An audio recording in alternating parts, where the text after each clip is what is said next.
All right, I think I'm live.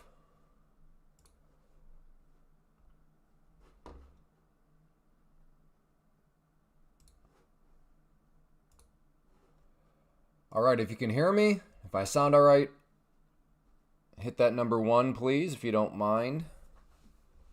Get kind of comfortable here. Brian, thank you. Joshua, good. Sly Lou, good. Matt. Ooh, that might be a bold statement for some. I don't have either of those grocery stores, so I would not know. We have what? Hy-Vee, Walmart, Fairway, I guess Costco up in Des Moines. But yeah, I do not have any Publix. Or isn't Publix just like Florida? And isn't HEB just Texas? Or am I confused in my grocery store geographics?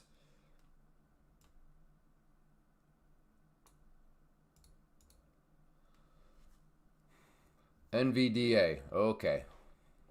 I'm correct. All right. Well, I'm pretty proud of myself, and apparently I know the grocery store landscape pretty well. I think I have everything. Yeah, I think we're a fully operational battle station. All right. Well, welcome everybody to Friday. I guess maybe I should wait for the welcome until 11 when we officially start, since I'm here a little early. But for those of you that are here early, welcome. Welcome to Happy Friday.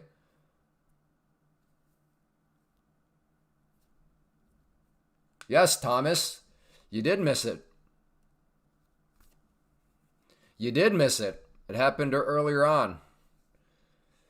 Cyrus, hello. Bruce, thank you very much for the 1. Dre Day, good morning. All right, we're right at the tread line here.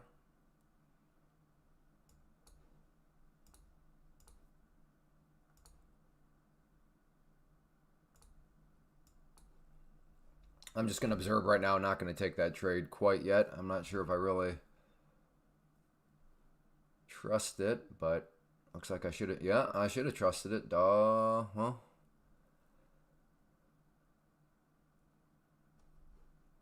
bummer. Reason why I kind of hesitated, a bit of recency effect, because my most recent trade was trying to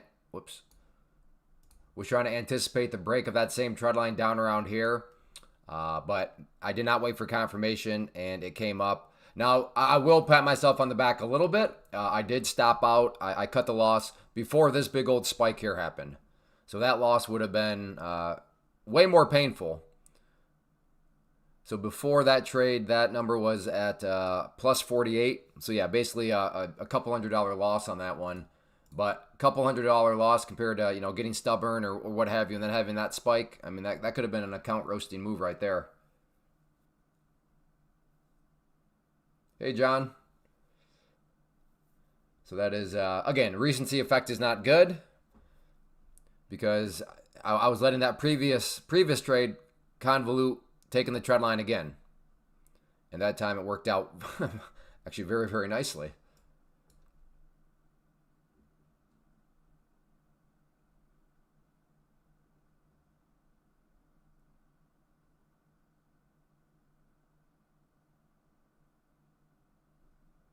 So we'll see what it wants to do here moving forward. A little bit of a hammer candle here forming. As a reminder, if you've been here before and you know you're going to enjoy, hit that like button. Always appreciated.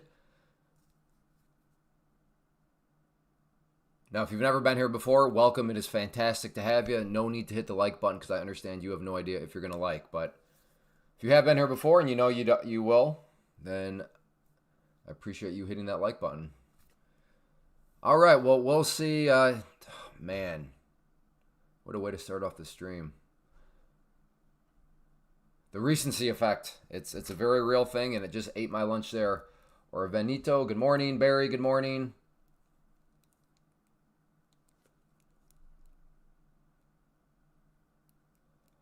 Alan, good morning.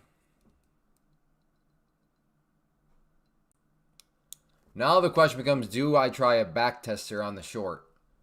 Right up here to this former breakdown point. I think I will try it. Hey, fishing.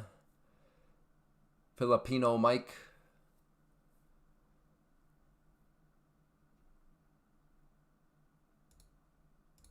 Okay, I'm going to try to get short at that red line right there. BC. Oh, you're talking to Lakeland. All right, BC. BC, you don't have any trade ovate questions, do you, today?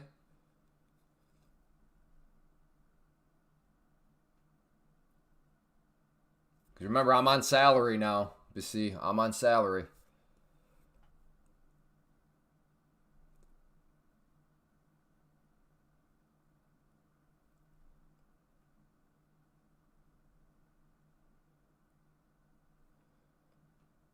Slot. I was up 250, then gave back 230. Guess I'm up 20.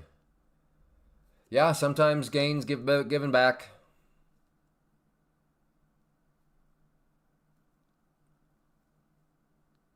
That's why I didn't talk to you yet. Yeah, I figured. I'm just waiting for your trade of 8 questions.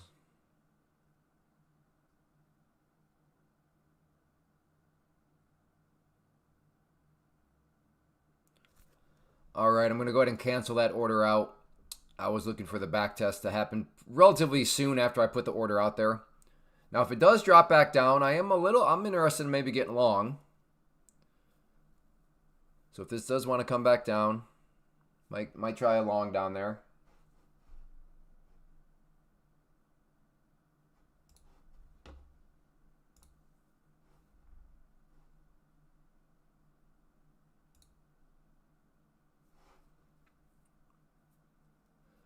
All right.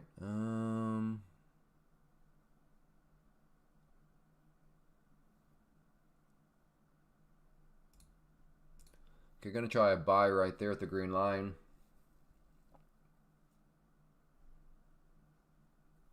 Tradeovate is owned by Ninja Trader. Or did Tradeovate buy Ninja? I can't remember. Somebody bought somebody. I don't remember which way it went though. But yeah, somebody did buy somebody. You seem to be on a delay. Well, yeah, there's always a delay every day.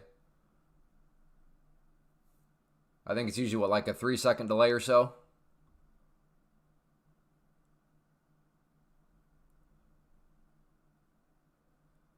It seems to be about a 3-second delay. It was you. All right, Bruce.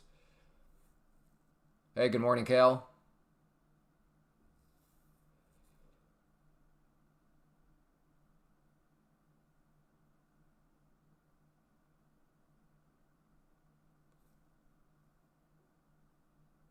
All right. At this point, I'm going to wait for it to show me some strength before I try to hop in.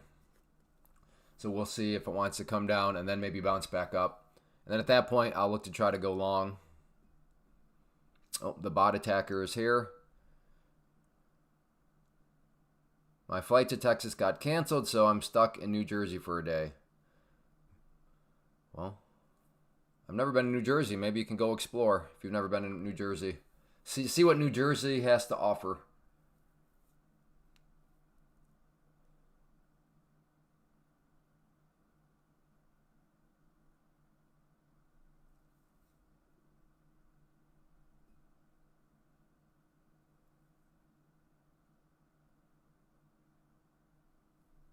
No, AI's off then, John. There's no way that you're an idiot.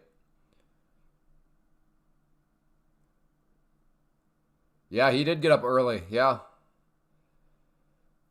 Bot attacker guy, guess they're still upset. The ego is still hurt, I suppose. All right, let's see if okay, there we go. Okay, I will take this if it wants to bounce back up now.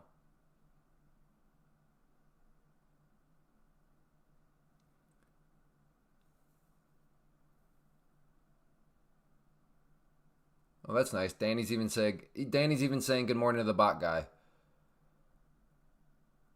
All right, my green line is the entry point. No fill yet. No fill yet. All right, I am in now. See if we can get a bounce now up off of these areas here.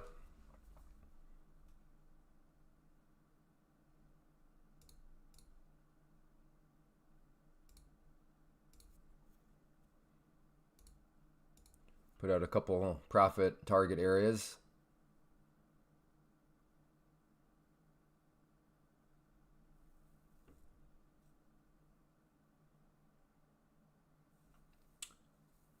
That's true, Danny Boy. He is part of the chat. That's fair. I mean, it is the polite thing to do.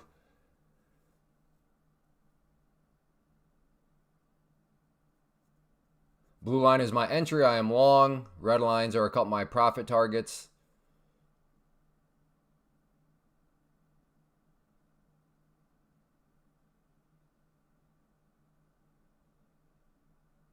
Oh my, is it really hard there? Is it really that difficult to hit that first profit target? I mean, that's supposed to be my very modest one, and I can't even get that hit.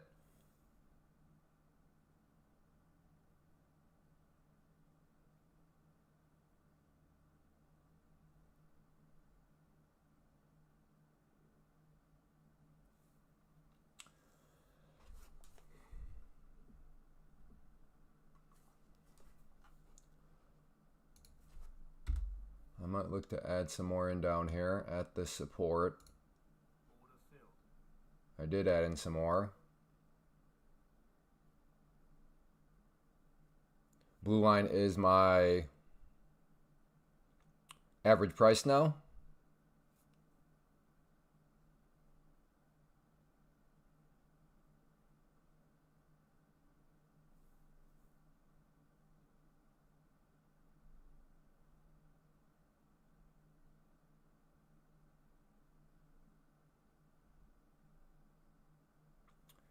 I was thinking about getting some more down there. I mean, we're right at that key support level.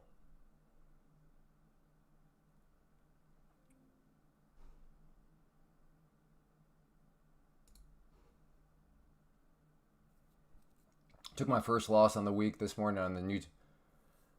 Yeah, well, dumb trades happen, unfortunately.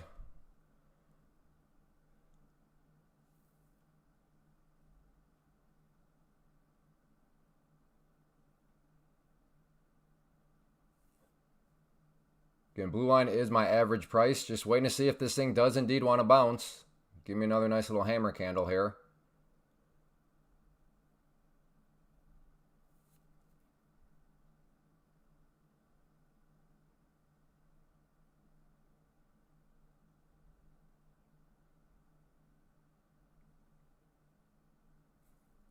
A day without clay. Oh, John, you are a poet. Truly a poet.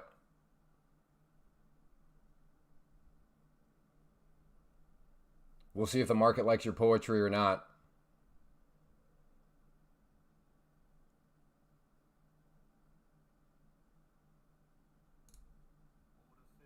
Okay, took off some there. So back down to 5.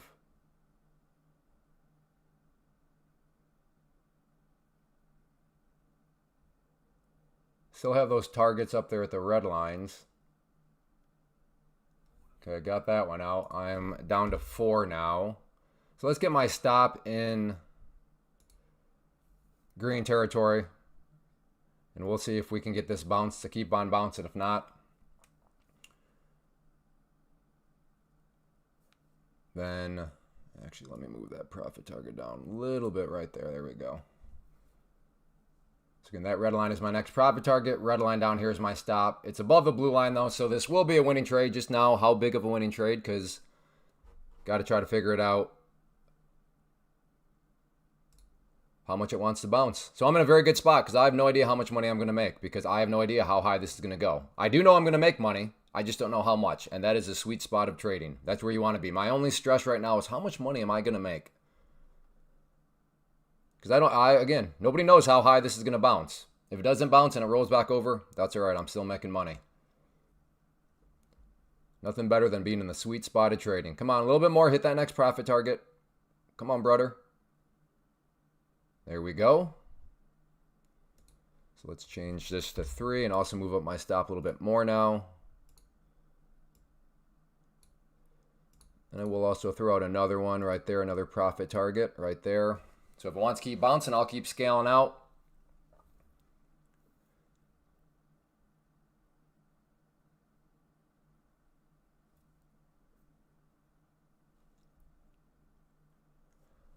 No, The Weeknd is a music artist. A Day Without Clay is called The Weeknd. I like John's poetry better, Hooch. It makes me feel better about myself. Come on, keep bouncing. Keep bouncing. We are in the sweet spot of trading, though, now. Hey, good morning, Travis.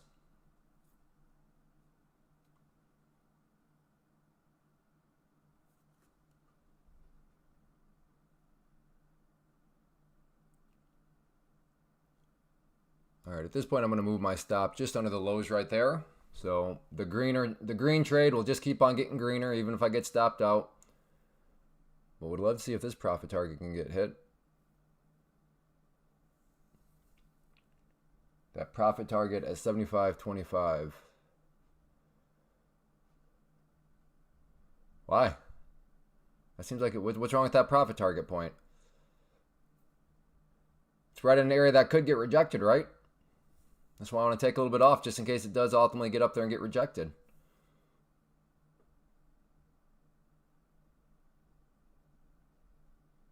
What I should do is throw out another one here just in case it breaks through that area and then gives me a little mini spike. So I'll throw out another profit target. Oh wait, no. I want to let 2 work for me. So never mind. This is my final attempt. Do futures really care about the Gamma number that much at 75?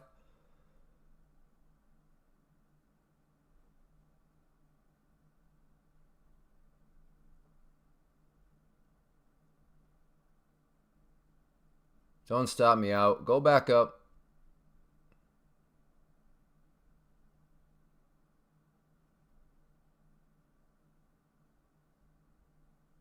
And I'm going to go up higher. Why not? Why not? I'm already green.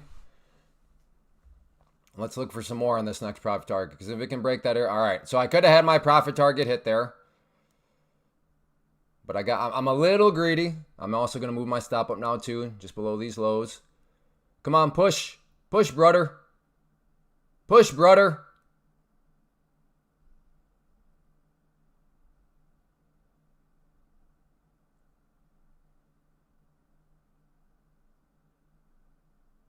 How are you not feeling me? There we go. All right. Now we are down to 2. So I'm just going to let these final 2 work for me. Put my stop a little bit below the moving average now. Finally, one with continuation. If you've been watching the live stream, it has been quite the hassle to try to get one of these. Is Big Bear AI their next Palantir? I don't know what you're talking about, Brian. I don't think I'm too hip to what's going on in the microcap world. I'm going to move up my stop. And let's just let it continue to work.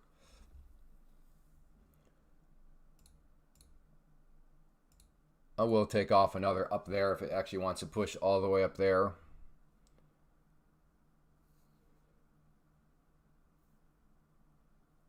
I took the same trade and made back the loss. Good job, Shawnee. Congrats. Sly Lou, I'm still waiting for a trade plan from you, Sly Lou. I'm still waiting. Don't think I forgot. I'm still waiting for a trade plan from you. The one thing that I am regretting, and granted this is strictly hindsight confirmation bias, is I was thinking about adding another 5 right down there to bring me up to 15 total. Now, of course, had this plunge, I would have been sitting here hindsight confirmation bias saying, "Oh, I'm glad I didn't add 5 more." All right, am I about to get stopped out here? And I surviving. Yep, good. Bounce. This red line here is my stop. Okay, good.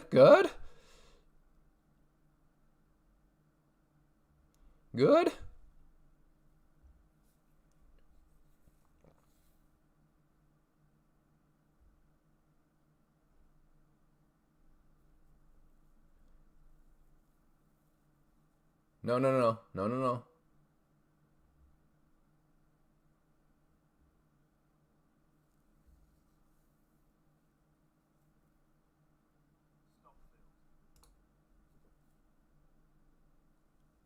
I don't understand, Slylu. Why can you not give a trade plan ahead of time? What's your hang up? Why do we need to move past that? That seems to me like something that doesn't need to be moved past. Like, dead serious question. Why do we need to move past you just giving us a trade plan ahead of time? Why are you not willing to do that? Maybe is a better question. Asking out of pure curiosity. I mean, we have people all the time who are throwing out play plans. You should know by now that even if you're wrong, nobody's going to make fun of you. I mean, because being wrong is part of it.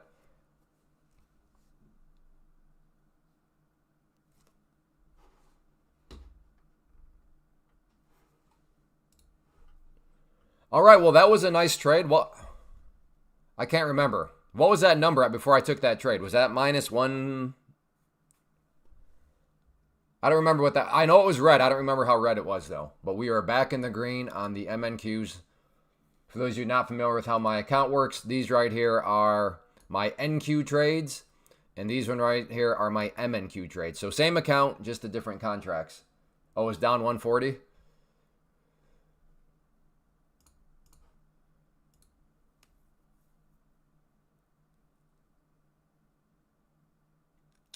$147. Okay. Well, good.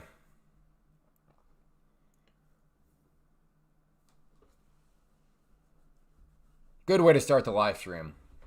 Well, no, I take that back. It was a really bad way to start because I was talking about that trend line right there, and I didn't take it because before the live stream started, I was up $48. I tried to anticipate the short of the trend line right there. Did not work, but to give myself credit, I cut the loss relatively quick, because that move right there would have been a devastating move from the short side. But like I said, that trade right there cost me 200. So when it came down here, I was suffering from the recency effect. You know, I was having a pity party. Well, the last time I tried to short that trend line, it was a losing trade. So, I'm not going to do it this time. And then typical recency effect, whoop, down it went. That would have been an epic trade. So I take that back. It wasn't the greatest start to the live stream, but at least as far as my first trade is concerned, we've got a good start to the live stream. So PLTR is Army AI.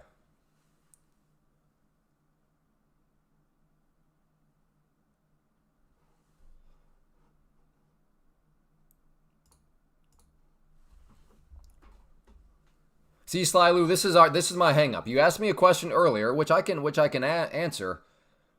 But whenever I ask you questions, you just go silent, Slylu. And I'm not asking you. I'm just saying, what is your hang up? Why?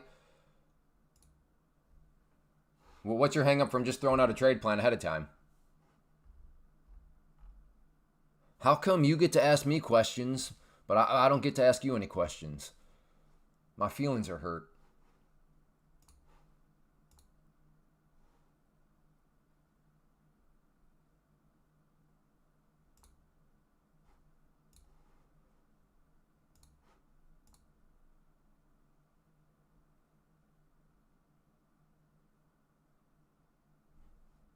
Man, my credit card is it expires next month.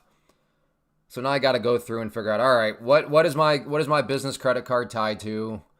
Because I'm gonna have all this stuff, bouncing, and your credit card was rejected. So gladly, it only happens like once every 5 years.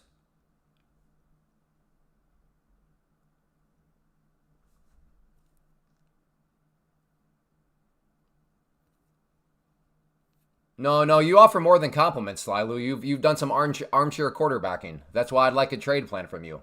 So no. Let's not try to hop up on your horse, be the knight in shining armor. I only offer compliments. No. No.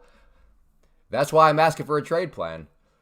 Because a trade plan is way more valuable than armchair hindsight quarterback trading comments.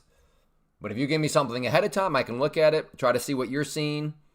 Who knows? Maybe I'd even take the trade if I agree. If I like the logic, it wouldn't be the first time I've taken a chat in here person's trade. Do I still sell Clay Trader Xmas ornaments? John, do you trade? Out of curiosity, I get the sense of humor, but do you trade, or are you just bored during the day? So you're like, let me go deploy my sense of humor somewhere. Good call, Hooch. Yeah, that pink line there is the overnight high. So not totally shocking to see it get rejected right there. Hey, Jocko. That's a good call.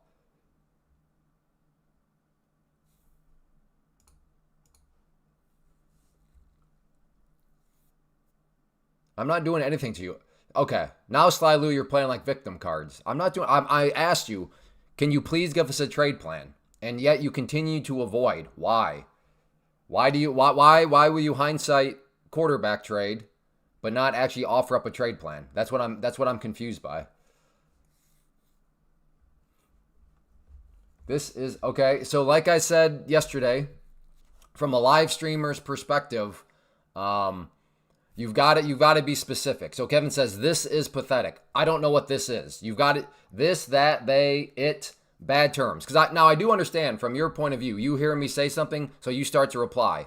But there's a 3-second delay. 3-second delay, and I'm just a blabbermouth. So by the time I see your message, it'll be 3-4 seconds later, and I'll have said about 8 million more things. So I'll have no idea what those terms are. So and that goes for any live stream. The more specific you can be, just avoid they, it, that, this. I'm saying this back and forth. Let's talk about. Well, there's nothing to talk about right now, Kevin. Kevin, not every second can be trades.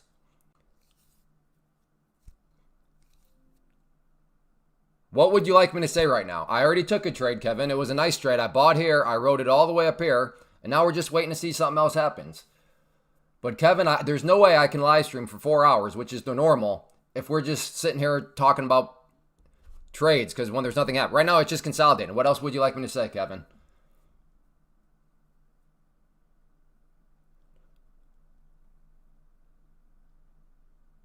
I've been getting creamed on for 2 weeks now. I gotta move to a bigger account. My strategy no longer fits the 25K. Yeah. Yeah, I mean, if some people love the 25K. I don't know if Hooch is still here, but he crushes on 25K. I really like the 50K. 150K is fine. But yeah, 25K, everything's got different components to it. So, yeah, that's where when people are like, what's the best account? I don't know. Everybody's different. It's like, what's the best strategy? I don't know. There's no best strategy. I don't know if there's necessarily a quote unquote best.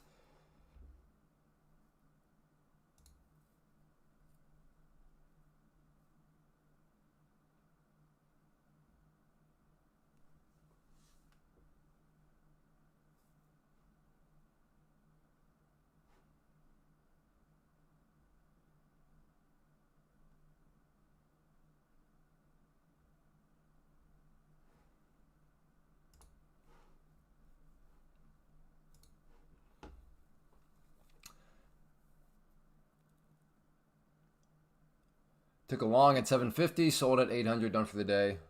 Congrats, Sean. That's a nice trade. JJ, 50K for me. I like the 50K. All depends on you. Yeah, like I said, I think you could probably ask 10 prop firm traders. And maybe, I mean, let me put it this way. You could ask 10 prop firm traders. All 10 may say, for example, the 50K account.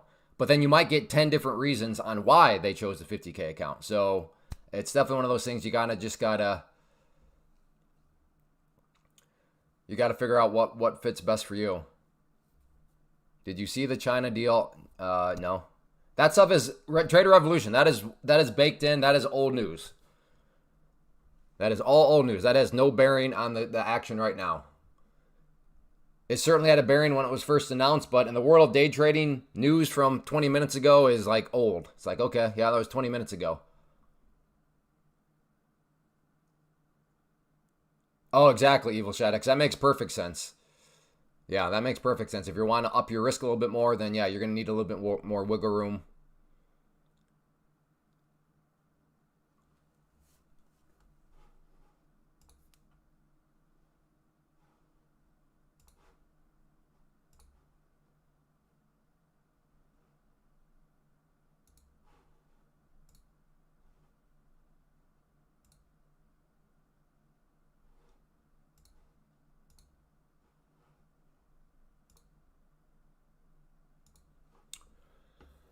All right, well, we'll see.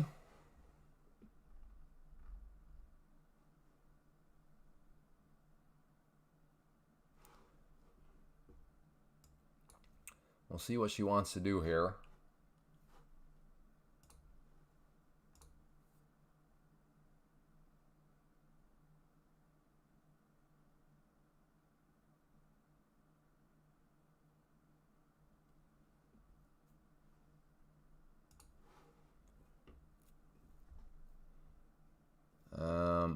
That line, I think, is done its work. I'm going to keep this line out here. We'll see if it comes into play at all.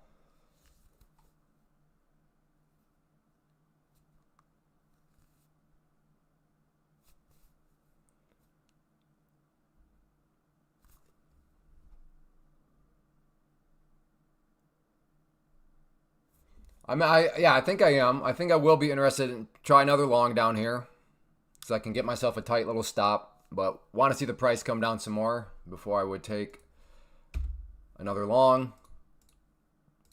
So there we go, Kevin. We talked some trading. Now I don't know what else to say. I just mapped it out. We got to let the price come down. Are you happy, Kevin? I think that was the guy's name. Oh yeah, Kevin. Hopefully Kevin's happy now. We talked some trading.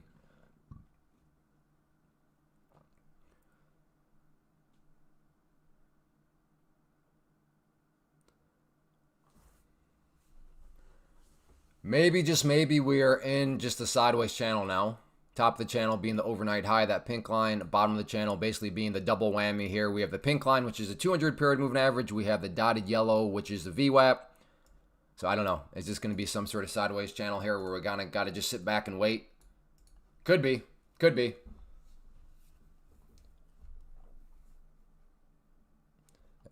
And given we're basically right in the middle of the range right now, I'm just going to sit back and see how it wants to play out. Yes, this is serious basement or business. No having fun. Zero fun, sir. Hi, I want to see something on VIX 10 ones. Do you mind switching? I do mind switching, Felix, because I'm trying to watch this right now. Is there any reason why you cannot change VIX 10 1? I don't even know what you're talking about, honestly. I want to see something on VIX 10 ones.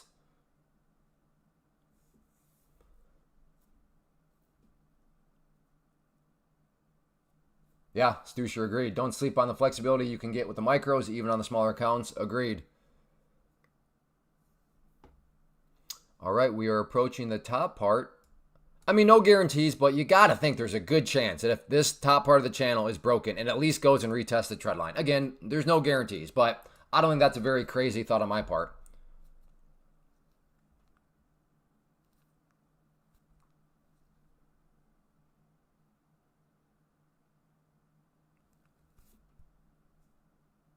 All right, there's the break.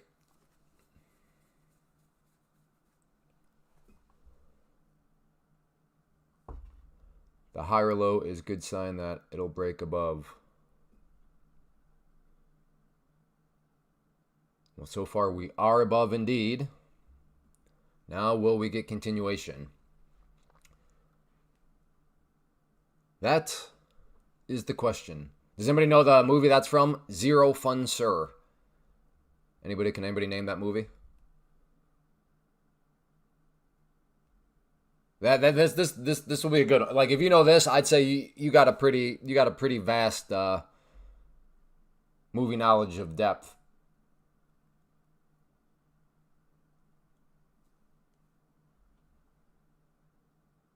Wow, Bruce, did you Google that, Bruce? Be honest, Bruce.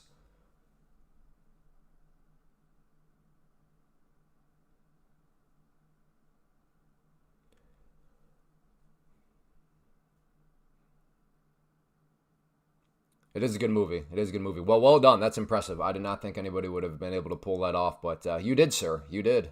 I'm impressed. All right, well, we're at that resistance. It's poking its head a little bit above the resistance. Yeah, Petey.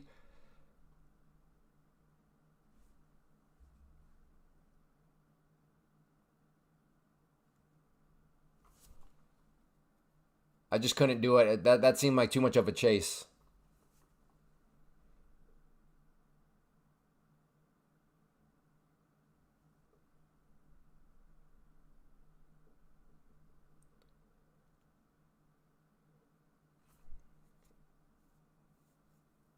I hear that's a good movie. What? Danny boy? No, that's Danny. If that's true, you gone, man. You gone. You're just not a true American if you have not seen Remember the Titans. So I hope that's just a like I'm just kidding around type of comment.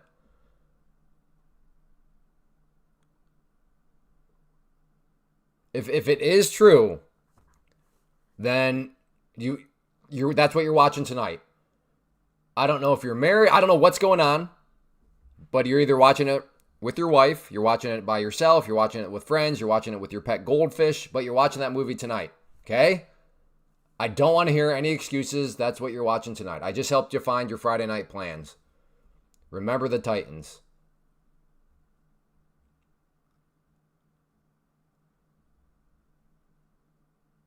No, I didn't say this weekend. I said tonight.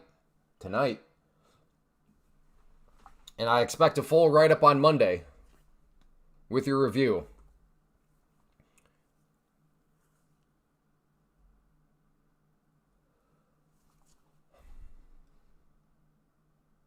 So it's maintained itself a little bit, but yeah, that was I did not like the way it approached that area. Would have liked a little bit more consolidation before the break. How was your back doing? You look like you were leaning forward a lot. Oh, just because I don't know. My back's fine, but I should probably sit back here a little bit more. You're probably right. I don't know. For some reason, I feel like I'm more engaged if I lean forward and look at the chat. But I mean, I can still see the chat here. That's probably a good call. Let me see if I can get a little bit more ergonomically friendly here. There we go. I'm now ergonomically friendly. See, that's now I look like I'm so far away from the camera. I don't know. I gotta figure it. I can't wait till we get to the new office. I know I can't stand. This isn't a standing desk. This office is gonna kill me. It's gonna kill me. Oh, that's a good one too. Yeah, that's a good one.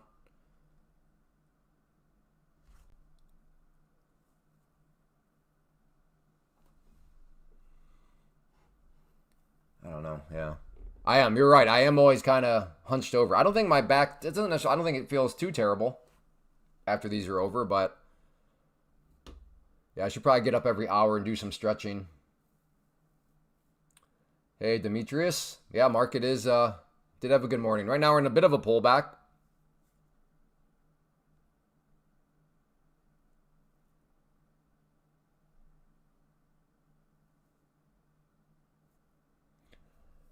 I am now thinking about a long. It's consolidated out here enough.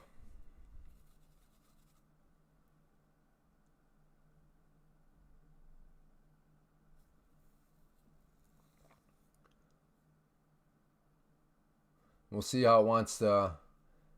Thing is, well, I guess you can see here, that pink line here is the overnight high. And then just looking at the 5-minute, this is, the 5-minute kind of. So we got a very nice lower highs, or excuse me, good grief, higher lows, higher highs, but still just putzing around right around the ONH, which is the overnight high.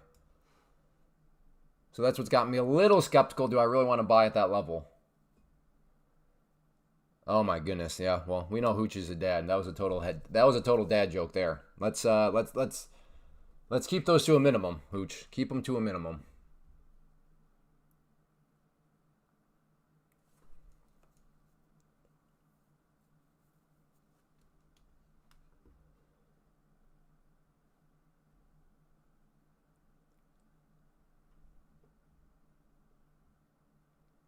Yeah, Evil Shattuck's up above said Facing the Giants. That was another good football movie.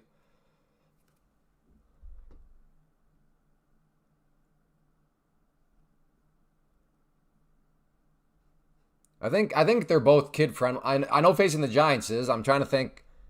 It's been a while since I've seen Remember the Titans. I think that one's pretty kid friendly. Yeah, that's why I'm hesitating, because you got all this mix up here. Really, I thought it'd be up with this trend line here by now.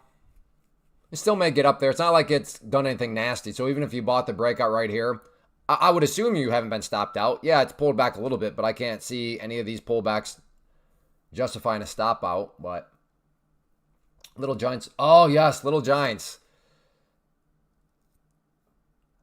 For some reason, it's been showing up on my, I can't remember, either Facebook or YouTube. The little shorts, like when you scroll, and there's some clips from it. I don't know why. Short 780. Well, hey, Kenny, where's your stop at? Kenny, I'm nervous. I always get nervous when people throw out an entry, a target, and then there's no stop loss, Kenny. I'm nervous right now. Please, put my nerves at ease. Where's your stop loss at, Kenny?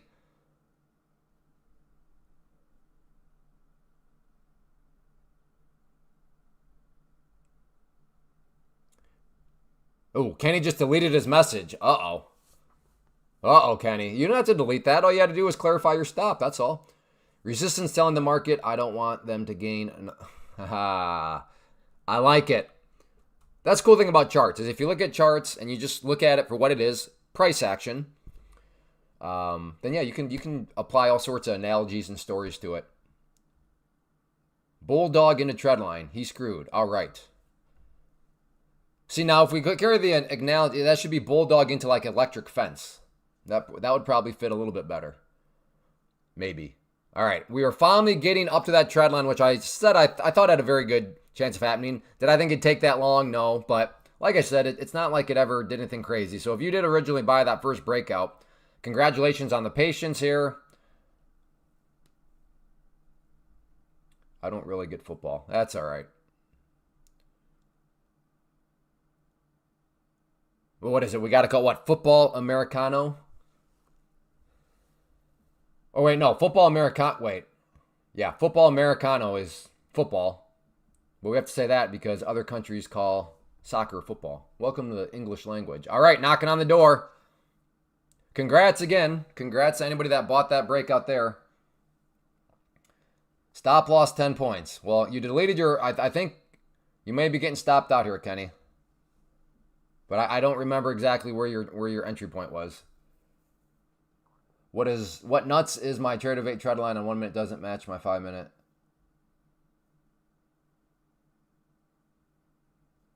That target price is supposed to be 22,800.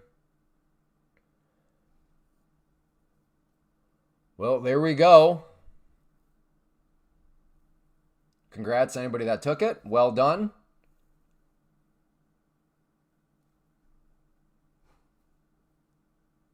Good job, Trader Revolution. Congrats. I think Kenny hopefully is stopped out now. But I do not remember what his entry point was because he deleted that one. But that's all right, Kenny. Can't be right all the time. Good job managing the risk. Good job having a stop.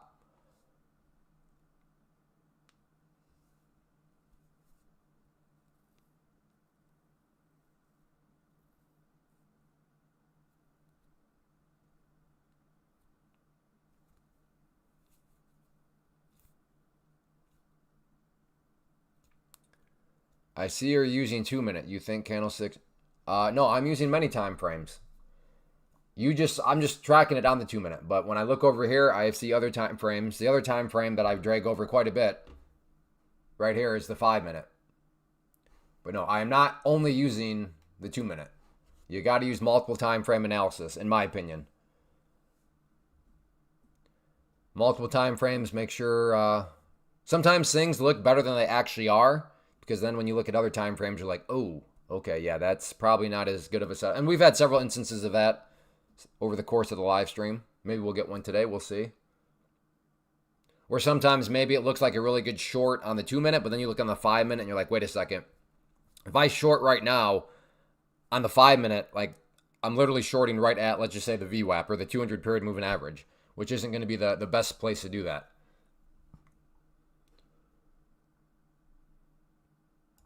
So like I said, if you have like a beautiful trend line that you're thinking of shorting, so let's just say this is, on the 2 minute, but then because you're using multiple time frame analysis and you look over at the 5 minute, and let's just say the 5 minute is telling you that you have a VWAP like right here, and I'm using dotted yellow because that's what my VWAP is. Then it's like, wait, so in this right here is occurring on the 5 minute.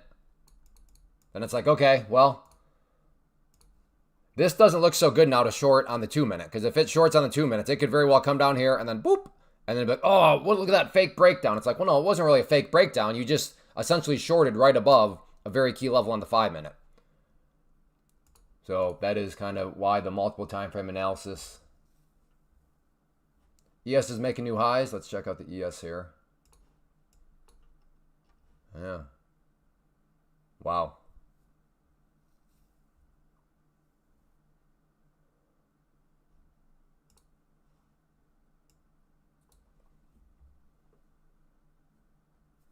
Nice break here of that level. Now it's just the question of can this thing keep pushing?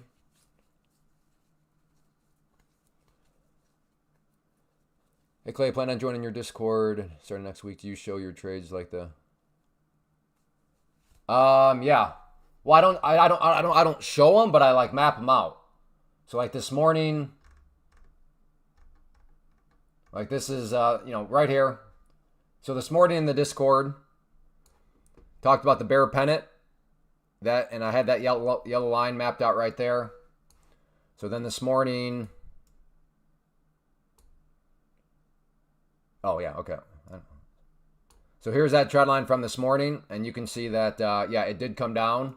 It broke right there and made a very, very impressive flush. Now, of course, it did come back up, but I mean, before it snapped back up, that was still I don't know, like a potentially 40-point move. So like that was the bear pennant that played out very nicely this morning. And then the other trade that I made, where was that? Oh, right there.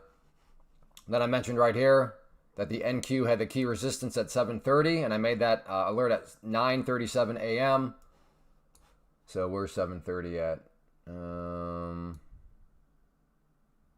Oh yeah, right here. So then right here was another one where there's that breakout. So that bought the breakout there for me, and that was that was like a 15-point move, so that was plenty enough for me to help contribute to a winning trade. And then right here, mapped out again, MNQ. And again, even if you trade NQ, all this could be translated right over the NQ. But MNQ, 745, new upside breakpoint. And then this right here was 745, where the crosshair is at. I did not take that one, but that was the one that got me pretty mad. Because right there was 745, and then you can see I talked about that being the upside breakpoint. And oh yeah, it made a big upside breakpoint. So that is how the Discord works.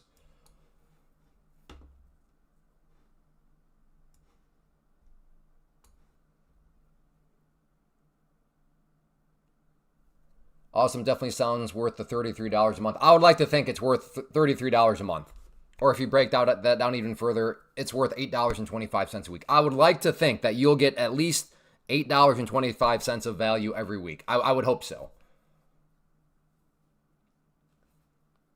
Trendline breakouts on the 1 minute. I'll take profit early and leave runner. Then after that trade, I'll look for. All right, Brad. Sounds good. Sounds good. Man, just a slow, steady grind after this breakout.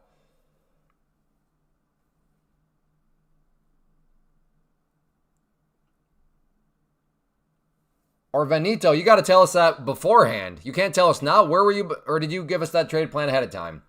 Again, the chef's kiss trade plan is you give us an entry point, a target, and a stop loss all before the price gets to any of those levels. That's the chef's kiss. I mean, we believe you. We believe you, Orvenito, but next time, give us those numbers ahead of time.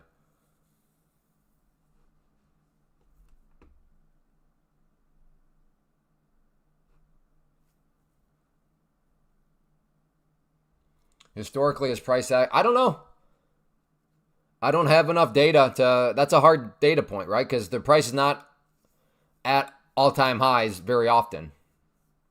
So it's kind of a harder data set to have, and it doesn't happen enough where I can I can actually make any sort of valid conclusions. Like, oh yeah, it's this. Well, I don't know.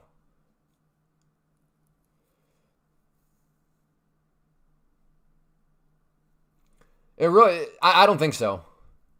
Oh, no, what your question was? Is it more difficult to read?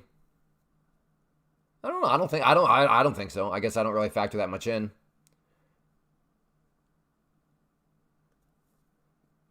Maybe I should, or maybe it's tricky because it's self-fulfilling prophecy for people. Because people put in their own mind, we're at an all new time high, and then they just start to like complicate things because now they have this like little FYI all time high. So okay, how's that gonna matter? I don't. I'm just talking out loud here. I don't know if that's how it really goes or not, but it seems plausible.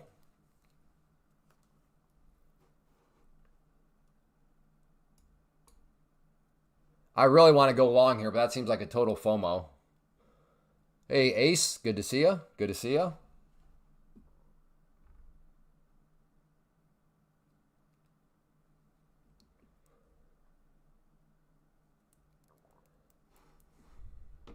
Yeah, it's an interesting thing to throw out there.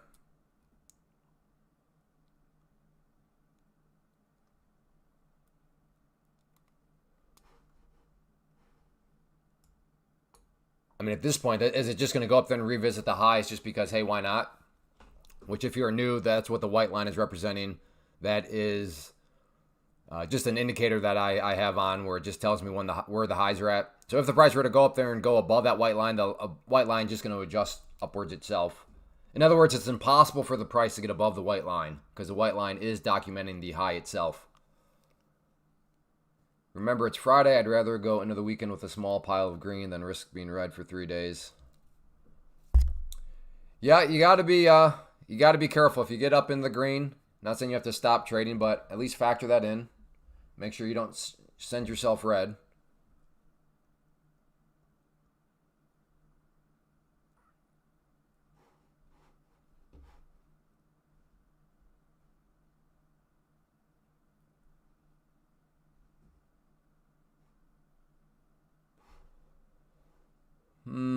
Maybe I got a FOMO. I want part of this. So I'm gonna FOMO in the wise way. I'm going just with one MNQ.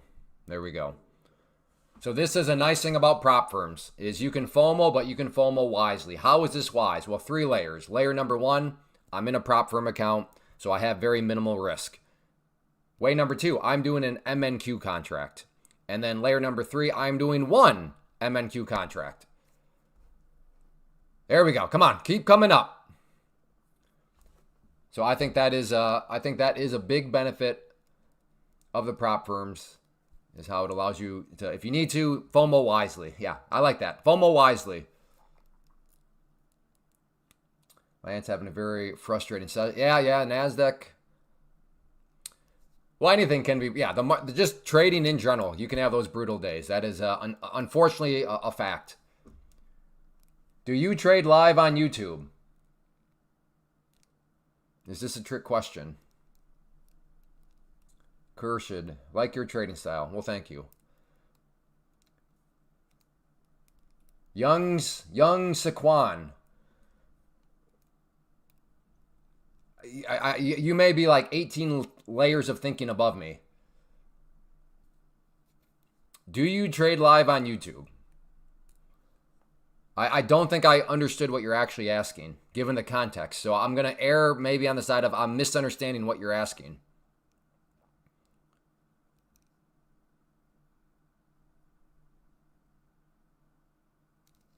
That is true. Hooch is correct. This is technically live.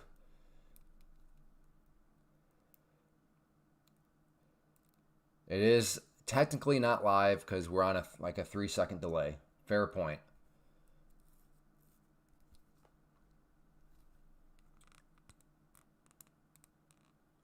Oh, he means like a live account? I don't know. Does he? Because now all of a sudden he says, I see it now.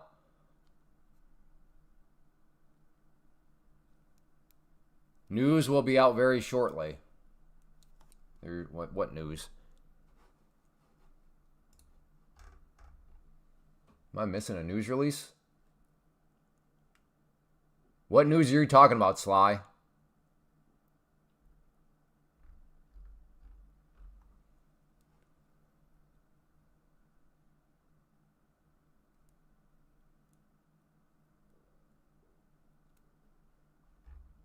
Not saying you're wrong, but I'm not quite sure what news you're referring to. Could you be a bit more specific? Again, I'm currently in a smart FOMO trade right now. Blue line is my entry. I'm long. Couldn't resist. Wasn't a huge fan of it, but like I said, there was enough where it's like, I don't want to miss out just in case. So I am FOMOing with 3 layers of risk control. Definitely going up to the white line. Okay, let's calm down, Lynx. Let's calm down. Let's be a little bit intellectually humble here. I mean, I hope you're right, but let's all try to be as intellectually humble as we can.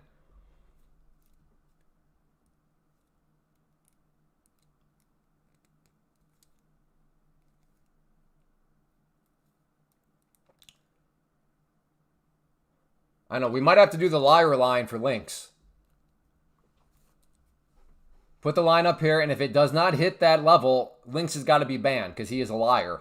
And we don't want liars around here. Right? Because he said not, it might, there's a chance, he thinks, there seems to be a possibility. He said it's going up to the white line 100. Means it's going to happen. Therefore, if it does not happen, that's a lie. So, I don't know. Should we put the liar line up there for you, Lynx?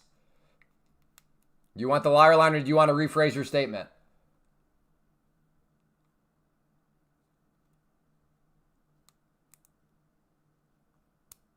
Yeah, Saquon, because I started at 11 a.m. So, yes, I've already made trades. Okay, we're going to put the liar line up there. Well, the liar line is the white line itself. So, if it does not hit that white line, he gone. We don't got any room for liars.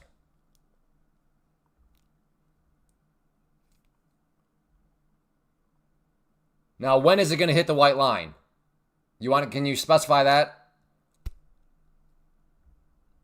If you say, well, in the next 10 years, yeah, you're gone.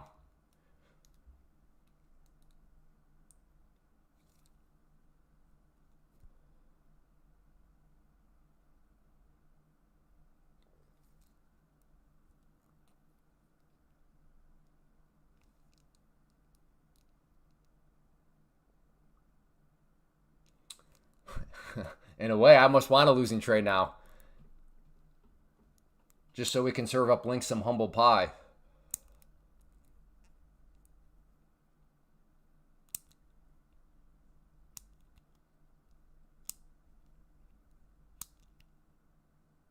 It will hit the white line eventually.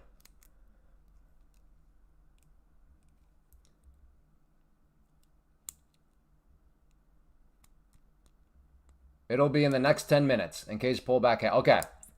Next 10 minutes. So it's 11:46. So it has to get up there by 11:56.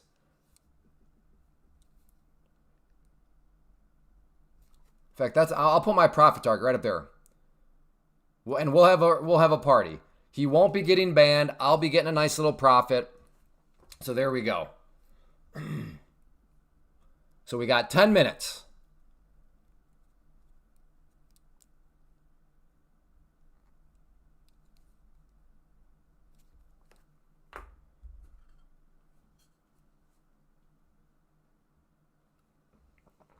What time do you start streaming?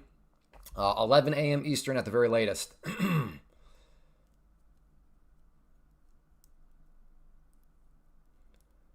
So we'll see if it can get up there or not. By, I guess what? 11:56. 11:56. Seems like a nice guy, but he was not willing to change up his statement, so be it.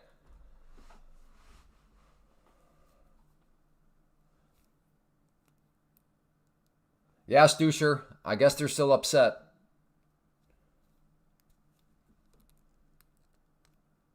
But on my end, they're not throwing off my stats. So I have an idea of, how many people are here and all that good stuff. So, yeah. If they want to keep spending money to do it, I guess, okay.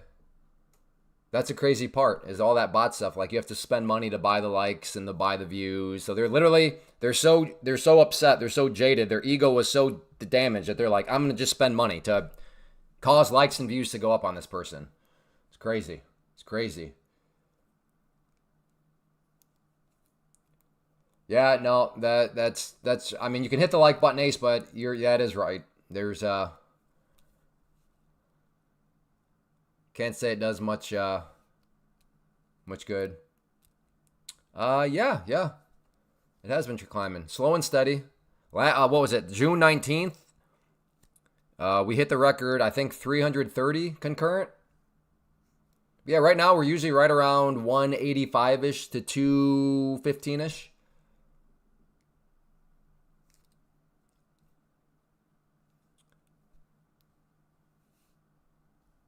Such a conflict of interest. I really want Lynx to get humbled, but I got my profit target is up there too. So talk about a massive, massive conflict of interest. This is crazy.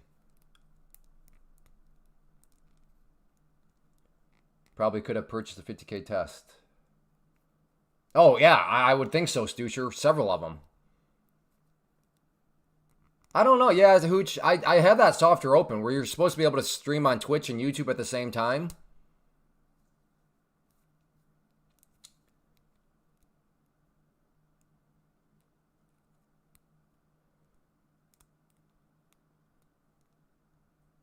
Nice job, simple setup.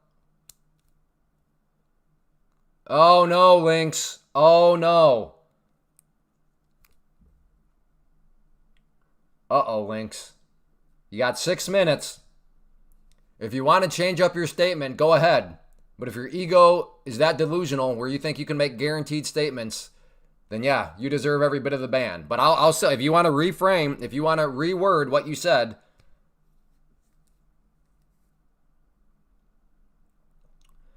there's still a couple minutes. But the liar line is still in effect.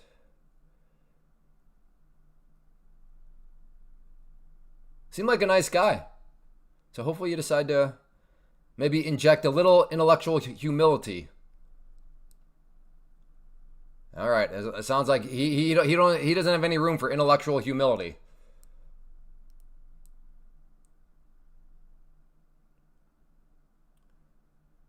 Why am I on the edge of my seat for this trade? Because whenever the liar line, no, they see you're not being confident. You're just being arrogant. You're being delusionally arrogant.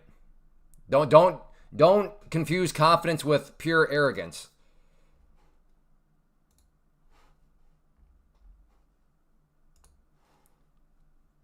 Which is what that is, right? It's delusional arrogance if you're going to say something is going to 100% happen, right? Because we all know there's no guarantees, but that statement implies there is a guarantee. So that's why I say it's delusional arrogance.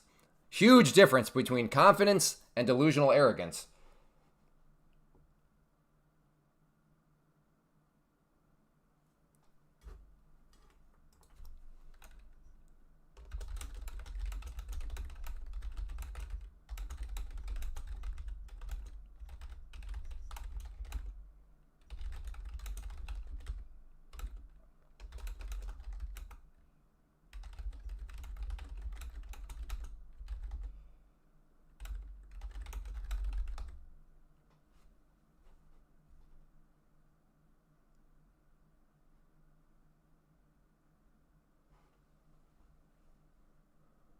Cut my winning short trade and let my loser run.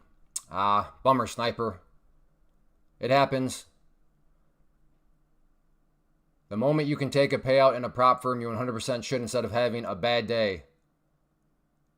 No, don't tell me you blew up your pro account and didn't take the payout, SM. That's not what I'm supposed to be getting from that, is it? Please tell me that's not what I'm supposed to be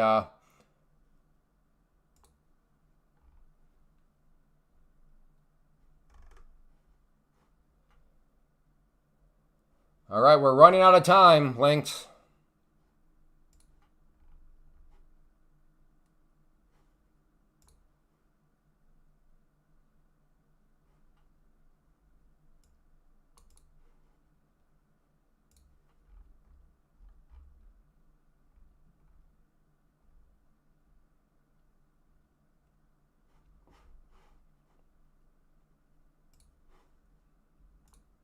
All right, we're watching. Sorry, I'm doing something here.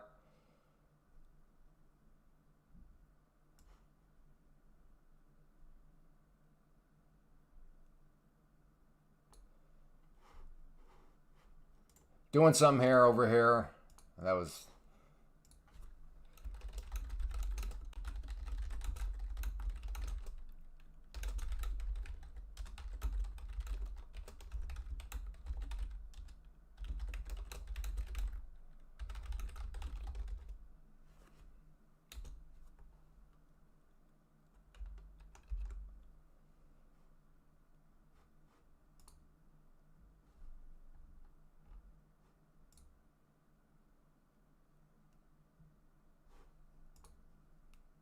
All right. We're back in business here. Bro, crude oil down. Yeah, I can't say we care too much about oil on this live stream. So you never took a payout, SM? Is that because I remember yesterday you had what, like a $500 payout you were eligible for? So you chose to bypass the. We got what, 1 minute left? 1 minute left.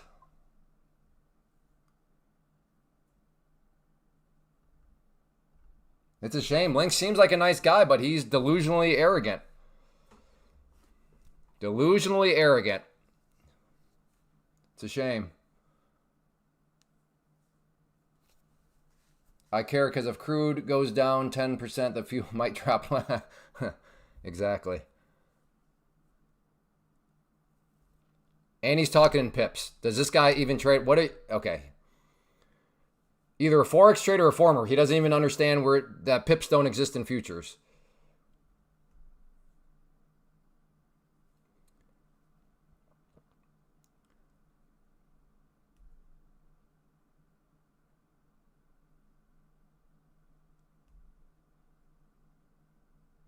A pip is just a measurement, the measurements in Forex. Uh-oh, is that it? I think his time expired, didn't it? Is that it?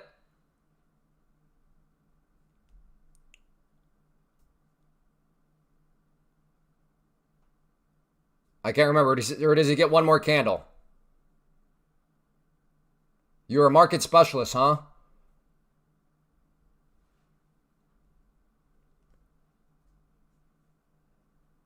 Would you like to I'll do it one more time, Links. Do you want to reframe that statement and make it not so delusionally arrogant? Because again, my friend, there's a big difference between confident and delusionally arrogant. So you seem like a nice guy. I'll give you one more try. Would you like to reframe that statement? Would you maybe like to step down off of your high horse of thinking you can make guaranteed statements, which we just all witnessed here did not happen?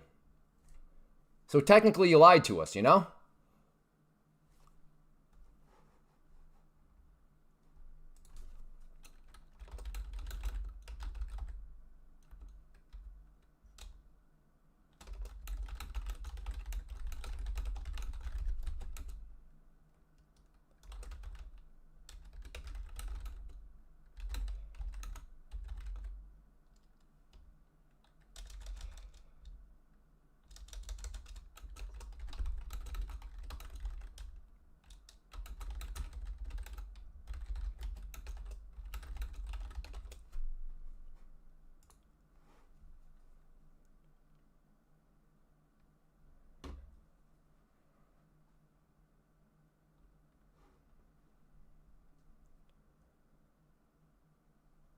How long? I've been in this trade for like 3 hours, it seems like.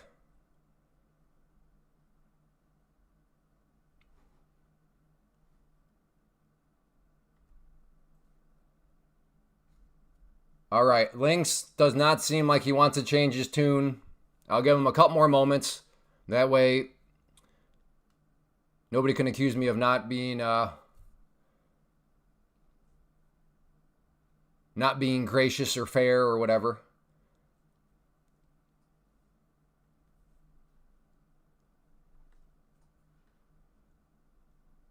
Lynx, are you willing to say maybe I should tone down my guaranteed statements? Can you say that? Will you admit that you should probably stop doing that?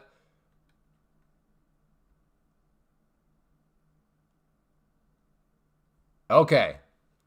So we went from 100 to 80%. Okay. You may stay. Thank you. I appreciate you acknowledging that there is no 100%.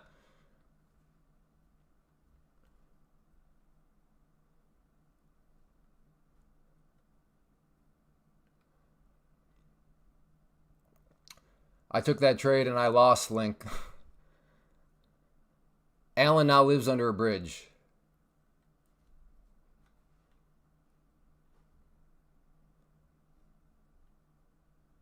Okay, you are humble now. I appreciate that. Thank you for not trying to come up with every excuse in the book. You just said you are now humbled.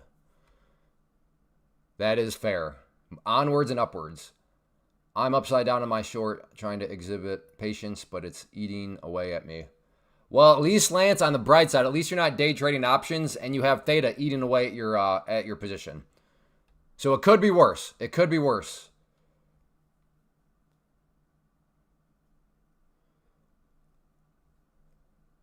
Because if you were in options and you bought for this breakout here, oh my, you're losing money probably. Because of all this sideways action, theta has eaten your lunch. What was that about? Theta has eaten your lunch, and even if it were to break out, you need it to break out so much more.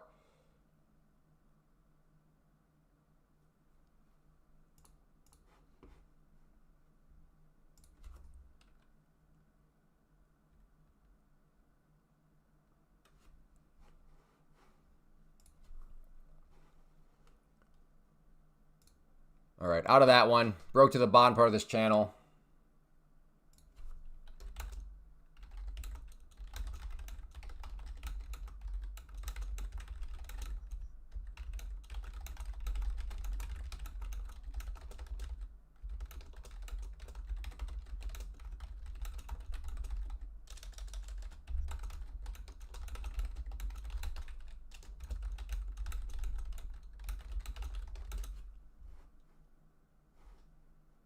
Hey, brother.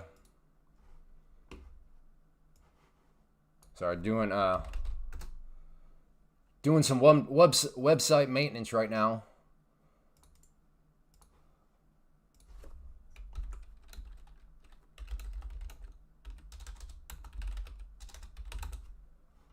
But not a whole lot going on other than the pullback.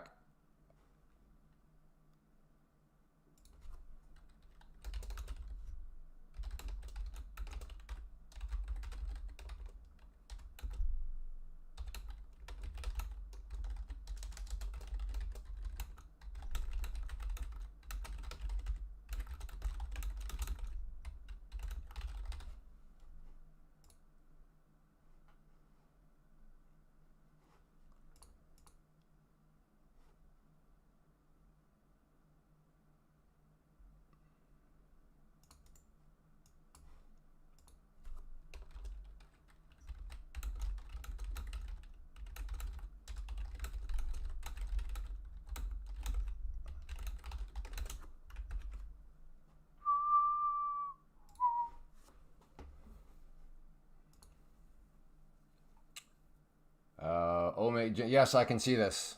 I don't know how to say your first name though, but I can call you James. Gee, hey Clay, I'm new to trading futures. When you say all-time high, is this the highest NASDAQ has ever been? Yep, yes. The white line is also the high for the day too. So it's not like this is just all-time highs. The white line is just the high for the day also.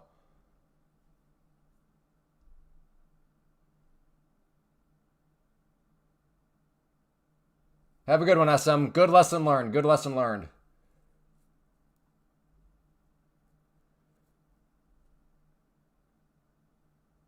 Yeah, it was just a little bit of tuition.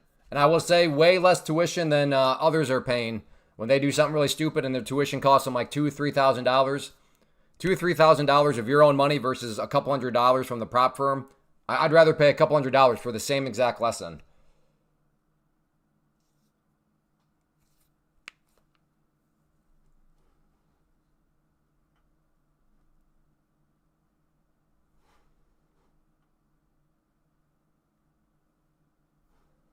All right, let's see if this wants to... I guess I can get this trend line out of the way.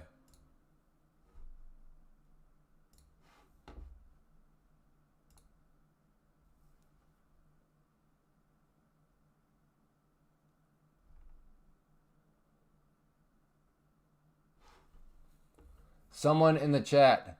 Is it? G, I just answered that. Hello, G, can you hear my voice, G? G, can you hear me?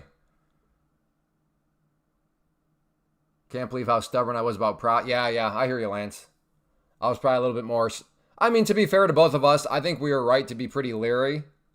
But it sounds like we were both a little leery longer than what it actually justified.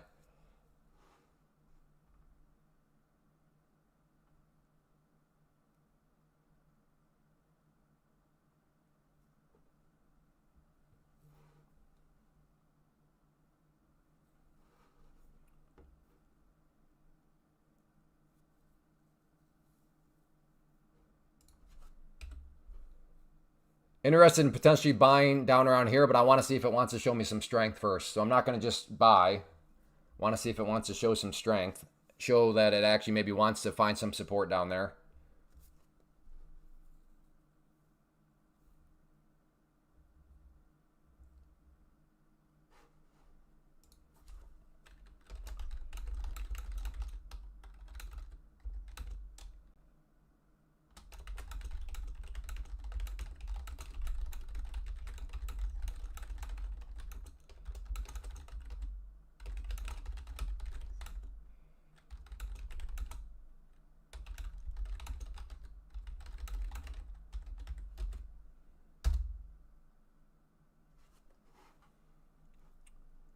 Ooh, that's kind of a spicy candle. But see, this is goofy now. Because if I go long here, I'd want to put my stop below the low. But the problem is if my stop is below the low, now it's right up above these areas, which is not very good. So I'd want to get my stop down here. But now the problem is I'm buying here. My stop is way down here. That's just too big of a risk box. So that's muddying the waters.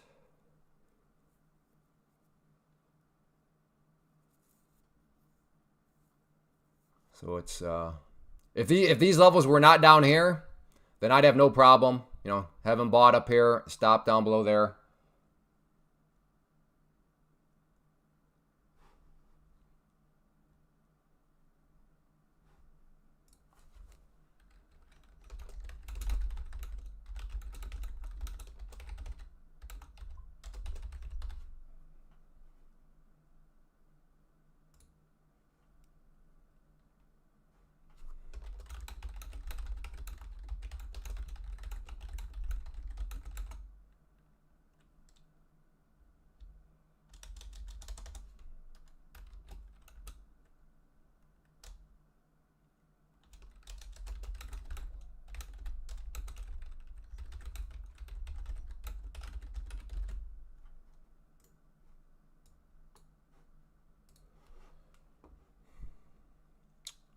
Yes, I heard you. Massive delay. Hey, Bruce, are you still here?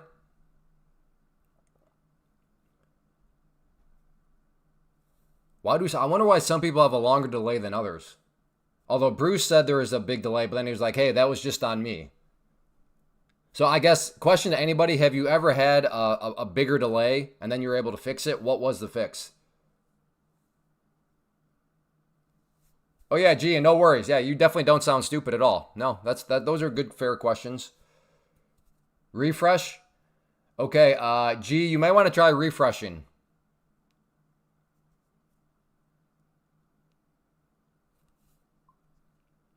I think we will see an explosion through the high of the day.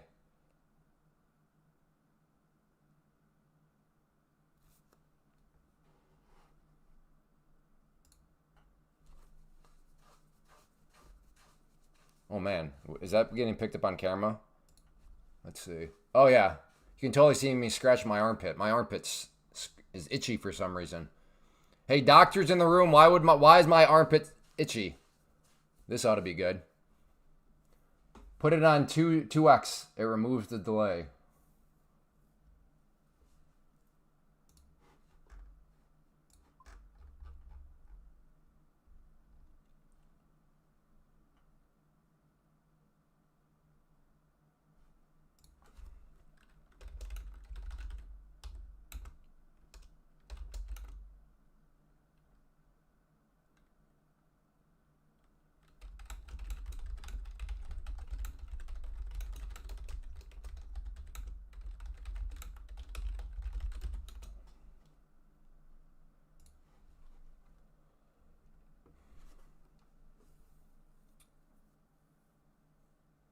Hey guys, I'm kind of new to trading, still learning charts. Good.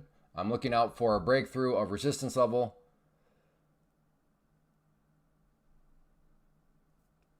Okay, so Sing, let me help you out. Let me help you hold yourself as accountable as possible. Right now, you're doing broad statement trading. So that's great. You have some thoughts. You're looking for a breakout. You're looking for a breakout at a certain level. All that. But everything is still too broad. So the best way to test yourself, Sing, is to do this. Type in the chat room just to hold yourself accountable. 3 numbers. We need to know your actual entry point, where your stop loss is, and then your target. And give all 3 of those numbers before it happens. Because when you leave things too broad and then you let hindsight happen, your brain is going to be like, oh yeah, that's what you would have done. Oh yeah, that's what. So in order to remove that, give us those three numbers right now. So you're looking for a you're looking to play a breakout of the resistance. So give yourself actual numbers all ahead of time.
I'm still having the same problem. I like this as a potential long, but I don't know where to put my stop. I don't want to put my stop all the way down there.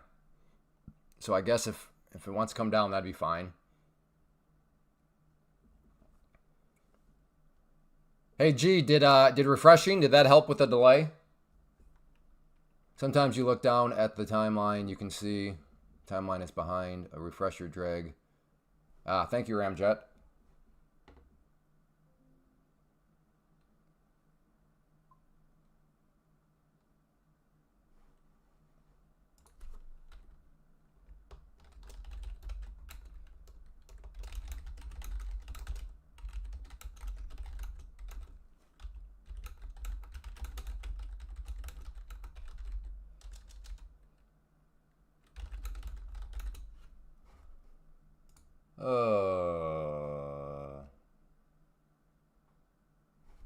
What is this called?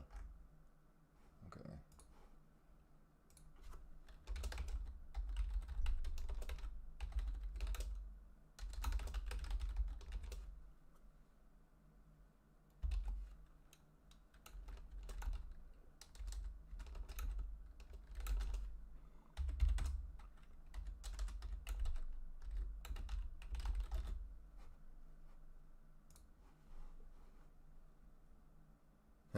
Trying to come out here, but Ickle, I just signed up for my first. Hey, thank you. Hey, I am stoked. I am stoked. I can't, dude. I'm telling you, man. Once you pass the test and get into the daily payouts, you're gonna be like, this is the greatest thing ever. I can't wait to see what your thoughts are when you get to that point. What account did you go with? 50K?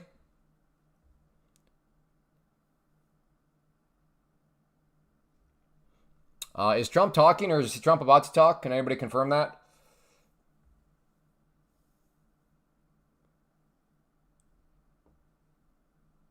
Oh, man.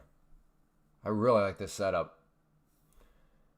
I mean, I can take the wider stop if I just go with lower position size. We're going to do that. Okay, buying right there. That is still a really big stop. Your video is perfect on my iPhone, but lags about 30 for. Yeah, links. Try refreshing. Yeah, I got a 50K. I'm at. You maxed out on the first day. Good. Good job. I just did the opposite. Trading can be tough.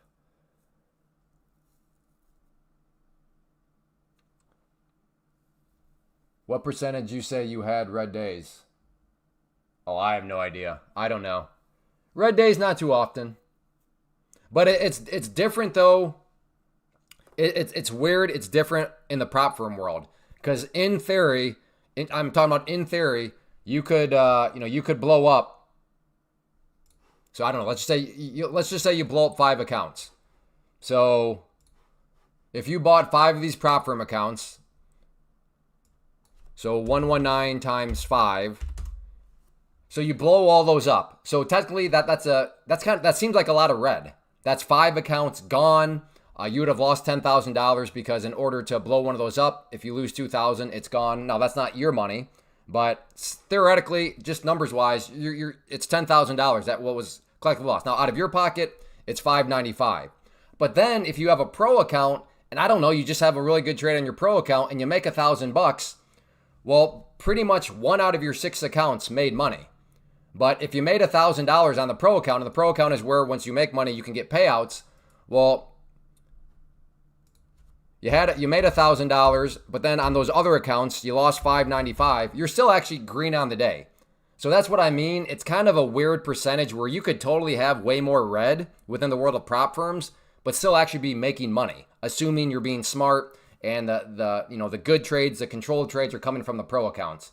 So it's not really a direct correlation as if you were just using your own money. But this all illustrates the power of using a prop firm because like I said, you could theoretically blow through a bunch of accounts, but if each account when you blow through is only $119, $100 if it's just a reset account, like I said, you could blow up. In theory, you could blow up 10 accounts at $100 each. That's $1,000 loss. But if on one of your pro accounts you make $1,500 on a trade, well, boom, you're actually still up $500 on the day.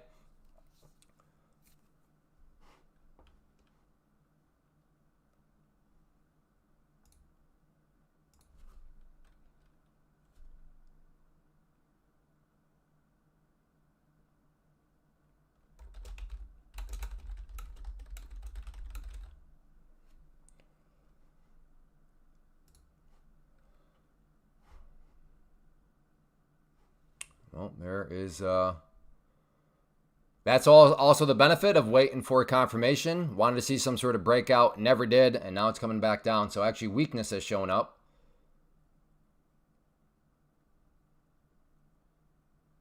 Though I could do that now with a pretty tight stop. Yeah, let's give it a try.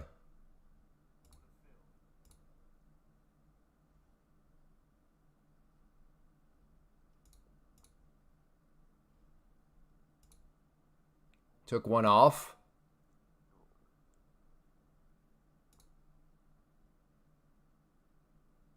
Took another one off, so let's just do this now. Let me put my stop slightly in the green. So let's see if this bounce wants to continue now. I will follow it up with my final contract here. So I'm not going to move my stop unless this candle actually flips the green here. Yes, I'm very tight with my stop, but I want to just make sure this is a green trade.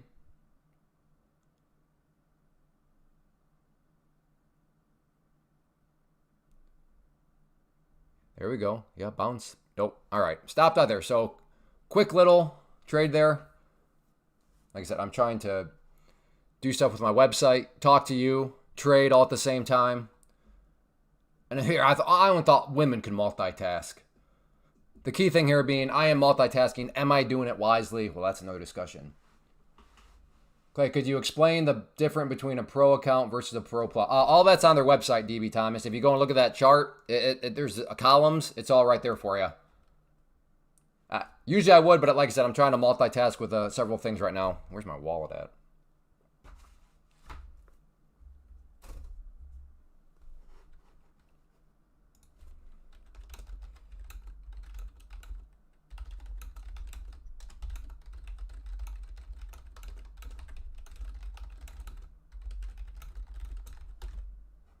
All right, I'll cross that bridge later on. There we go, Links, you had some big humble pies showing up. Remember when you said within 10 minutes it was 100% going to go to that white line? I'm glad you reframed. I'm glad you stepped down. That was good. That was a very mature decision on your part. So nothing but respect. Had you doubled, tripled down, That's not the best of looks, but you didn't, so that's good. That's good. Well, I'm glad I was aggressive with that stop because this thing just is bleeding. Now it becomes a question of, do we try to catch the knife if it continues to fall down around this area? And I think the answer to that question is yes. I'll give it a try. Oh, I don't know. This might be a short now. Could I do that short? Let's see. 87 up to about a 5-point risk.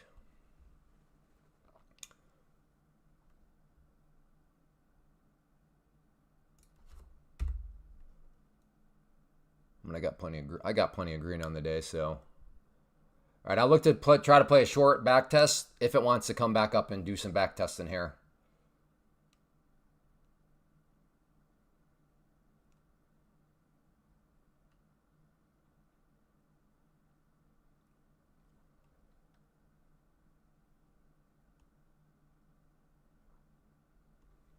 Short or sweep. I mean, that's true. Up or down is what you basically said. Okay, in on the back test. Short.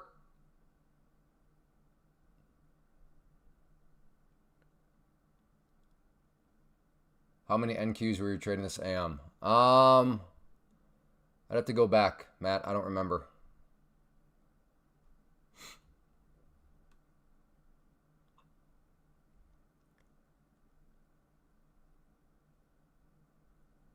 Good, I am short.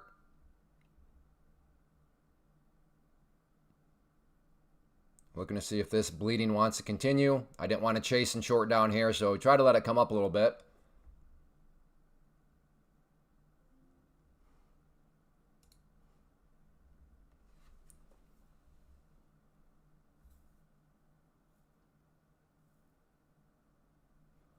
Also another main.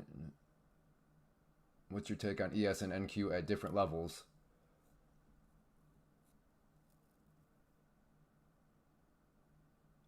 Yeah, so on that, Brian, the NASDAQ definitely does seem a little bit weaker compared to the ES today.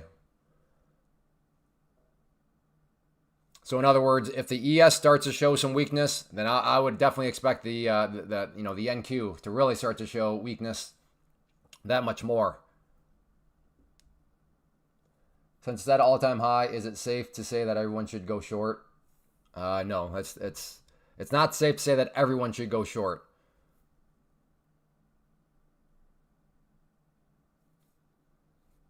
Because things can be at all-time highs every day and keep going up. Like you could have a week where it's an all-time high every single day. So unfortunately, the market is not as easy as, oh look, it's an all-time high, time to get short. I wish it were that easy. I love when your entry point is like now apparently the support line because it literally keeps bouncing off of that blue line, which is my entry price. That's great.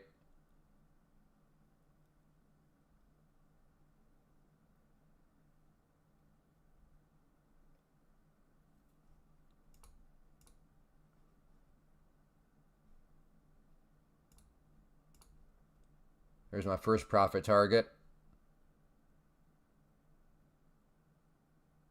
Then we'll see if this thing does want to break to new lows. So I'll put out another one down there.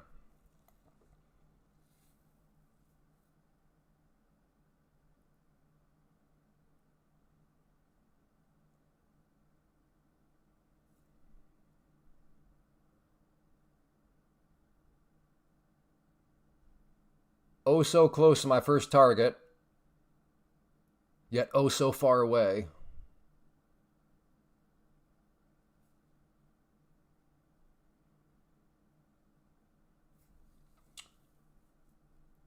Hey, Mark. Yeah, these are my blue light. I've been getting like migraines and headaches and stuff. And then ever since I started using these, oh man, it's made a huge difference. But the 4K monitors, apparently looking at 4K monitors for hours on end every day eventually catches up with you. Oh, I guess when I got started, there were no 4Ks, but you get what I mean. Okay, that green line right there is my first profit target. oh so close to hitting it.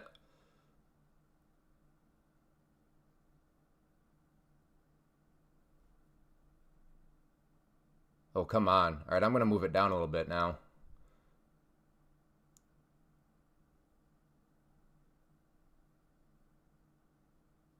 Are you really not going to move down just a little bit more? The blue line, that's just my entry price. That's just the platform's way of telling me where my entry's at.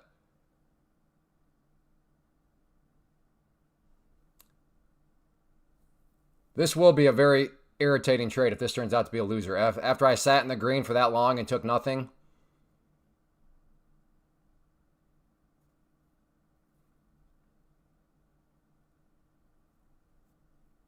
Yeah, Will is correct. If that's what G's doing, then I fully agree with you, Will. That's not being rude. That's being compassionate. Are you serious?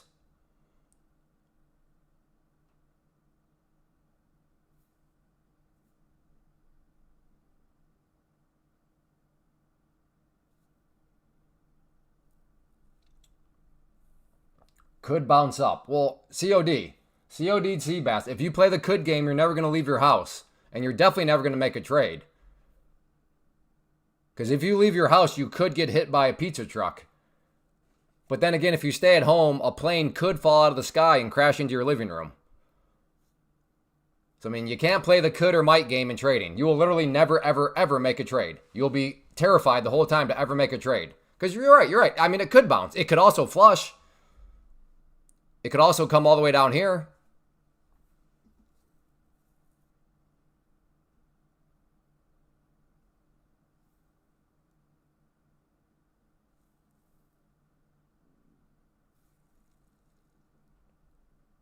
Correction, Will. So you went all in down there, COD, Seabass?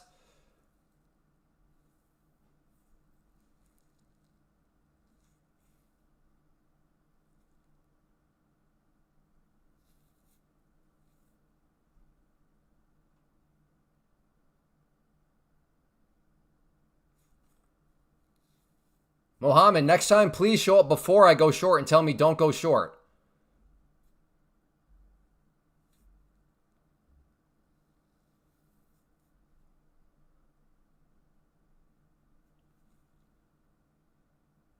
Morris, this is futures.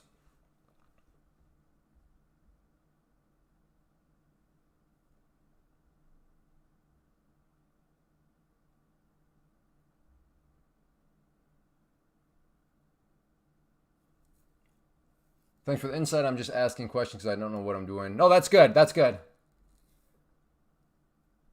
But yeah, Will's point still stands. Just make sure that you don't arrive at the conclusion that asking random strangers on YouTube is a good way to go about it.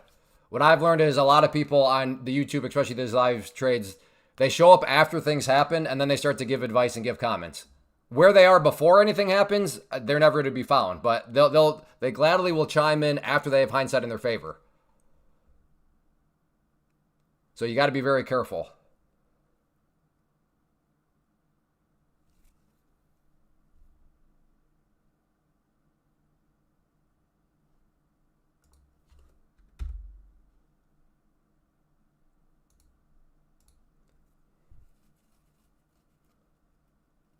Well, stopped out. What a I don't know. I might have gotten that one out, but then I got a little greedy and I moved it down some more. But that move right there might have taken me out at least. Now, it was still been a losing trade regardless. But at least I think I would have gotten at least one profit target hit. Amazing. Remember, it was just putzing around. I was in green for so long, just trying to be patient, see if it wants to roll over, and then it didn't. But that is how the cookie crumbles at times. But it's hard to have a good, solid winning trade if you don't give things a chance to move. If you're always taking green as soon as you see green, I know the attitude. Green is green. You can't go broke taking a profit, all that sort of stuff. But that's actually a faulty mentality. That is a mentality that will get you in trouble in the long haul.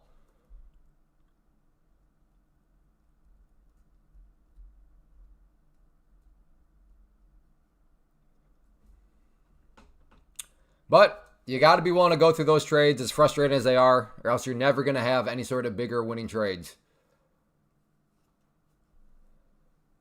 But yes, it is irritating. It's frustrating. There's no need to try to play it off like it's not, because it is. But it happens. It happens, and it's going to happen. If it never happens to you, that tells me you're constantly taking profits way too quick. And then all it takes is for one where you kind of, okay, let me give it a little bit more space. Let me give it a little bit more space. You move your stop loss some more. Let me get a little bit more space. And then all of a sudden you've reversed the spectrum. So sure, you've taken a bunch of small little green ones, but now all of a sudden because you keep giving it, you let so let me put it this way. You never let the winners work for you because you cut them as soon as you get them. But the losers, you'll let those work against you because you'll keep adjusting the stop, adjusting it. And before you know it, all your gains are gone because that one trade that went against you that you kept giving more and more space doesn't quite work out.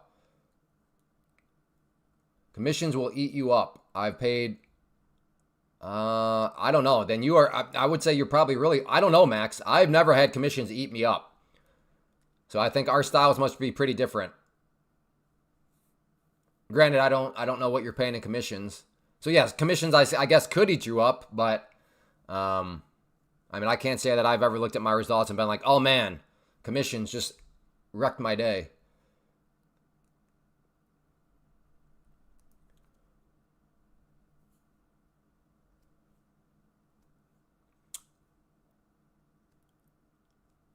Well, yeah, yes, Matt. When you trade a bunch, eventually, if you're doing, like, how many trades have you made today, Matt? Like what, 20?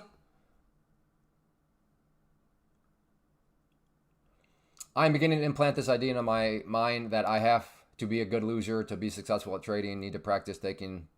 Yeah, you got to be a great loser. You got to be very good at losing. Right. Well, COD Bass, I'm looking for some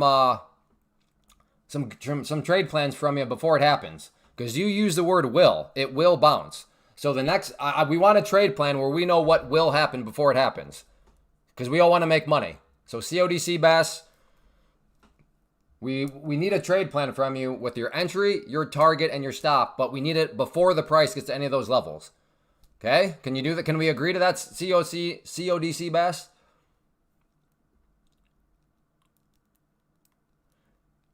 Happens all the time. Small wins plus big loss. Yeah, exactly. Yeah, yep.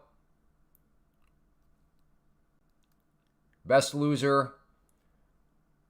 Best Loser Wins is actually a great book. Yeah. Yep.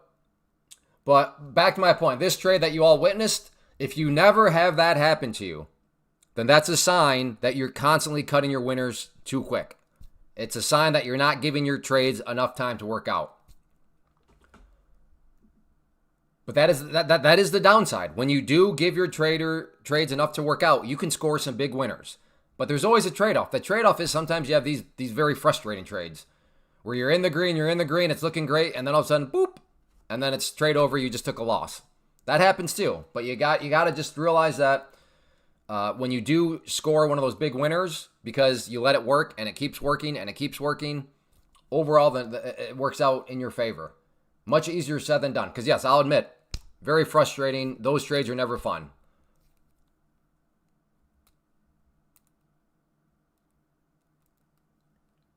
$35 trades. Goodness. Well, yeah, okay, Matt. In that situation, commissions will eat you up. But next time, you got to provide a little bit more context. Hey, I made 35 trades today. Commissions are really starting to eat me up. Like, okay. Yes, when you provide all that context, yes, commissions can start to add up. But if you're just going about things in a patient, not making a ton of trades, then yeah, commissions don't really play as big of a role.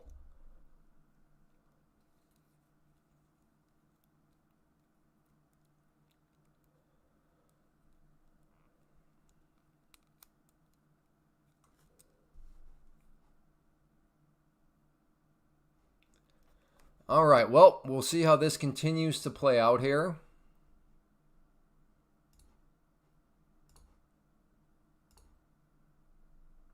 Ooh, I didn't realize that. We're right at actually a pretty spicy trend line right here.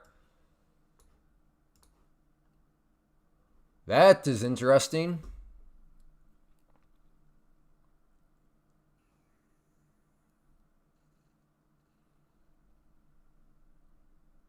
Hmm.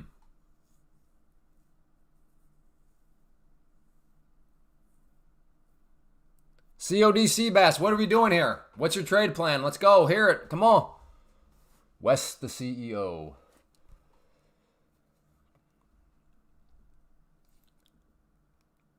I limit to 5 trades a day. I only make do more trades if I did not make my daily profit. Ooh, I will respectfully disagree with that approach. I think daily profits are the devil. I think daily profits, weekly goals, monthly goals, I think they do way more harm than good. I think in trading already has enough voices and mind games going on.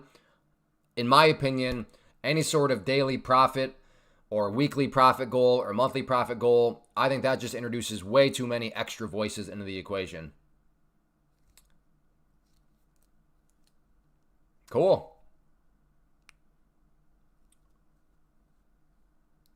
Well, here at West CEO, we are day trading futures.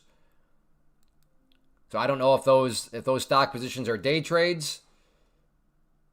But if you're looking for something that makes stock day trading look like paint drying, you should consider day trading futures. Oh yeah, you're wasting. No bueno, Wes. Futures, Pam's plant makes those sorts of day trades, make those sorts of stock trades no good.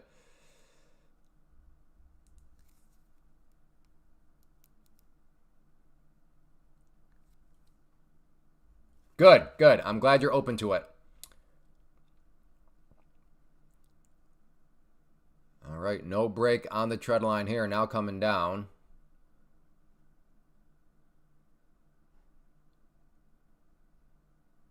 Well, this does not help with the issue, you know? Came up, knocked me out. So if this rolls over, are you live here all week? Yep. Well, starting at 11. 11 a.m. Eastern is when I go live. Ooh, this area right here. Buyers apparently still hanging around this area. In fact, that seems to be an area that should be mapped out here. There we go. So if this area cannot hold, I could see the sellers stepping up their game. Even Ben, though it's rough today, it's still 1,000% better than small stocks. Oh yeah. So you're in puts right now. No, I'm not. I'm not in anything right now. I'm doing futures. This is not options. Day trading options are even worse than day trading stocks. Day trading options is like the worst thing you can do. Mathematically provable.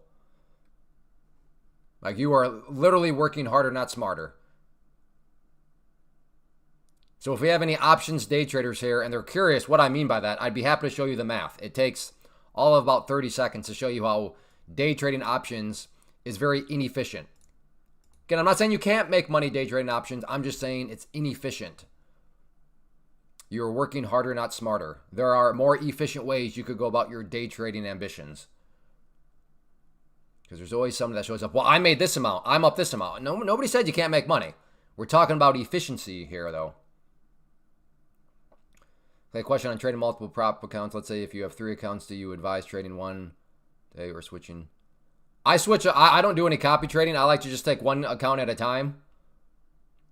That's just I'd like to get the copy trading at some point, but I'm in no rush for that. So at this point, I prefer to just have the multiple accounts and then just focus on one at a time. All right.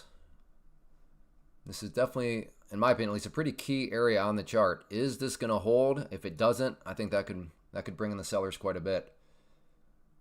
Not true regarding day trading options. Really depends on the strategy. Of course, you could just need to take into account more variables like, no, it is completely true. It is mathematically undeniably true. Because you say you need to take into account. I agree. You do need to take into account. But the mere fact you need to take into account shows there's more things you have to worry about. And the more things you have to worry about, the less efficient it becomes. So you're literally making my argument for me. That's the whole point. You don't need to consider all those other things in the world of futures.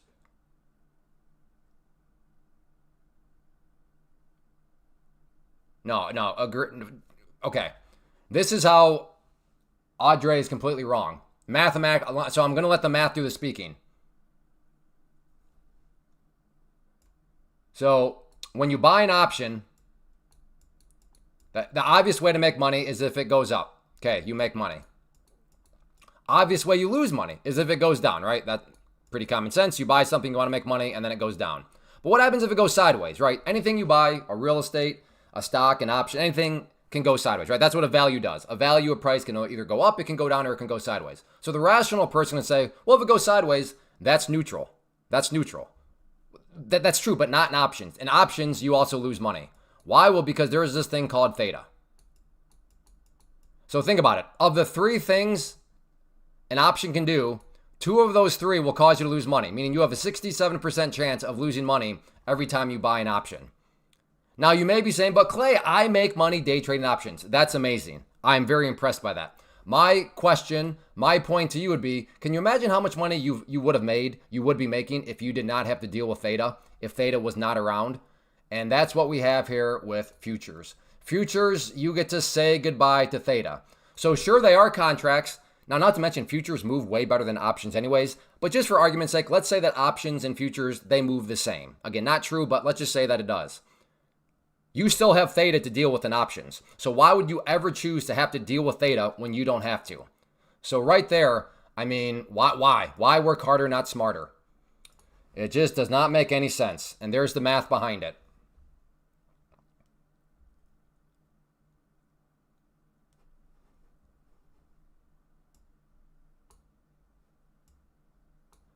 Some people don't want to concede. They're just on their intellectual high horse. But no.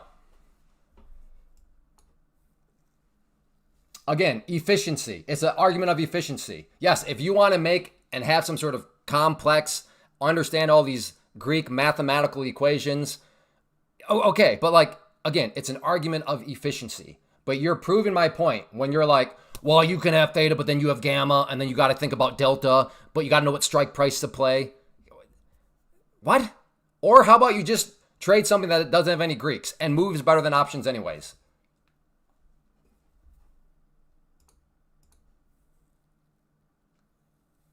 Thank you.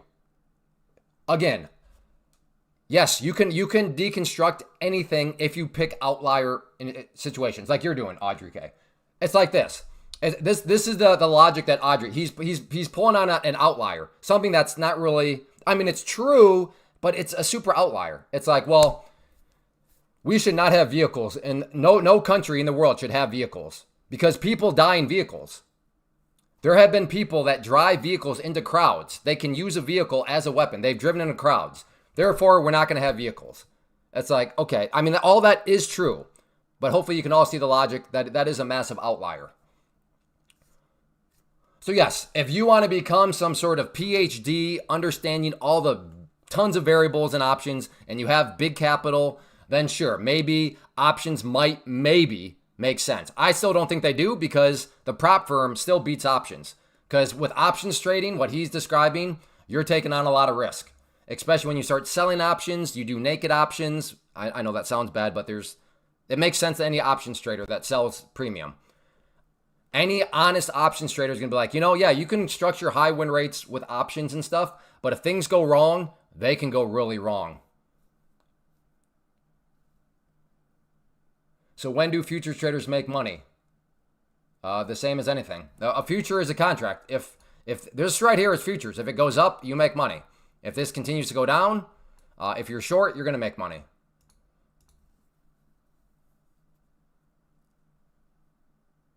Can you make money with? Yes, you can go long and you can go short in futures.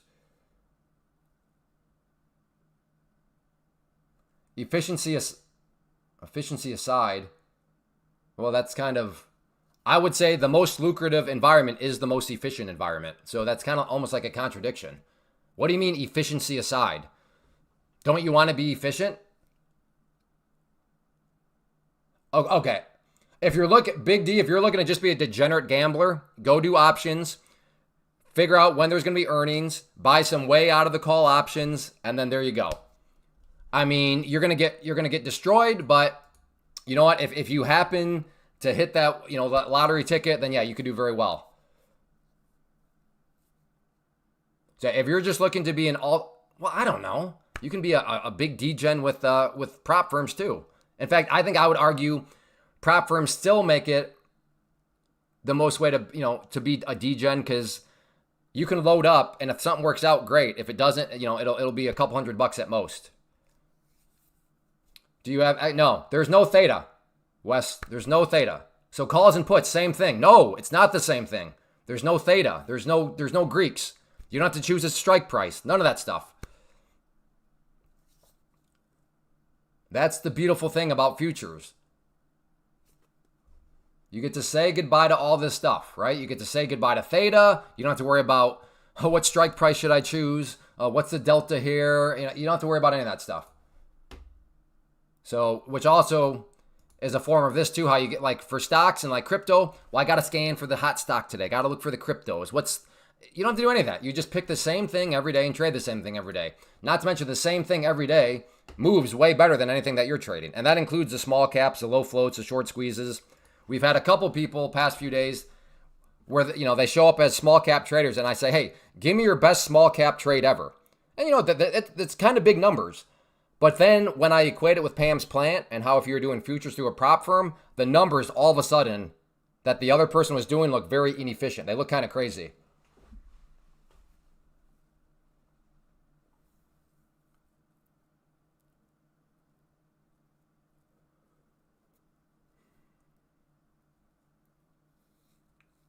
Yeah, that's what I'm saying, Andre. You are arguing against an outlier situation. Like I said, you are making the argument nobody should own vehicles. Vehicles should be illegal because there are car crashes. Sometimes people use vehicles as weapons and drive them in crowds. Therefore, there should be none because of these situations here. It's like, okay, that's true. Those situations do exist, but are we really going to build just a general policy around those outliers? I don't think so. No, but they're not beautiful. That's the thing. They're not beautiful. Again, if you want to argue some outlier situation, sure, they can be beautiful, but you're arguing the outlier situation. The vast, vast, vast majority of the time, from a day trading standpoint, they are anything but beautiful.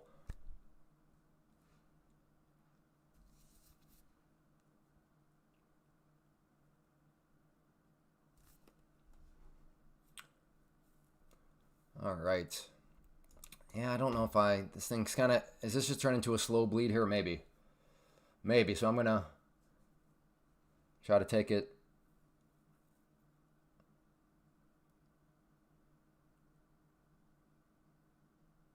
That's true, Robert. Yeah, technically options contracts expire, futures contracts expire, but it's not like Robert saying. It's not like options at all. There's no theta. There's nothing like that. So yes, technically speaking, but I was just saying no because what he means is expiring with the options definition of expiring. So that's why I say no, they don't expire, because I know he meant, do they expire like options? So I was trying to kind of be one step ahead of there, Robert. I love it. Sometimes I'm that way too. You can always tell who Robert's probably an engineer. He's like, well, technically speaking, Clay, they do expire. Well, okay. Yes, but that doesn't fit into the essence of the conversation that I was having. I'm a former engineer, so I'm allowed to make fun of engineers and overthinkers. And, well, technically, Clay, the technicality people. I'm allowed to make fun of them because I'm one myself from time to time. No, Wes, the CEO. They don't expire. They don't drift down. No, that's not how it works. See, Robert, now you just all of a sudden, now you got Wes back to thinking, wait, they expire? And now he's asking those questions. You see, man? You kind of got to go with the drift of the conversation. Hey, Sam. Good to see you. But I bet Robert's either an engineer or some kind of accountant. That's my guess.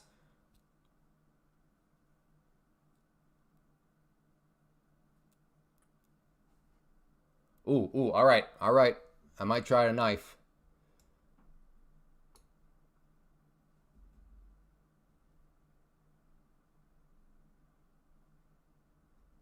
What kind of engineer, Apex?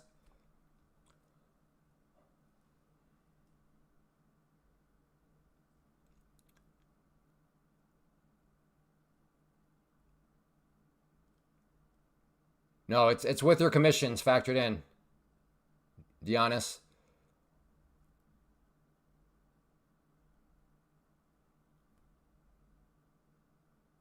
You don't want that. I'm a fabricator. Ah, yeah, you're like a tool and die guy. They're even worse. My father-in-law is former tool and die. Man, you should see him trying to take a measurement of something. It's got to be like within the 8,000th of an inch, or he's not happy. Yeah, tool and die. I forgot about them. They are definitely the worst. They are so obsessive compulsive, and I say that with the utmost respect. Again, it's hilarious. And my father-in-law, he's well aware of it, so he'll make jokes about himself, but that's always a joke. Oh, great. So, well, at least we know all the measurements are going to be within, 8,000ths of an inch. Yes, this is a prop account. Holy smokes. How many times do I say? At the top. Oh, wait, I take that back. It's my live trading videos where I say the prop firm. Yes, I am trading, I am advocating for futures day trading through a prop firm. That's what we call Pam's plan here. Okay, so futures trading through a prop firm. That's what I'm advocating. So yes, I am in a prop firm.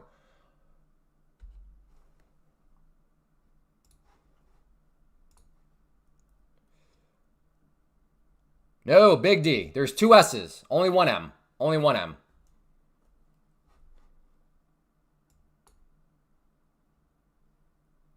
Why did I not take that short? I must have been, yeah. Who knows what I was talking about at that point. That's okay. What indicators am I using? Candlesticks. Learn to love candlesticks. Start there.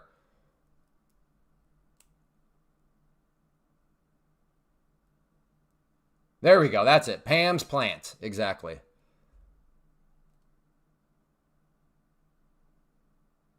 Almost a triple whammy of resistance right here. We have the overnight high, we have the 21 EMA, and we have the trend line. I mean, I got to at least try. Got at least to try a short right there.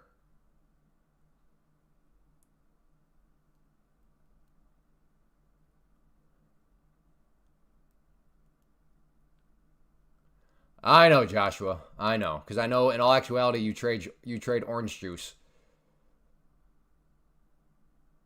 and pork bellies.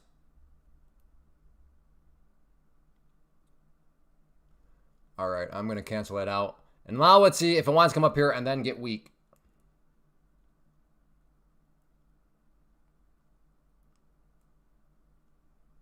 Yeah, probably true, Sam. Probably true. Kershid trades lumber. All right.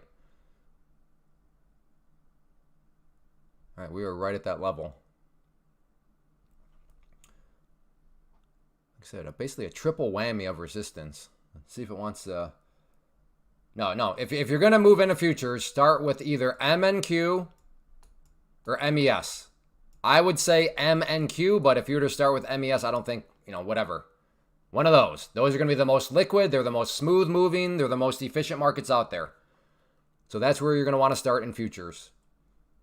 Very straightforward. And then every day you just trade those things. Because every single day those things will, they'll give you multiple opportunities.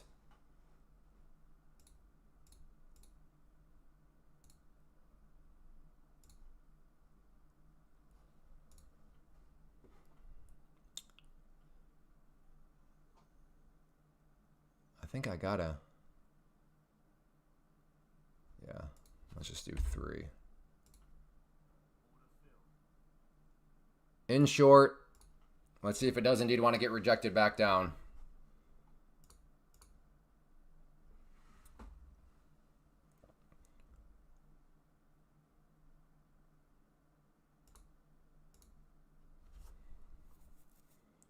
Do you trade stocks on...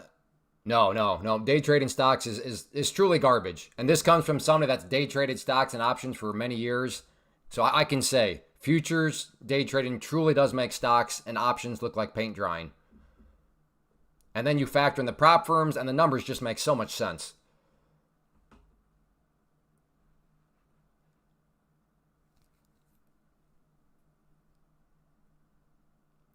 So are we going to get rejected off the trend line or is it going to break through? Very basic premise.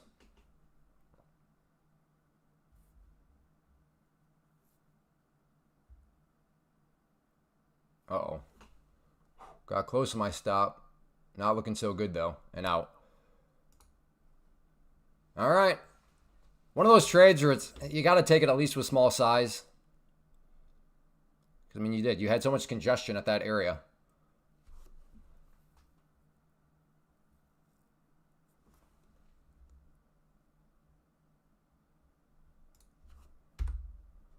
I'm almost, and I am not almost. I am so interested. If this wants to come down and break, look at that yellow line. Basically, these lows right here.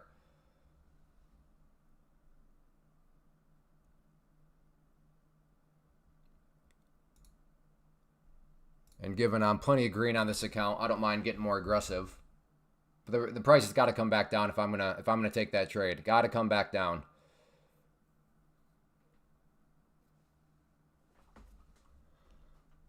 But yeah, if this is the start of a bigger breakout, then obviously I want out.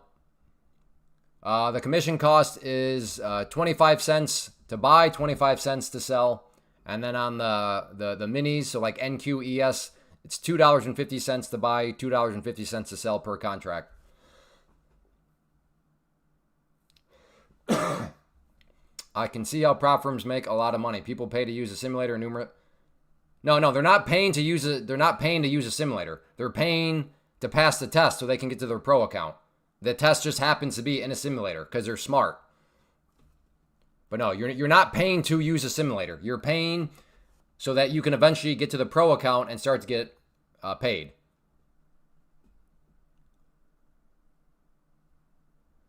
Very, very big difference in that. You're not paying for a simulator.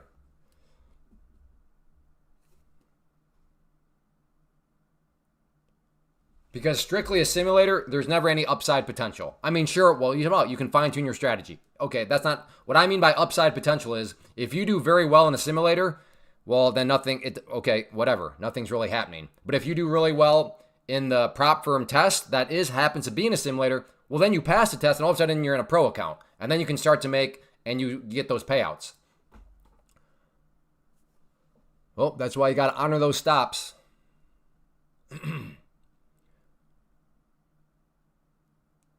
Because that loss would have been a whole lot worse.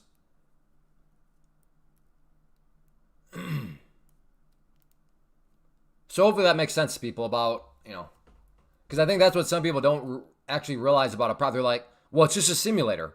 Well, I mean, it's true. It's the test account or the test phase is occurring in a simulator, but it's not the same as a simulator as you going to do in a simulator. Because again, if you go and crush it in a simulator and do really well, nothing has changed in your perspective. But if you go in the prop firm and you crush it really well in the simulator, well, now you've passed the test and you get to get the pro account. And then in the pro account, that's where you start to get that money made. This right here, these numbers are from my NQ trades. So this is NQ. And then these are from my MNQ trades today. So same account. Those are just the two contracts I've traded.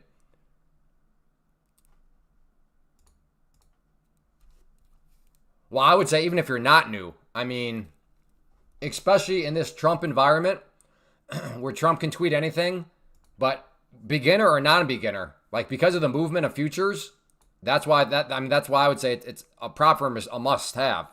Mainly because of that added risk control via you protect your own money. How do you protect your money? Because you put very little of your money actually at risk. But yes, definitely if you are new, the argument is not Pam's. Because Pam's is just arguing for futures. It's Pam's plant, especially as a beginner. Pam's plant, not just Pam's. Because if you are a beginner and you go, I mean, because of this fact right here, I mean, you could have a few $1,000s gone just like that. To be fair, yeah, you could also make a few $1,000s just like that. But that's a two-sided coin. And given trading is all about risk management, you've got to factor in the risk management part. And that's where the prop firm comes into play because of, this factor right here and the regards to the added risk control. So, yeah, you got to keep that in mind. But yes, the best traders in my private community that are way better than I am, that have been around for years, they're all like, Clay, why would I ever risk my own capital if I don't have to?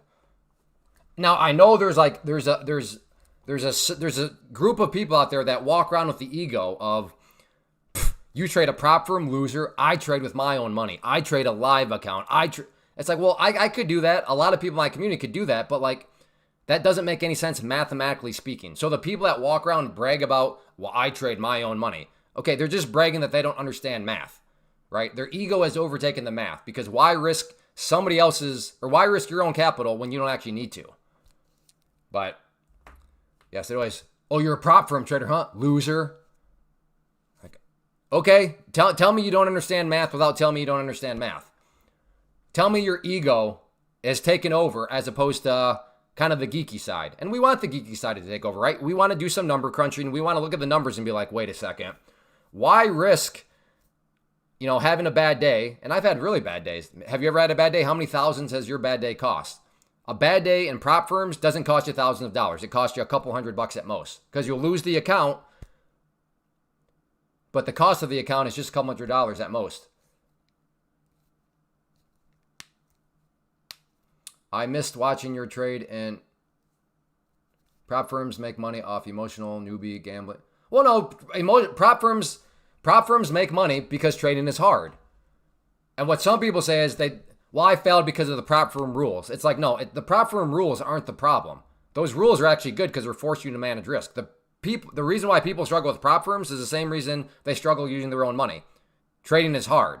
But that's the whole idea behind the prop firms, is how it allows you, it gives you more opportunity. So this is actually very important. So let's just say we have a couple people. One person says, hey, I have $1,000. No, let's just say I have $2,000, but I don't want to do the prop firm. No, I'm going to go use this on my own. And somebody else is like, well, I'm going to take my $2,000 and do a prop firm. So the person that does it on their own, they go, and I'm not going to say the first trade, but because futures move very quickly within a couple of trades, and again, any futures trader here can comment how realistic this is, but it is not hard at all. If you're not careful in futures, to all of a sudden, poof, $2,000 gone. So for that person, again, I'm not going to say it happens within their first trade, but let's just say within the first several trades, they just maybe Trump tweets something. Maybe they're not even being bad. Maybe they're not even revenge trading or FOMOing.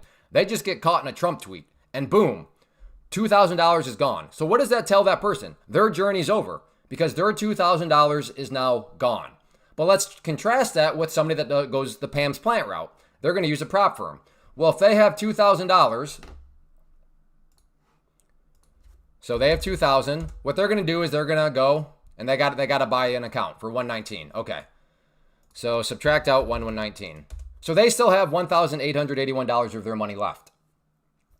But I don't know, same exact situation that the other person was in. The other situation, the person using their own money, they were actually behaving wisely, but then Trump tweeted something, right? The good old classic Trump tweet. Boom, big spike, account roasted, gone. Well, for this person, okay, yes, $2,000 is lost, meaning they violated the rules of the challenge. Now, does that mean, like the other person, that they lost $2,000 out of their pocket? No, they only lost the cost of the account, which again was $119. Now, you can go back and get the account again. That's called a reset fee. But the cool thing here is that when you want to reset the account, it's only $100. So in this situation, they're like, remember, the other trader, their journey's done. They're out of money.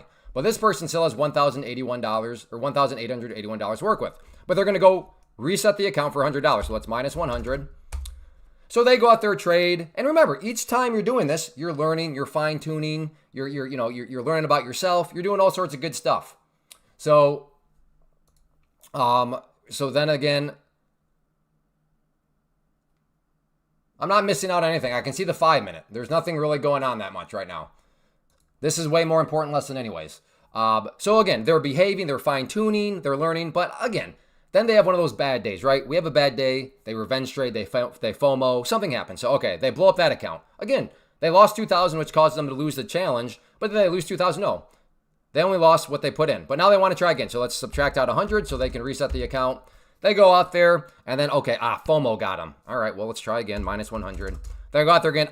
Revenge trading got them. Okay, well, minus 100. They're out there. Uh-oh. They averaged down. They just lost their mind. Minus 100. And then they're out there and they're actually doing pretty well. And then Trump opens his mouth. Okay, poof, gone. So let's try again, minus 100. And then, revenge trading again, minus 100. Then they go out there. They're doing kind of well. But then, they don't get good enough sleep.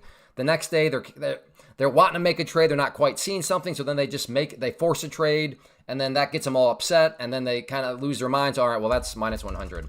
And then, I don't know, another FOMO trade. And then they go out there and another revenge trade, so minus 100. And then they go out there, another Trump tweet gets them minus 100. And then, you know what? Oh, no. They lose their mind again, minus 100. And then, you know what? They go on a run. They pass the test. They get into the pro account. And they accomplish $2,000 in payouts. So we got to add $2,000. So where does that person stand? And if I did my job right, that person failed over and over and over again. But, well, they started with 2,000, so let's subtract 2,000. They're actually up $681 after all those failures after failures after failures. How is this possible? Prop firms do not guarantee success. That's not what I'm trying to say. But again, Pam's plan is an argument of efficiency. It's more efficient also from the learning standpoint, because if you notice, if I can equate this to golf, the more swings you get, the more golf balls you can hit. Again, it's not guaranteed that you're ever going to hit a straight shot. But the more practice you get, the more opportunities you get, the more swings and balls you can hit, the odds are better that you eventually figure it out. Again, no guarantees that a prop firm is going to cause you to have success. But it will be more efficient in the sense of it gives you more swings. It gives you more golf balls to hit, to try to figure things out, to fine tune your strategy, to learn about yourself, to tweak things. There's just more opportunity. So I want to hammer that home. I'm not making a guarantee. The claim is not, a futures prop firm will guarantee to give you success. No, it just gives you more opportunity. Because every time you blow up, every time you do something stupid, it's only costing you in this situation $100 because that's the reset fee. So just keep that in mind. That is why I think futures very, very beneficial. Not only definitely for beginners, right? You're trying to get more swings. The more swings you can get, it gives you just a better chance to figure things out. So give me a 5. Does that make sense about the efficiency of learning and how Pam's plant just makes learning more efficient via just simply giving you more golf balls to hit? Did all that make sense? Okay. To at least 2 of you out there it did. 3 of you. Okay, that's good. I'm glad it made sense to 3 of you. Okay, 4 of you. All right, well, that's good. I'll take 4.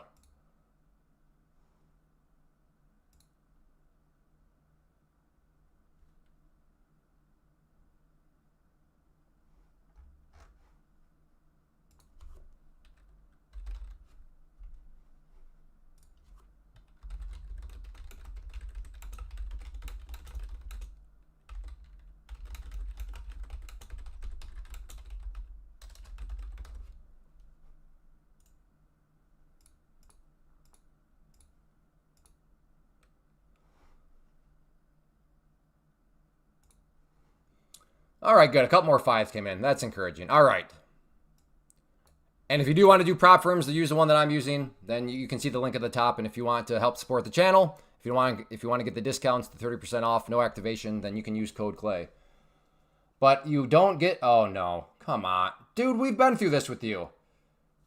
But you don't get to keep all money with prop. Also, you can be denied payouts. At least with your own money, you have full control. Because of that, I give you, no. Okay, so here's an argument that seems to make sense, but it doesn't. And yeah, you can get denied payouts if you choose some sort of bootleg firm. But if you're getting denied, it's because you're breaking rules. You're acting like a degen. But anyway, so here's the one thing that Dimitri is trying to be a wise guy about, which fine, good try. So he's saying, but Clay, why would I ever do a prop firm when I can use my own money? Because to be fair, okay, yeah, in the pro accounts, you get to keep 80% of your gains. In the pro plus, you keep 90% of your gains. So he's saying, but Clay, if I use my own money, I get to keep 100% of the gains. That is true.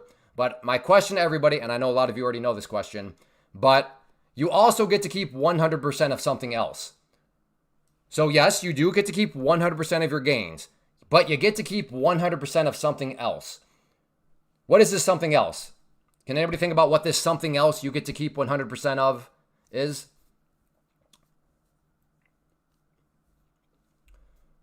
Again, yes, okay, fine. You do get to keep 100% of your gains if you use your own money, but you also get to keep 100% of something else. Some of you just way overthink this stuff. Yeah, your losses. You get to keep 100% of the risk. And given that this is a game of risk management, I would gladly give up 80%, I'd gladly give up 20% of my gains or 10% of my gains in order to gain the downside protection. Because all it takes is one bad day with your own money. And if anybody's traded long enough, I'm sure you've had bad days and you know how bad a bad day can get. All it takes is one of those to wipe out a whole lot of progress. But in the prop firm world, sure, you may lose your account, but you don't lose all the progress that you made because as you're making progress along the way, you're paying money into, back to yourself. So Dimitri, good try, good try.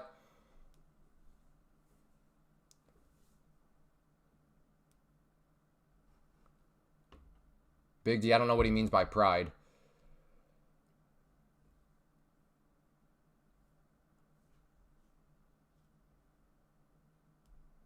No, that's not wrong at all. Where do I say you're getting a 50K account, Chris M?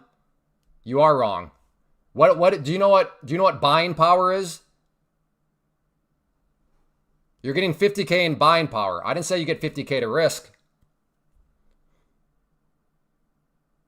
So no, you're not really being fair.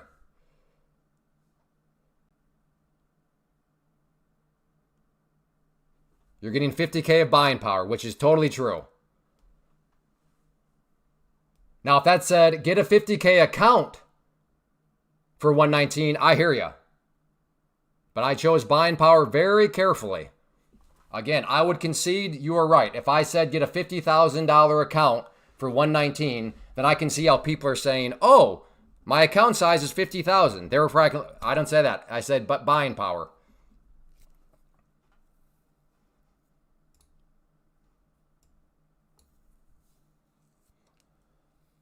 Hey, what would you say are the benefits?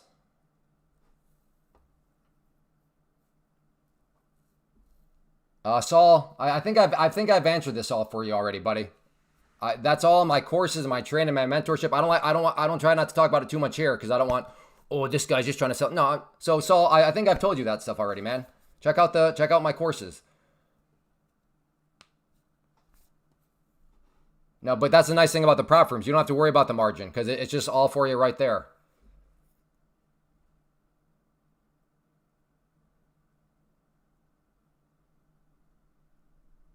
Yeah, so right there, Scotty.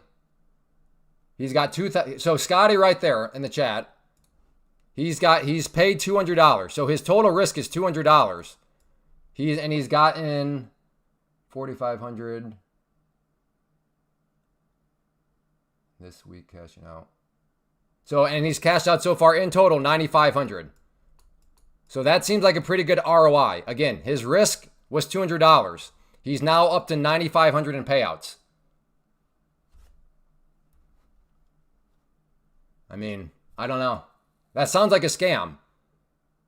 I mean, it's not, but that's what I mean. Pam's plant, it sounds like a scam because it's like, wait a second. Yes, because a prop firm, literally your only money at risk is what you buy the account for. And then if you pass a test, you go to the pro accounts and you start to get payouts. Yeah.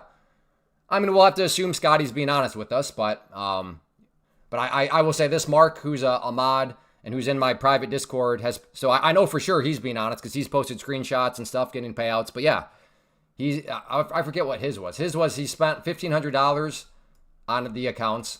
So his investment, his risk was $1,500, and I don't know, he was up to like 25K or something like that in payouts. So even if he were to then eventually do something stupid, violate the rules, and lose all these accounts, well, he's still got $25,000 paid for him before he loses the accounts.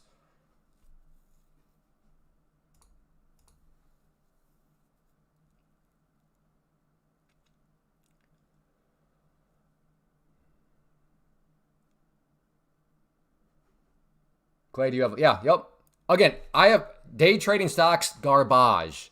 But that's in the category of day trading. Pam's plant is the category of day trading. In the category of investing, oh, I love stocks. I have lots of stocks in my long-term portfolio. Oh, what would you say are the benefits of different? I don't know. You could ask 10 different people and get 10 different reasons. I think the main benefit is how much wiggle room to the downside do you want? So with the 50K, if you get 50K of purchasing power, you will be able to lose up to 2,000 before they take the account. If you go with 150K in purchasing power, then you'd have 4,500 to the downside. And you can also do bigger position size. So I don't know, if you want to go with bigger position size, well then the more buying power you get, the bigger position size you can get. So I think a good spot to maybe start is just how much it's called drawdown do you get? How much will they let you lose?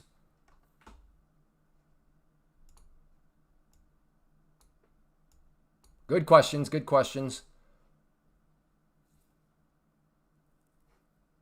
Okay, Scotty, let's calm down. This is actually a take profit trader stream, all right, Scotty? So congratulations, but now you're almost it seems like you're turning into a sales pitch.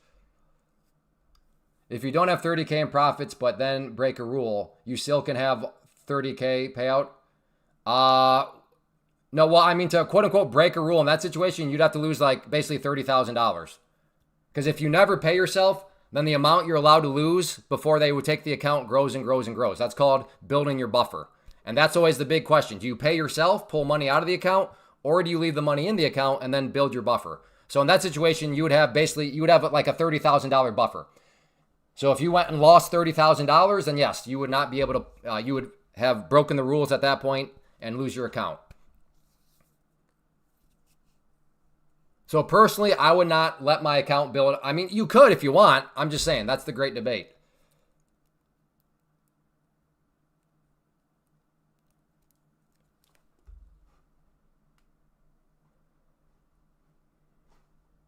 Well, we have, yeah, I think you can see it better on the 5 minute.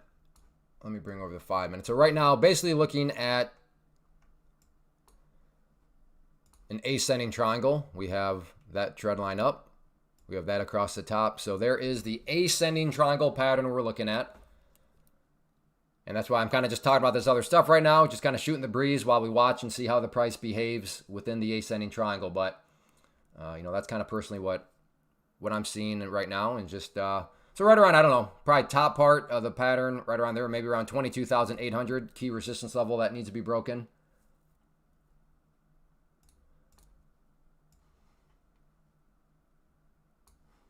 Suppose I can get, yeah, we'll just clean this thing up. We'll get rid of those. Yeah, well, let's at least get the top part of the ascending triangle across the top here.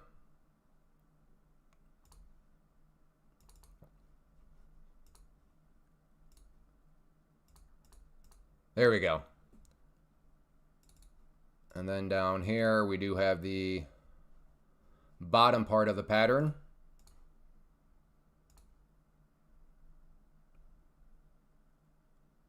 So there we go. Again, we have our area of resistance. We have our lower trend line. So there, that in my opinion, it's an ascending triangle. Maybe you disagree, and that's fine.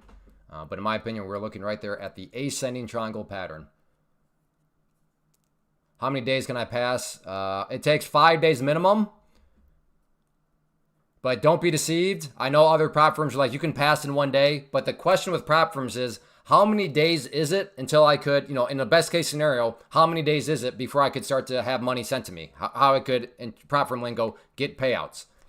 So yes, some prop firms will be like, you can pass in 1 day. But when you answer the question, how many days, assuming things go perfect, can I get paid? It's like, well, 8 or 9 days. With Take Profit Trader, that sounds bad up front. Wait, the test has got to go 5 days? I know so-and-so is 1 day. Yeah, but you can get paid on day number 1 of your pro account. So if you pass the test in 5 days, on day number 6 in your pro account, you could start to get paid.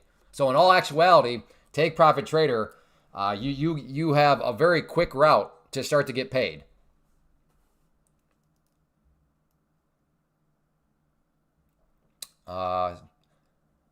So they have not, Treasurer 8, they have not sent, you don't have any login information for Take Profit, or I'm sorry, for Tradeovate, assuming you chose Tradeovate? Because they can say pending, but you can still trade them. Okay, we're nearing the bottom part of this pattern. I might be interested here in a short. I'm not going to take it on this candle, though. That seems too much of a FOMO. But if this candle wants to come down and then give me a couple sideways and then break, I'll take it. But come on, don't break it on this one. Again, that's seems too much of a chase in my opinion. Maybe you disagree and you're going to get short on it regardless. Okay. I am more so in the pay yourself camp, Big D. I have no account number on Tradeovate. No, I'm asking, so can you log into your Take Profit Trader account? Like your dashboard, Treasurer's 8?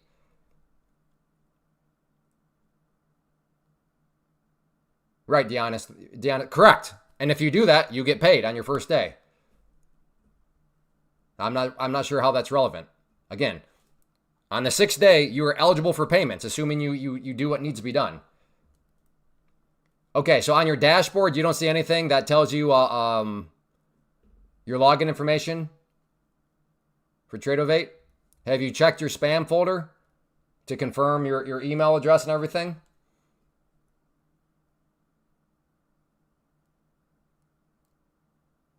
Oh, I bought accounts with them before. It's pending and I can't make... you're not even new. I bought a... Okay, I thought this was your... Okay, so never mind. Sorry, Treasures 8. I missed that about how you've bought accounts with them before.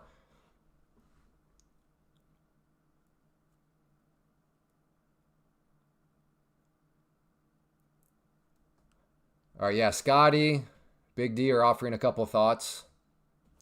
Okay, no, not on this one. Next candle, I'll take it. Then I'll have a nice little stop right here.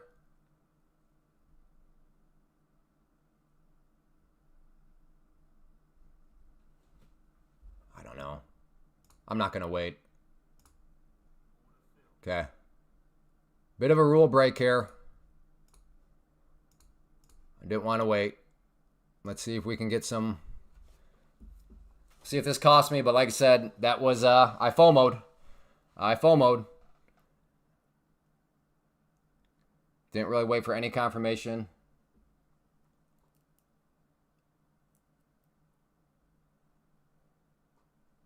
Come on. Let's go. All right, let's go, Bears. No, don't bounce off the tread line. Flush through the tread line.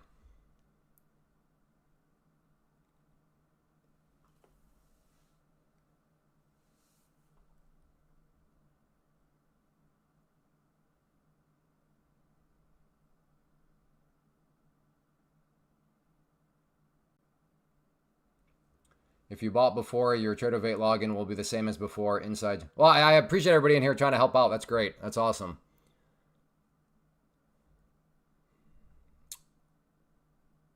Well, right now, not feeling so good.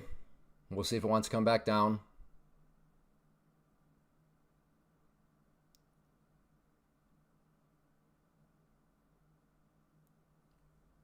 But you all heard me. I did not listen to my original trade plan, and maybe now it's going to bite me, but we'll see.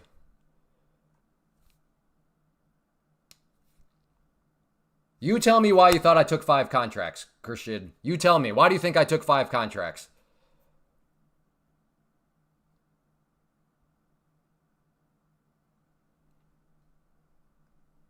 Okay, well, you think on it. You think on it. I bet you can figure it out.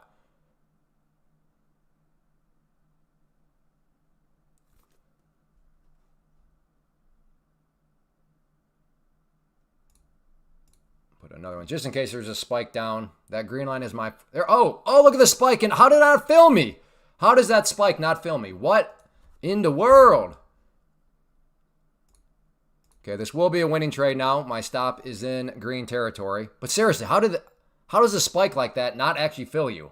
Did that spike really just hit the bottom and then that's wild.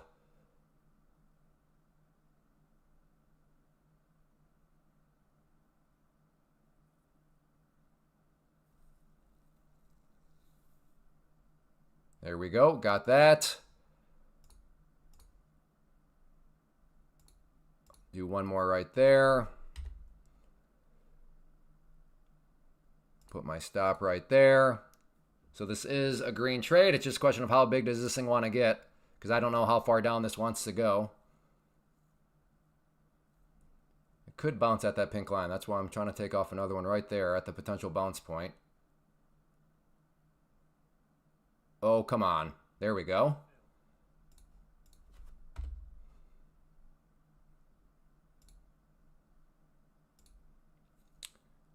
So let's see if this thing wants to keep... Could very well bounce off this area, so I'm going to get tight with the stop now. But as it comes down, I'm going to drag my stop loss down.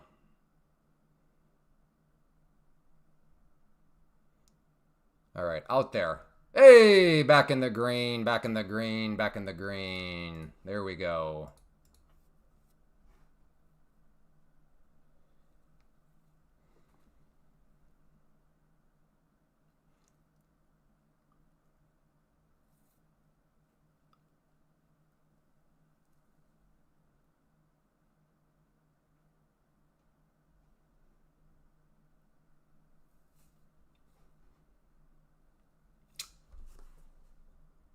The funny thing here is what did I say? I said I want to see it. I don't want to take it on this candle. I want to take it on that one. And had I just waited, I would have had to sit through no pain. Not that I was ever in pain, but you know what I mean. Because this candle, when this one came down and broke, there it went. And that's what I said the requirement was. Don't want to take it on that one. I FOMO'd in. And it still played out. But yeah, had I just waited for my original requirement, okay, don't take it on this one. Let one more happen. Boop. It would have been a much smoother trade. Oh, yeah, you had to pee? You got to hold it next time. But there we go. There we go. Now, I don't know. Maybe I should be trying to get long here at the pink line.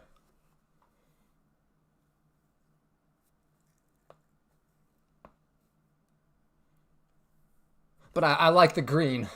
I like to look down here and see, oh, nice green. That looks so good. Like my face. But that'd be a bad reason to. You don't want to trade P&L. You do not want to trade P&L.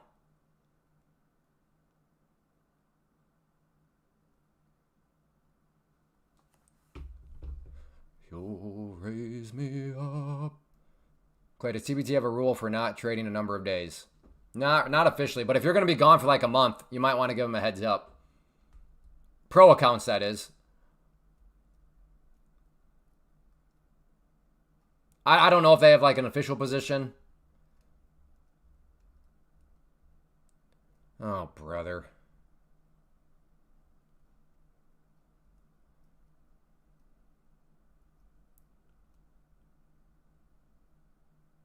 Then go long, Scotty. Where are you long at, Scotty? Let's go. Where's your entry point? Where's your stop at? Is this stock about to go up? It is not. Because we are not looking at a stock, Cody. We are looking at futures.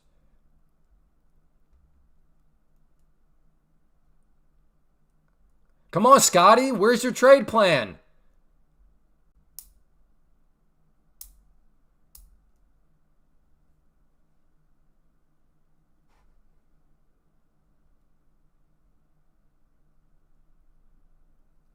When are you? I'm about to be gone for 5 days. Next week. Let's see. I will be on vacation. No live stream from, when is that? From July 7th to the 11th. The week of the 7th, I will be on vacation. So July 7 to the 11th. And I will be back on the 14th. Assuming we don't get stranded in Michigan. I just happened to find this live. So how to join? What do you mean, D. Anderson? Join? What are you looking to join?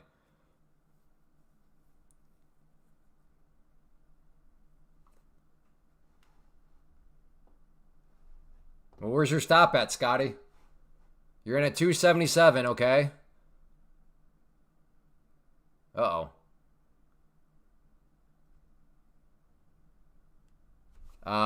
Formerly Grand Rapids. We were in the Grand Rapids area. I did grow up in Toledo, though. So, Toledo, Ann Arbor, basically neighbors. Well, I grew up in a suburb of Toledo. But then lived in Grand Rapids from 2010 to basically 2024. Oh, right here, Henderson.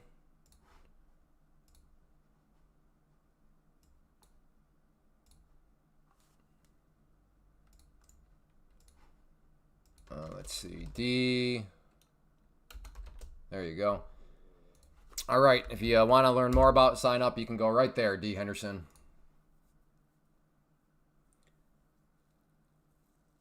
Matt, Toledo. When I say Toledo, Toledo is in Ohio. So I grew up in a suburb of Toledo, but Toledo is also by the Michigan border, which is why I say I was neighbors with Ann Arbor.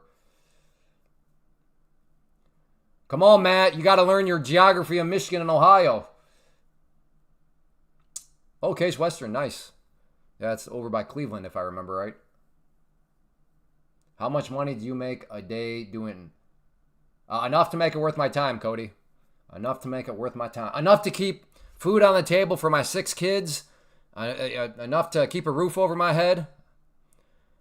On hot days like this, enough to run the AC unit.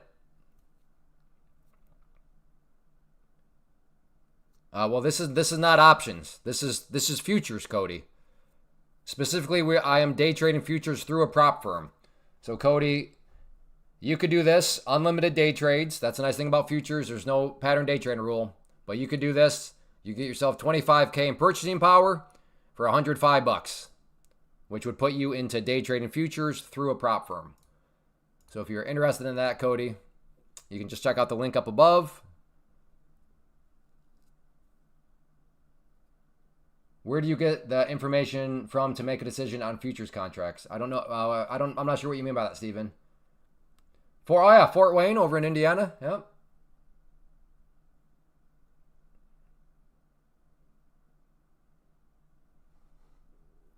On your next 100K, well, I don't know. Well, Gregory, you got to specify. Options in the category of investing, you can do some pretty cool stuff. Covered calls, cash secured puts. Options in the day trading category, I do agree. They suck. But yes, options in and even swing trading, you can do some pretty cool things from them, swing trading.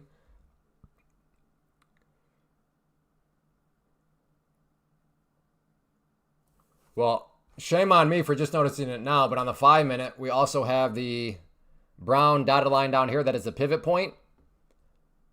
So not that that's going to guarantee a bounce, but, quite a bit of support down around that area. So you combine the 5-minute with the 2-minute and the fact that the 2-minute has that pink line right there.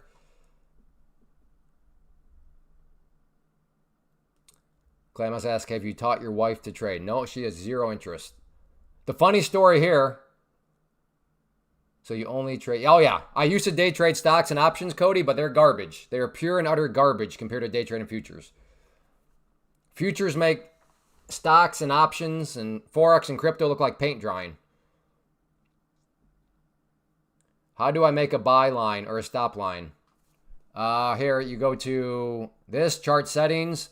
You come down to fills and orders, and then you click right there, show order lines.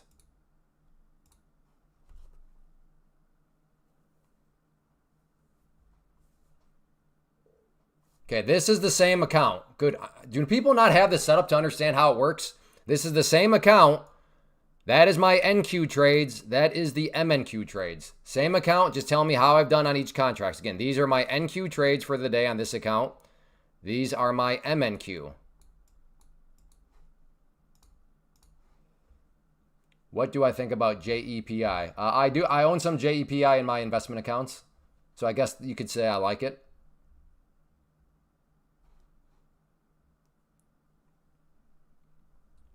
Yeah, Cody, what do you trade right now?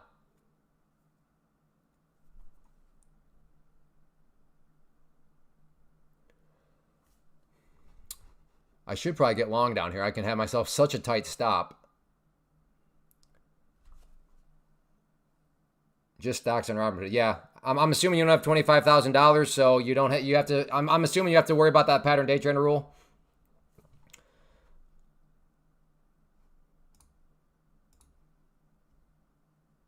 Yeah, well, in futures, there's no pattern day trader rule. So you could quite literally make as many day trades as you want every single day for $105.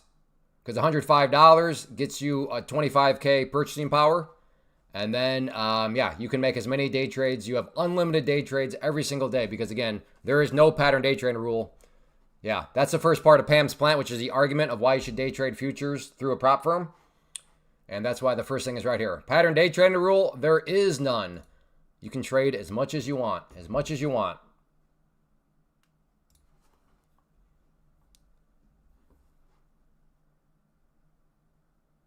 I don't know. This almost seems like more of a short than a long right here. If I shorted here, 65.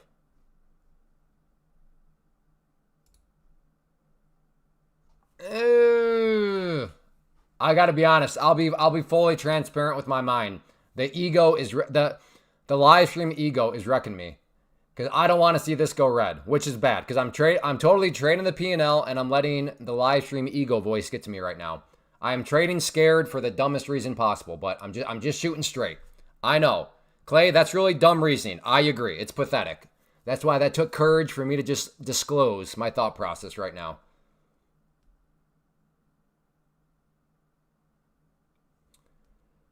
If I take profits to invest in, I do. Yeah, I invest in stocks and ETFs. Yep, I have both.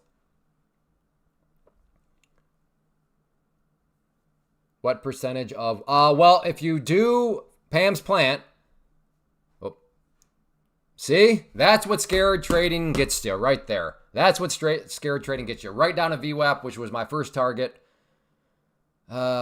See, that's what's really pathetic egos happen. The live stream voice, Clay, don't let that, it's so nice green. Don't let it go red, Clay. It doesn't, the live stream looks so much better if that's actually green. And then I got scared and then I missed out on what would have been a nice little trade there. Now, not a boomer because it didn't come down here and break through there, but I would have definitely pulled off some, it would have hit a couple price targets. But yeah, as far as what percentage of winning trades do you put, it's very straightforward. Because with the prop firm, tax reporting is easy. All you do, they send you a 1099. So whatever you are pulling out from the prop firm, that's the numbers that you're going to have to base sending some money aside with. So very, very straightforward process. You literally will hand your accountant one piece of paper, the 1099. There you go. That's it. You don't have to show up with a wheelbarrow full of all your trades and wash sales and this, that, and the other and blah, blah, blah. Nope. 1099, there you go.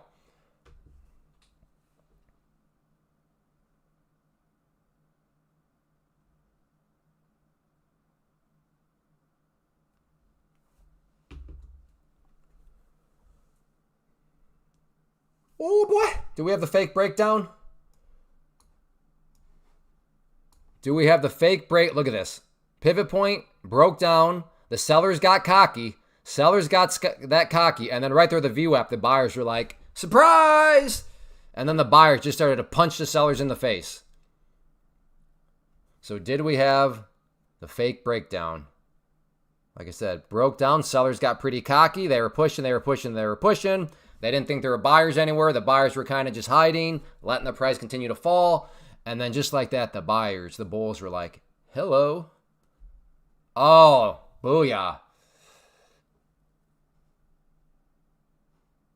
Let's go long. Hey, go for it. Get long. More power to you.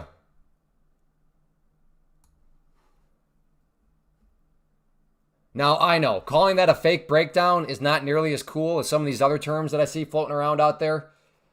But, like, that's just what happened. It's just supply and demand. There's a bunch of supply that showed up, and then right at the VWAP, the demand showed back up, and the demand overwhelmed the supply. And because the demand overwhelmed the supply, that's why the price went back up. I like it when you're funny. What do you mean when I'm funny? You should be saying, I like it that you're funny, because that implies that I'm always funny. But when you say when I'm funny, that means that I'm not funny at all times. So I'm insulted by that, zombie driver.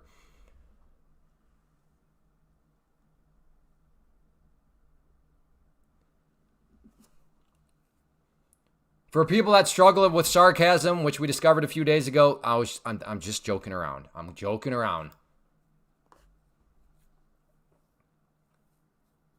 So everybody just calm down. It's Friday. Calm down.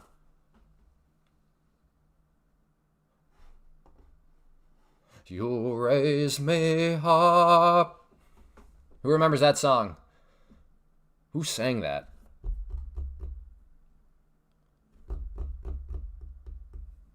Friday afternoon, people taking all those profits to enjoy the weekend. I really wish it was that easy, though. Nick, how cool would that be? Like, okay, it's Friday. We know the markets are going to go down because everybody's going to take their profits to enjoy the weekend. So it just gets short. Man, that would be awesome.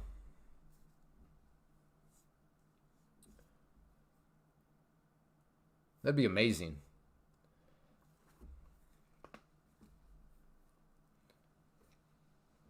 How do you have your 5-minute off to the side? I'm using TOV app. Do you have it open? No, I have the desktop version. Time to go long. Okay. Kershid, this is how we do things. Because right now you're kind of like armchair quarterbacking, broad statement trading. So which is fine. But now we need you to kind of explain to us how you're going to take that broad statement, time to go long, and turn that into a practical trade plan. So this is what we need from you. We need your entry point, your stop loss, and your target. before the price gets to any of those areas. So that's what we're going to need. That's where the chef's kiss comes into play. Ben David, well done. Brian, yes, I think so. Okay, so we got to get that. Time to go long, too broad. That's much of a, you're doing yourself a disservice. That doesn't really mean anything. You gotta nail down the finer details. So like maybe like this. I said, okay, I'm gonna go long here. Why? I'm gonna go long here. My stop is here. And then my first target would be right below the pink line there. See? So you see that? So I could give you all these numbers right now. My entry, 763.75. My stop, 757.25. My target, 769.75. My first target. See? You could give those three numbers. That's the chef's kiss.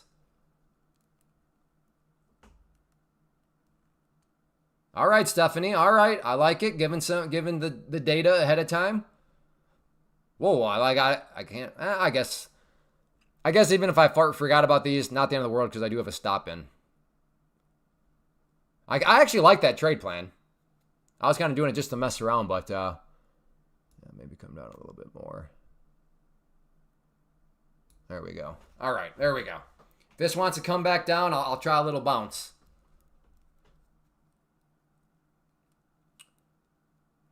Curious why you trade the YM. I'm not saying there's anything wrong with trading the YM, but I don't come across very many YM traders. What about the YM do you like? Oh boy.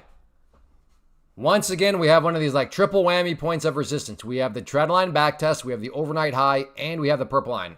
That's a short I have to take. You just have to do it. Less risk. Got it. Hey, at what point do you call a day to wait till the market to close? I mean, usually for me, it was like 11 a.m. at the latest. But because of the live stream and because kind of the history of this thing, how I accidentally started it, and then I learned that people like to see live trades, I've turned myself into an afternoon trader. But yeah, for me, I'm done trading as soon as the live stream stops. But that's why I always go into my conservative accounts and take conservative positions because I've never been a good afternoon trader. But yes, for me, usually before I got into live streaming, like 4 months, 5 months ago, whenever this started, I would be done at the very latest 11 a.m. Eastern, that is. 11 a.m. Eastern.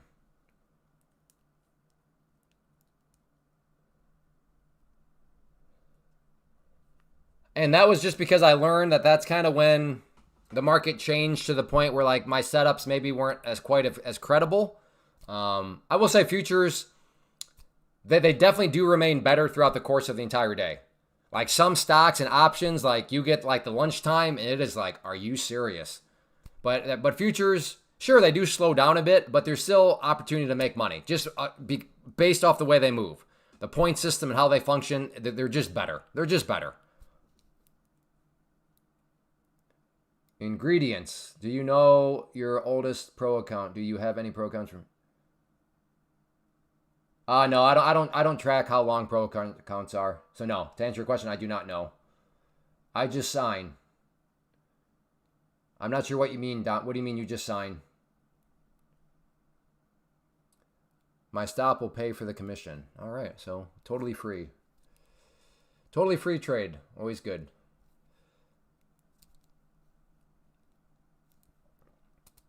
Bum, bum, bum, bum, bum, bum. I don't know. This could be a short down below the pink line. I think I'm going to take that. Do you find some months in the market are more I don't know about months, but definitely days, and to an extent weeks. But yeah, I don't think I'd extrapolate that out as far as months. What? Huh? What just happened? You heard me all say it. What? Uh-oh. Who treated what?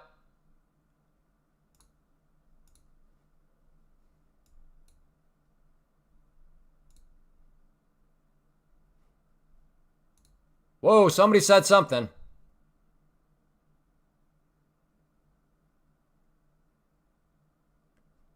You all heard me say it. Now, of course, I had no idea that was going to happen.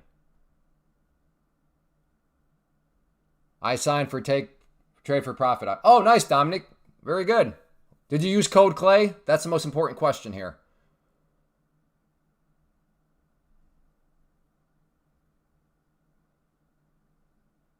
I changed to my pro account just because.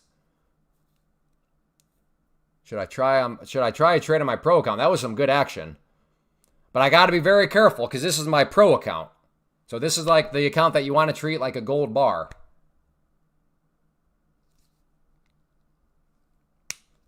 Okay, what did Trump tweet? Somebody, oh wait, or is there news at 1:40? What? Huh?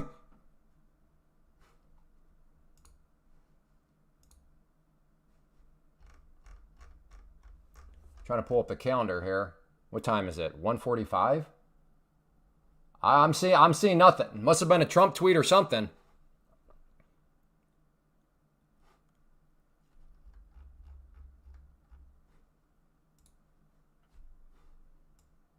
Whoa, ho. This is probably too risky of a situation for my pro account. I could get really aggressive and try to go for a payout territory here. But these, it's either payout territory or account roasted. I don't know if I want to do that.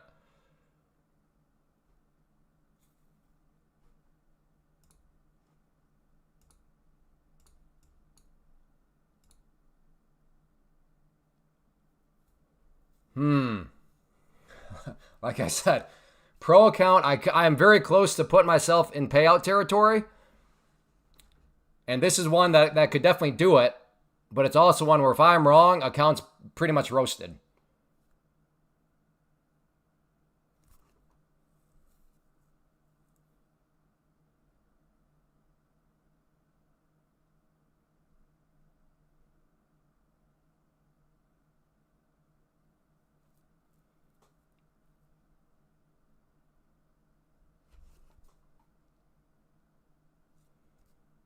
Trump ending talks with Canada. Okay, that's what it is then. And that's what I've been talking about this whole time. Earlier, I was talking about how all it takes is one Trump tweet or one bit of news. And, think about that. Think about people with cash accounts. Like, think about how fast this all happened. If you were in a cash account, you are very, very realistically out now thousands of dollars. Even if you had to stop, there is certainly slippage on that move. That's why I think people are crazy in this sort of Trump tweet environment to not be in a prop firm. Again, there are traders out there that know prop firms are for losers. They were long there trying to play this bounce, and then they're not having a good Friday all of a sudden. All right, I'm going to hop off the pro account here. I better not. I don't want it. That'd be a very miserable weekend. Maybe I'll try it here from the test account. Let's see if I can get it. So just looking for a quick little scalp.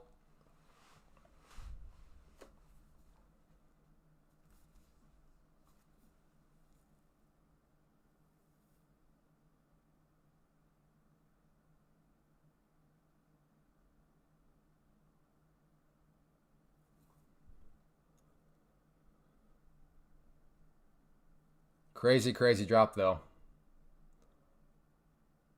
All right, never mind. This thing is really all of a sudden kind of tightening back up again. Made some nasty profits with that dump. Congrats, yeah. Some people, they were in the right place at the right time. Others, if you were not, that is a weekend wrecker. Especially, again, now there's for sure no doubt. In fact, maybe some people here. Did anybody lose a prop firm account on that dump? No shame. I can see how it happens. I'm just glad that you were in a prop firm and not using your own money. Because there are people out there that were using their own money because for whatever reason, prop firms are for losers, and they just got wrecked. I mean, think about it. You can see bounced again off the VWAP, was coming up strong. So you can easily see people that were long, and then whoosh.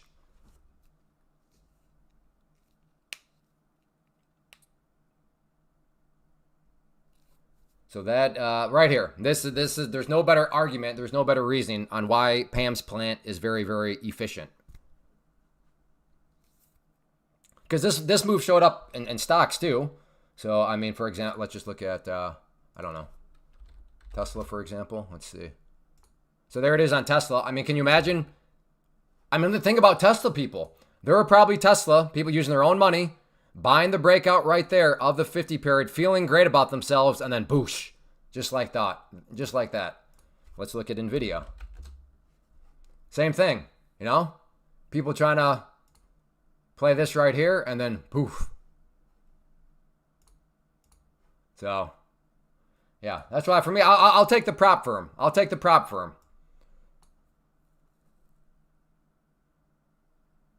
How do you only get a small win out of that? TJ Simple Trading? That seems like that takes a lot of skill.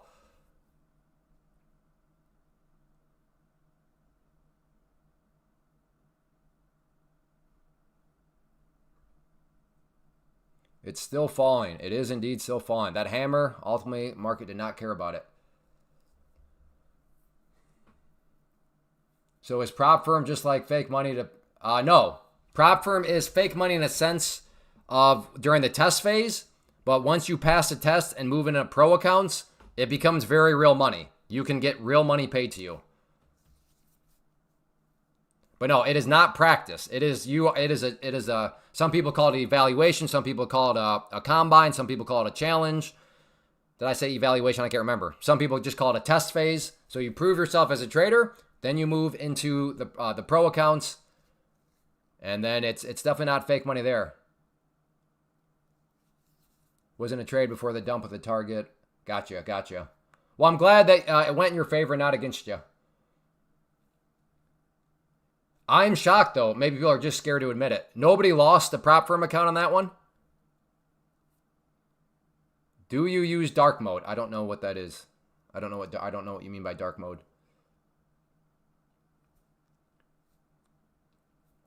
Yeah, that is way more expensive, and it still takes. You still have more days than you would with Take Profit Trader. Where do props get the money to fund everyone? From failed tests, and then from traders that make money in the live accounts, and then they get to keep 10% of it.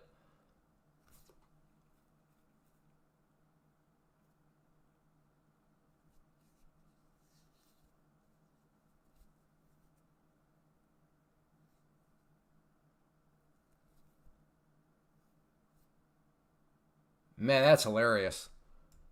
Hey, this looks like a good short below the pink line. And I turn my back for 1 second. And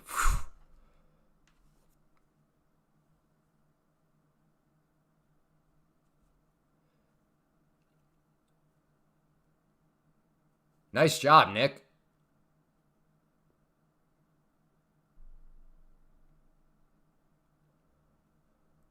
One of the rules is your biggest day can't be more than 50% of your profit. If I stop trading now and I'm over that limit, should I try? You won't lose the account, Josh. They'll just adjust your profit target. Yeah, but yeah, lose the money. How much do you need to lose? How much are you over, Josh? I'll show you how to do it. I've had to do it several occasions. Sometimes I've had to do it on here. I'm surprised you've never seen it because I recognize your name.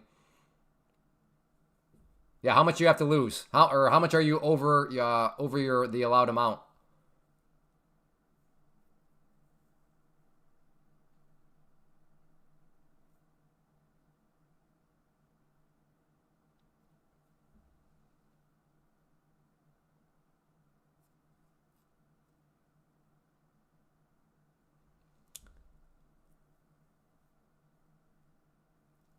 Yeah, Sly Lou, I would refresh. It seems like you are in a massive delay.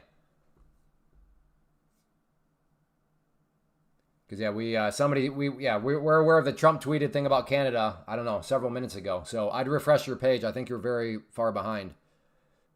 Hey, figuring out money, going pretty well. About 700 over. Oh yeah, definitely lose money. So just do this, Josh. Go to NQ, and then do like 5 NQs, and then just do this: buy market, sell market, buy market, sell market, or sell market, buy market, and then just back and forth. I'm telling you, over and over it, and then let the commissions do the job to bring it down. And then once you get, I don't know, within a couple hundred, then maybe hop over to the MNQ and now do 5 MNQs: buy market, sell market, buy market, sell market, and you'll just let the commissions do their work. And then eventually you'll get very close, and then you can switch to like 1 or 2 MQs, and you'll eventually work your way slightly down below. So that's how you can do it. Go to NQs, go, I don't know, 5, 6, And then just buy market, sell market, buy market, sell market. Click them as fast as you can, and the commissions will do the trick.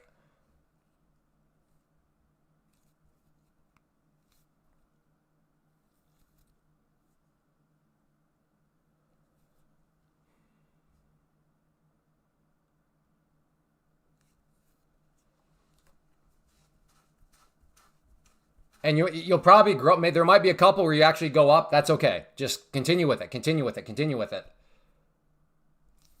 How to do trading in UK? Well, if you want to do what I'm doing, Pam's Plant, you can go to the link at the top. They are open to people in the UK. So if you're looking to trade the USA markets, then you can get direct access to the USA futures market through Take Profit Trader, which is the prop firm. Link up at the top. Oh, I forgot about that. Yeah. Thank you. I got to pull up the tick chart. All right, I'm going to give this a try here. So do you wait for it to go below?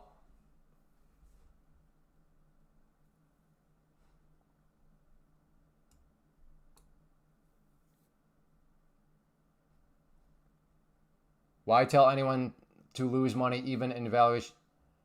Because SC Trader, he's going to be penalized. His price target is going to go up. I assure you, it makes perfect sense within the context I know that he's in. Okay, it's below. I think, I'm totally experimenting with something right now. Okay, never mind, SC Trader. You don't understand.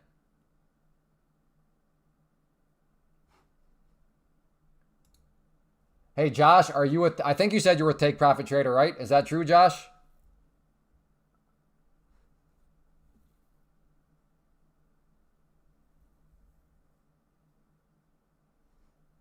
Yeah, all right, figuring out money. So was I supposed to start to buy as soon as it dropped below? Okay, you are with it. Yeah, then SC Trader, it makes perfect sense.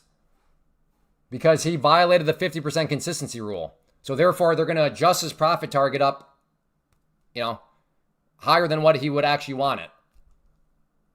So yeah, if he just loses money, then he keeps himself right on track for where he needs to be. Yeah, I have multiple screens. Yep.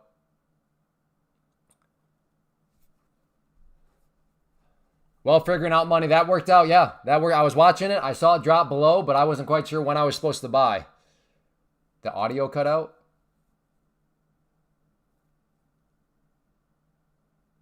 Gotcha. Okay. All right. But yeah, that was cool to finally watch it right before my very eyes. Cool.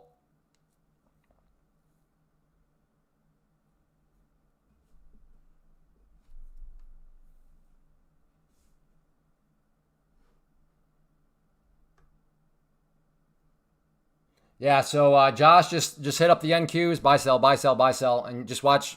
Just bring it down to right wherever you're supposed to be. What time am I live? I am live at 11 a.m. Eastern every day.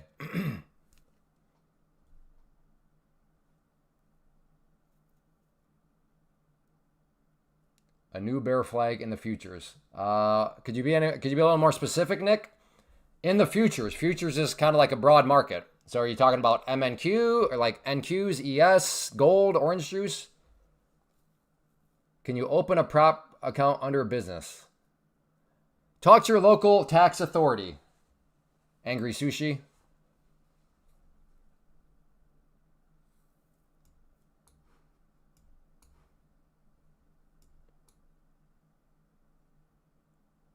Let's see. Yeah, if I can get away with a 10-point risk, I'll take that. If it gets a break above 5-minute breakout. Oh, never mind. Risk profile. Ingredients. I don't know how you made that jump.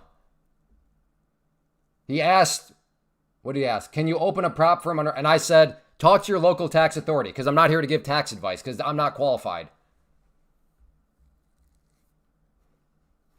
Ingredients. Have you been here before? You're starting to come across like, I don't know. It's like you got an ulterior motive here. That's not what they asked. Can you open a prop? Okay. All right. I'm pretty sure this is officially, I think this person's been here before.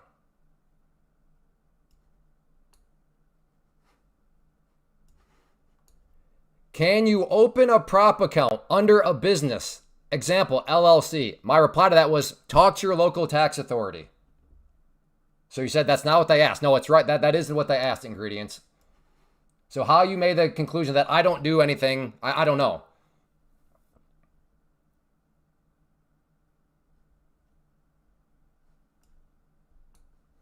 Now, if you look at the minute tick chart, you'll see the higher, low. Yeah, yep, I do see that. Matt, Momentum Hunter. Ever drop down to 15? No. We have a couple members. Michelle, who was here yesterday, she uses the 15-second. I give her a hard time. I think she's a psychopath, but hey, it works for her. 15-second. I mean, I'd like to think my brain can think relatively quickly, but I don't know. I've looked at the 15-second a couple times, and it's intense. It's intense.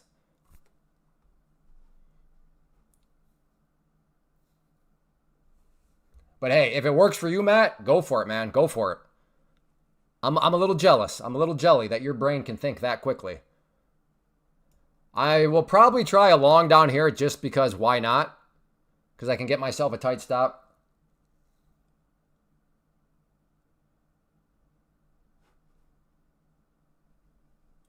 Yeah, maybe ingredients, or maybe it's because I don't feel like I don't feel like stepping into the tax advice or business structure arena. Or maybe that's why. Because there's a bunch of crazy people I've discovered on these live streams, and for all I know, I'm going to get sued in the Stone Age because I gave tax advice when I'm not qualified. Or maybe I'm just erring on the side of caution. Is that at least possible too?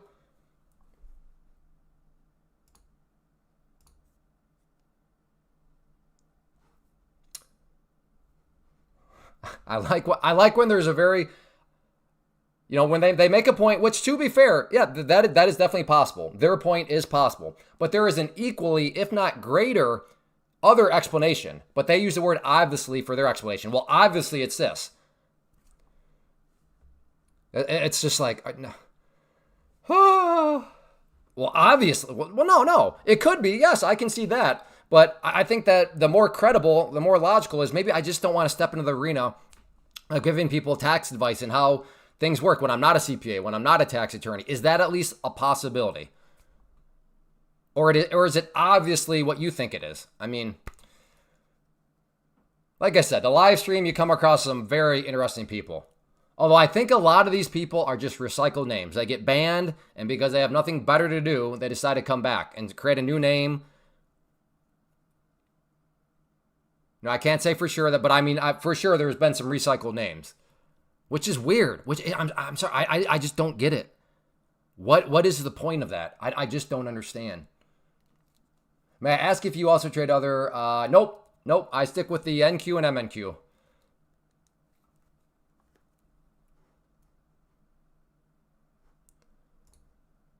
All right, let's see. I don't know if that trend line really makes sense, so take it with a grain of salt. I'm just throwing it out there as more of a curiosity point right now.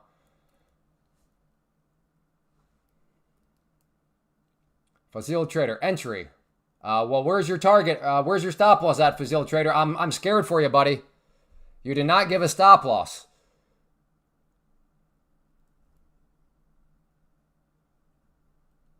I found a new nickname for you for this live trading, Bandwagon.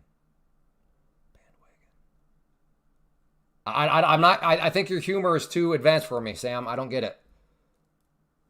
Oh, Clay, get your CRP and a living trust and a trade funds with it, of course. Yeah, happy days. I say this with all due respect, but if you think I'm even going to consider for a second any sort of that type of advice from a random stranger in a chat box, with all due respect, that's not going to happen. No offense. I guess I'll give credit. You said, of course, talk to a family lawyer.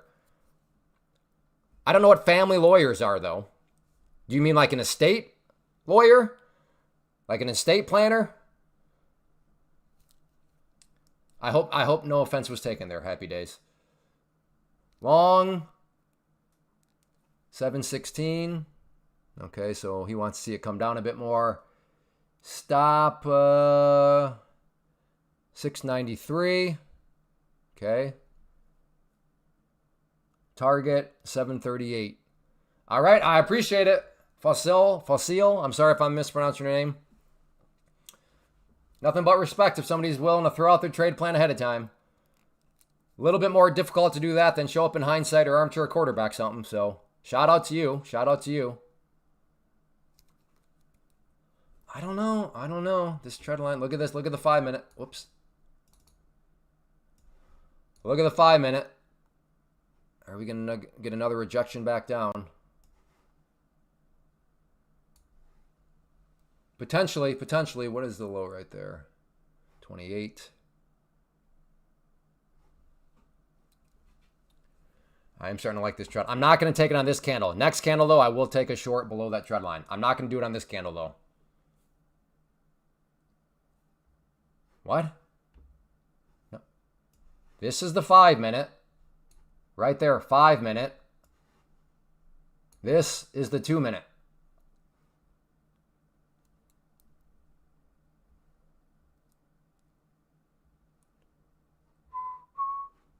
Ooh, I could cook up here, though. Look for a rejection of the pink line. I might be able to do that. If it wants to come up here and then show some weakness, I'll get short. Depending on the risk profile it gives me. But step one, let's see the price actually come up to that area. What's your positions? If I was in a position right now, this would be, one of these numbers would be fluctuating. But yeah, my positions right here are 0. Whoop.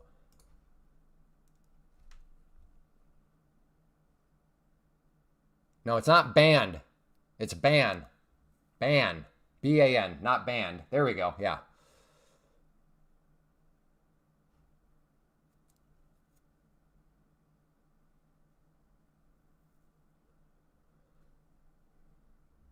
Bandwagon. Okay, that I get it now.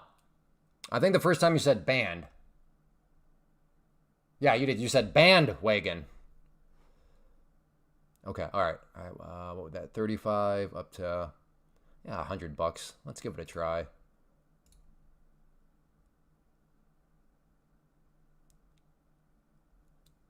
See if this thing wants to come back down. If not, about $100 loss. But I got wiggle room. There we go.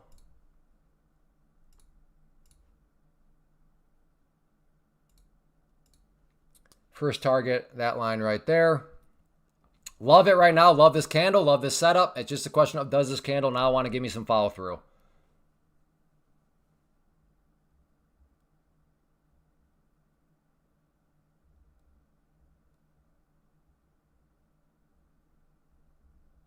Viewer from India, used to follow your videos sometime back. Didn't know. Yeah, I started the live stream about 5 months ago.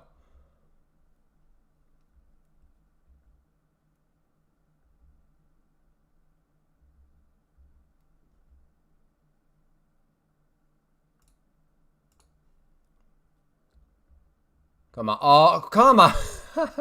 What? Come on. Okay. To be fair, it did not hit the green line. I can see there's a small little space there. You little rat. You little monkey rat. Okay, it's not going to do it to me 2 times in a row, is it?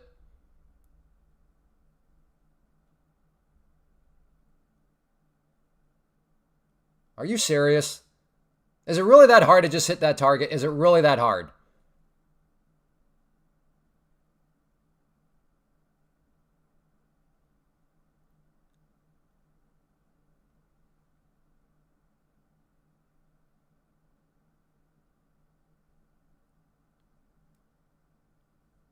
This seems harder than what needs to be.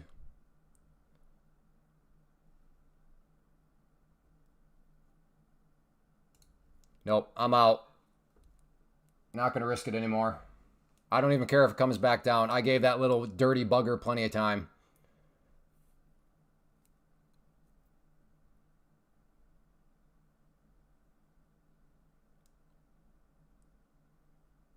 What a dirty little rat. It's a Friday trap, folks. Well, what's your trade, Nick? Tell us how you're going to make money from this Friday trap. We need to know your entry, your stop, and your target. But right now, before the price gets there. So if it's a trap, tell us how you're going to make money from the trap. Too much broad statement trading, Nick. So how are you going to... I'm actually very curious. How would you make money from this trap? Can you give us a trade plan?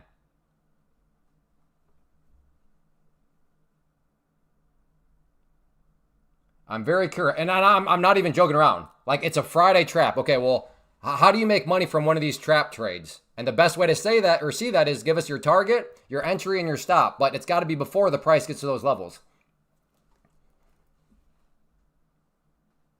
What are your thoughts, Nick?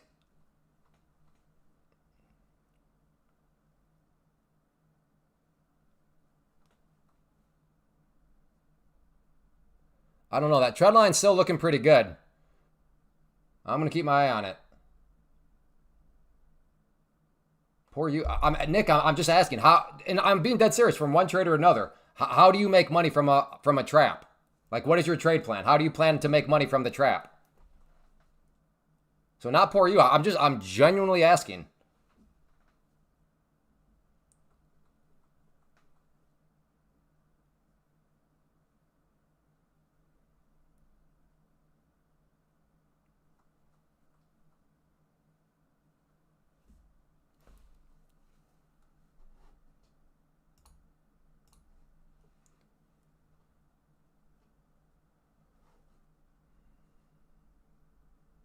Sell when it breaks the last candle. Okay, well, we need numbers. What is your entry point, Mohammed, your target, and then your stop loss? Can you give us those three numbers ahead of time? And then we can just see how it all plays out.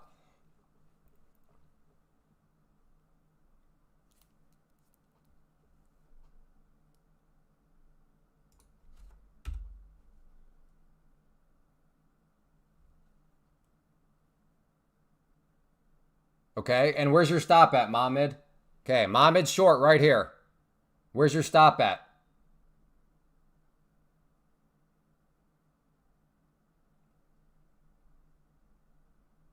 Hey, where's your stop at? You went short with my crosshair, 745. Okay, cool. There we go. All the numbers are ahead of time. That's good.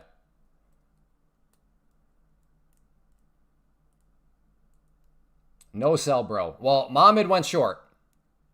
Mohammed is short right here. His stop is at 45. Right now it's looking good for him. He did not give us a target, so we're not quite sure where he's thinking it can head, but at least he gave us the two critical things. He gave us his entry and his stop. So right there.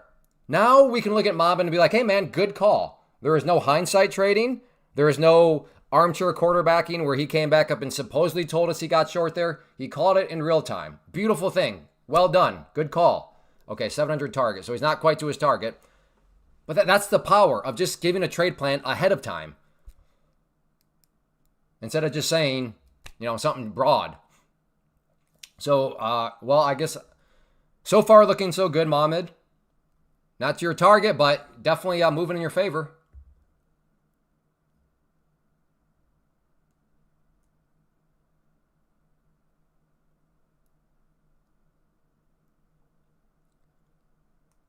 So I guess Nick is not going to tell us how to make money from the trap. Darn it.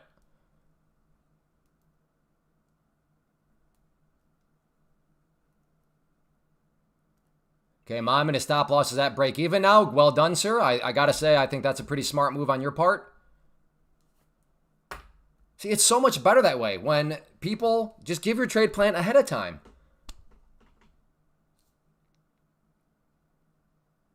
That's because Nick is trapped. Yeah, I don't know. I asked and he's like, poor me. I don't know what that meant. Oh, maybe that is what he meant. Maybe he is trapped, so he said poor me. Oh. I'm sorry, Nick. I'm sorry. Nathan got it. That's because Nick is trapped. Oh, I get it. Poor me because you're trapped. That makes sense, Nick. Okay. All right. Well, apologies, Nick. I didn't. Yeah, sometimes I'm not the quickest connecting dots when I'm trying to live stream here. Okay, Jack M. Pyramid short here. Again, broad statement. Can you please make a pyramid short, like practical? So, Jack, could you give us your entry point, your target, and your stop right now before the price gets to those areas? Instead of just saying, okay, 685. I don't know what 685 is. The sound is intermittent. Is anybody else having sound issues? I'm going to have to take this short here. 06. Yeah. This wants to come back down, try to capture the momentum. Long at 708. All right, well, I'm looking to get short where you're getting long. But this can't push up much more, else it's going to change my risk profile too much. But right now,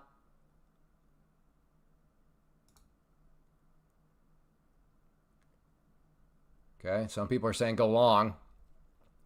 Oh, pushed up too much, so I got to cancel it out because now my risk profile would be too much.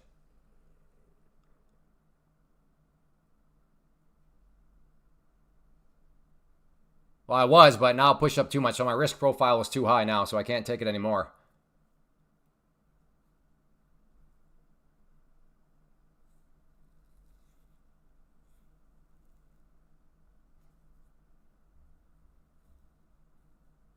$20 rejection for flush below 700. Alrighty. Going long is so risky. What indication shows reactive buying here? Yeah, bear palm. I'd agree with right now. It's, I'm not seeing any indication. Long. Hey, Hamid, how about you give us a trade plan? Where are you long at? Where's your stop loss and target? It'd be a lot easier to trust you if you proved you know what you're doing. And a good way to prove you know what you're doing is to give us a trade plan ahead of time.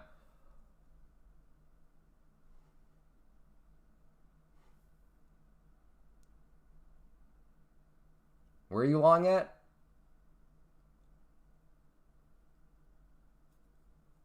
Long, take profit, 740. Yeah, if the longs are wrong here, this thing is gonna boom. Because to be fair, I see why people are thinking going long. As of now, seems to be lots of people interested in buying right around here. But if this area fails, then that suggests that those buyers are either wiped out or they've changed their mind or something has happened. So if the buyers have changed their mind, stepped back, or if the buyers are just flat out gone because there's been too much selling pressure, well, that can open up the gate for the supply, the sellers, to just find a clear path downwards.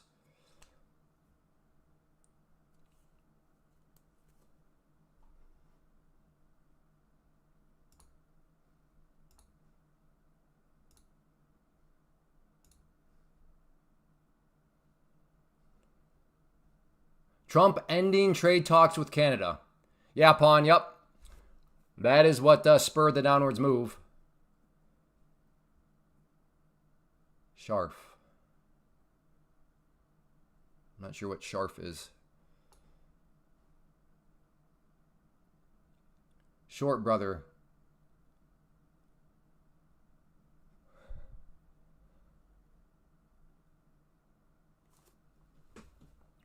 Again, if you want to like just have max credibility, saying go long, go short, like that doesn't mean anything. Tell us what you would do. Tell us, instead of saying go short, say, well, where'd you get short? Where'd your stop loss be? And where'd your target be? It's so much better that way. Then we can sit here and say, hey, really good job. Or hey, you got it wrong. That's okay. Being wrong's part of it. But showing up, and saying, hey man, I got short right here. It's like, oh, I mean, to be fair, maybe that's true, but it's also, to be fair, it's the internet. It's a live stream. People can show up and say whatever they want. But that's why I say max credibility. Give us those three numbers ahead of time. Entry point, stop loss, and your target. Uh-oh. Uh-oh.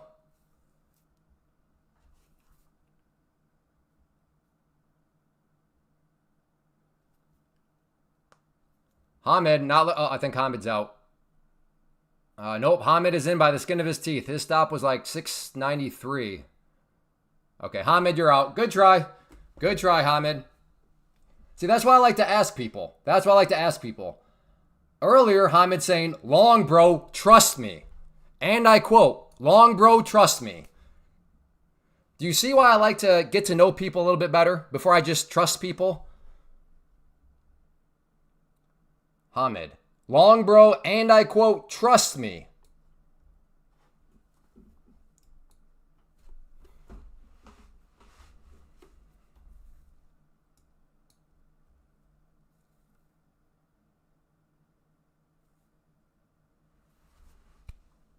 No, I agree. Everything can happen. Good job with the stop. I'm just saying maybe calm down with the trust me talk to people. That's all I'm suggesting. Maybe reconsider approaching another trader and saying, long, bro, trust me. That's all I'm suggesting. Maybe reconsider that approach.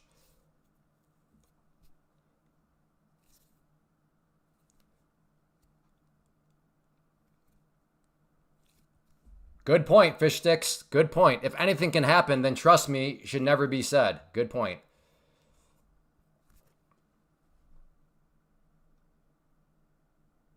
Good point. All right, let's see if this thing wants to maybe try to snap back upwards. Dangerous trade here. A form of catching a falling knife, but I'll risk about $100 on it, but it can't drop down any further than what it is right now. So if it drops below the red line, then my risk profile has changed too much. But if it can stay above the red line and go up and hit the green, okay, here we go. Okay, I'm in.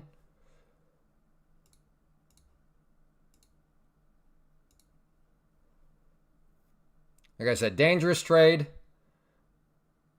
And out. All right. To me, that was worth $100. $100 on a Friday. Let's see what happens. But it didn't work out. Took profit on that flush. A lot more downside left. Crack 80, 50s. Got your pawn. J trade. Bounce at previous day high. Oh, hey, I like J trade right here. High. Entry. 692. Oh, I think he must be what? Oh, no, he's in. I think 692 entry, 680 stop. Uh-oh. Okay, so he's still in. J trade, close, but he's still in as far as I can tell because it did not violate. See, isn't it so much better when people give you numbers and then you know exactly where things stand? And even if he's wrong and gets stopped out, oh well, that's part of it. Hopefully people can start to see why it's just a pet peeve when people show up, make broad statements, armchair quarterback, hindsight trade. Because there's nothing that can be learned. There's nothing productive that comes out of it. But when people start to give you numbers, and then you can start to see what they're seeing, and you can start to follow along their trades. So right now, I'm rooting for J trade. Please, price, do not go below that level. That's a stop. Uh-oh. I think he's still in by the skin of his teeth. Not looking so good, though. Not looking so good. Don't do it. Don't do it. All right, he's out. Good try, Jay. Good try. Welcome to the club of trying to buy the knife and not succeeding. Okay, so Mobid is waiting for this to come up to 700 before short. Gotcha. Target means take profit. Hey, D. Henderson, you were asking about what I have to offer. All that stuff will be explained in the program that hopefully you maybe already signed up for. So yeah, all that stuff is there. It's going up and down. Trust me. That is a trustworthy. Well, what happens if it goes sideways?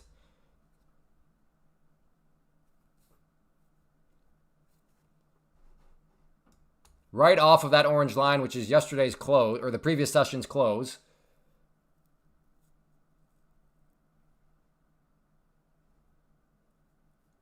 I like the PM session. Cool. I like this. I like whenever it's moving. That's what I like.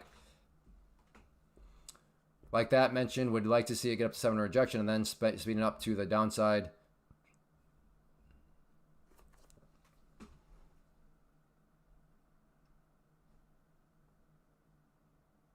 Yeah, Pawn. So, like, it'd be great if you gave us some numbers to go with that. Like an actual entry point, a target, and then a stop. That'd be fantastic. Oh, man. Jay and myself. What, that was his name, right? Yeah, J Trade. Clay Trade and Clay Trader, or J Trade and Clay Trader, both tried the longs, got stopped out, and now it's starting to go back up.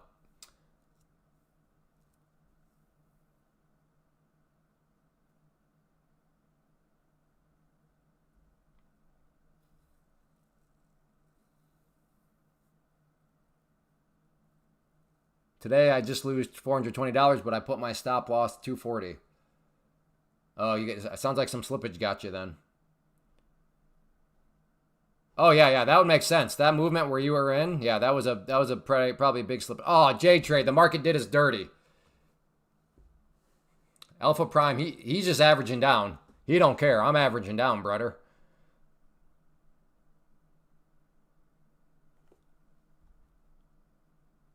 Okay, yeah, Mohammed is in.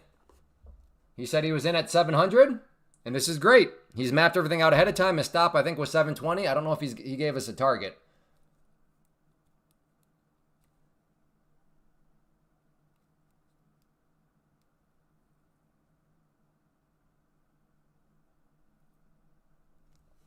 So he's got to stop up right at basically those areas of resistance, up above him slightly, so I can see the logic behind his stop.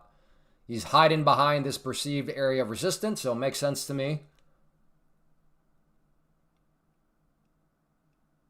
Oh, now see, Jay, that's just, nah. Sorry, man. We got to just go by what you tell us. So you broke a rule. Okay, that's not good. It may pay off here, but you know what? That's not a good habit to be forming.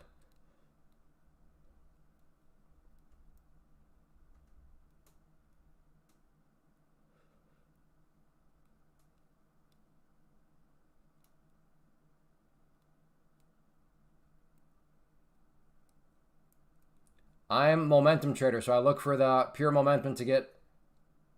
Okay, well then. Gotcha. Okay, well. Bummer then.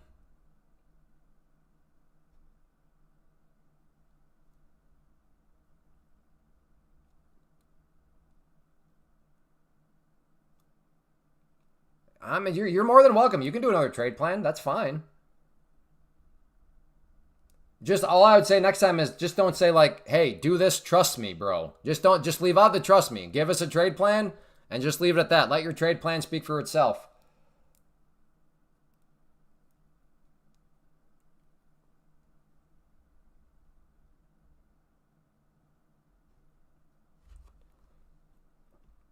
The trust me, bro, just adds a whole nother dynamic of like pressure and like, okay. I will say don't trust me. Hey, you know what? That's at least there's some humility in there.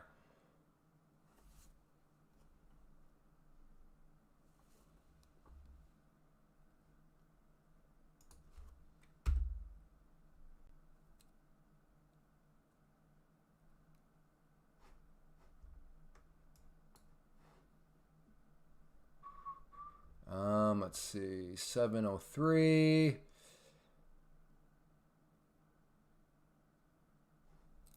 I'm thinking.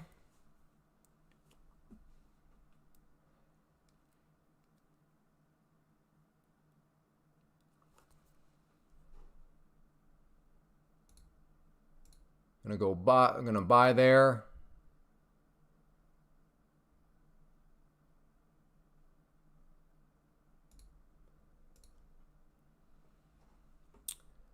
Let me bring that down a tad bit more. There we go. We'll try the knife again. Got a little tight little wrist right there. We'll see if it wants to go down there and bounce off that area where the buyers have been before. Although this could be a short here, depending on how much this bounces.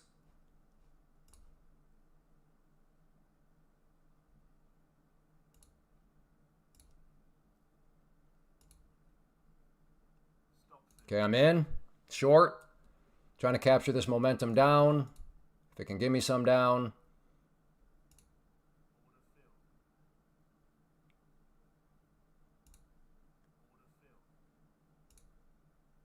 Got two left. So let's just let these final two work for me. Let's put this in green territory, and I'm just going to drag my stop down. Hopefully this keeps bleeding. Hopefully this is the flush, and I can just keep dragging my stop down. I'm not going to drag it down until it at least gets down to that orange line.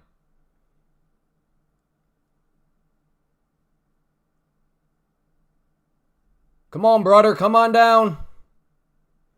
Hey, brother. Da-na-na-na-na-na-na. Jewel raise. There we go. Moving it down some more. Let's go. Moving it down some more. It could very well bounce off this orange line, so I'm getting more aggressive with it. Hey, brother. Gonna go right there now. There we go. There we go. There we go. There we go. There we go. There we go.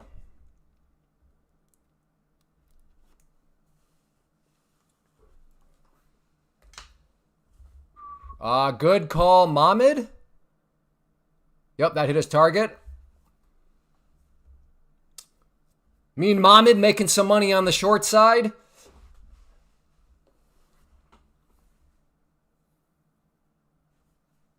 Ooh, this could be another one. Do you get short here with a stop right up above there? Whoa, hey. Whoa, I don't misclick. Well, that happened very fast.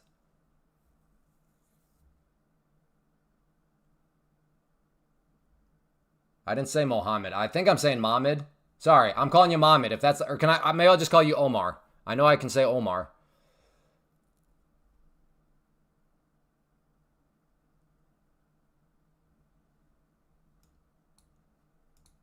Yeah, CJ, I don't know if that was a winning trade, but goodness, man. All it takes is one of these for you to like, well, let me give my stop loss a chance, and then you just get dumped all over. Omar is good. Excellent. Hey, Omar, let's be a little intellectually humble, okay? You don't know that it will keep bleeding. Maybe you think it will keep bleeding. Maybe you think the odds are suggesting, but you don't know that it will keep bleeding, right? So a little intellectual humility would be appreciated. You feel the odds are it will keep bleeding. You think it's more likely than not to keep bleeding. The odds are high. Thank you. I appreciate that. But to say something will happen is implying that there's some sort of guarantee out there. And any trader with any experience at all knows that there's definitely no such thing as a guarantee in the market. So thank you for that correction. Plus, you just save yourself from looking like an idiot, right? Because if you say it will keep bleeding and then it goes like this, people are going to be like, but at least now you can say, no, I never said it was guaranteed to keep. I said it seemed very plausible. So it's amazing how intellectual humility actually gives you a way out of looking like a total schmuck.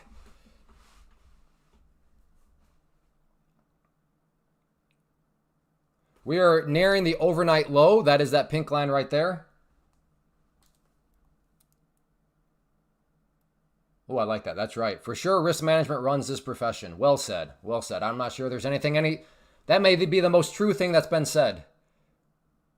No, I don't mean now. It will probably bleed slowly up and down, but will go down. Are you a lawyer, Omar? That seems like a very lawyerish answer. A way for you to never be wrong. You're a lawyer, aren't you, Omar? You have a way with words, my friend. Clay, which time you put your VP? I don't know what VP is. Are you sure? Do you have a doctorate in law? Because that seemed like that seemed cleverly worded where you could never be wrong. Whoop. See, that's why you don't want to say it will keep bleeding, because then you never know if a candle like this shows up and you're like, but I thought you said it will keep bleeding.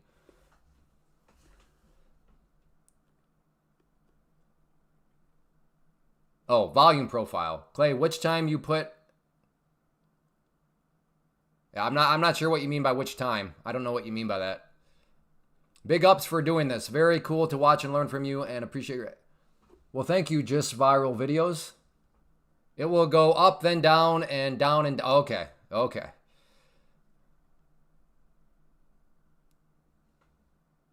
Have you ever traded the RB? Crypto King, I think we've had this conversation, haven't we? The ORB, there's nothing wrong with the ORB, but it seems like the most famous or the most popular is a 15-minute, right? The idea being, let 15 minutes go by, map out your high, map out your low. So then, this happens after 15 minutes. And then, you know what? If the price goes up through there, you buy. If it goes down, you sell. If only... Now, can that work from time to time? Sure. But is that going to be some consistent strategy? It's not. If only... I really wish I could say trading was that easy. Where literally all you have to do is let 15 minutes go by, map out the high, map out the low, and then you just wait. And when it buys, you just buy the breakout. And if it goes below, you just short the breakdown. Now, is that a strategy that which you could serve as a foundation and build from? Sure, absolutely. But too many people seem to show up and think that that's the... Oh yeah, 15-minute ORB. That's what I do. It's like, no, I'm not saying you can't have winning trades, but is that going to be like a consistent? No, there's unfortunately, trading doesn't need to be rocket science, but there is a little bit more thought that needs to be put into it than just than just, like I said, waiting 15 minutes or waiting for whatever it is. I do the 5-minute ORB. Okay. Also, thanks for the mention. That's cool. Feels good. You are strong-willed to deal with many who don't understand. Question against you. Well, thank you. Yeah, I'm not perfect at it. Sometimes my patience runs a little thin. I'll admit. It works until it doesn't. Right. Yeah. But thank you for the kind words. But yes, this is fun. I enjoy it. And yes, of course, we got a couple interesting characters from time to time that show up, but that's just life. That's why I don't know how well I could survive in the hospitality industry. Where you have to I'm sure is anybody here in the hospitality industry? If so, I'm sure you have some pretty doozy stories you could tell about people you've encountered.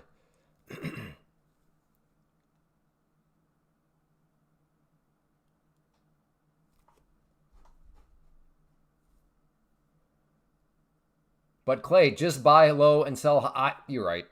You're right, D. Wilkins. What an idiot. That's duh. D. Wilkins is correct. Just buy low, sell high. That's it. Danny boy, I'm a bartender. So I can only imagine some people you've come across as a bartender.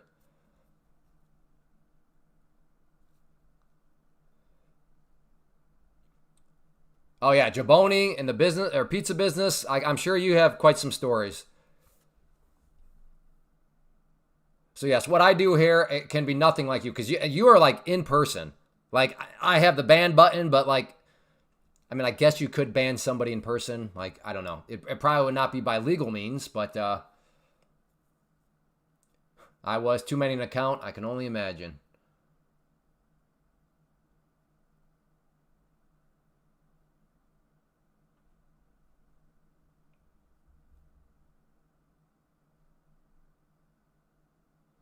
Well, down it goes.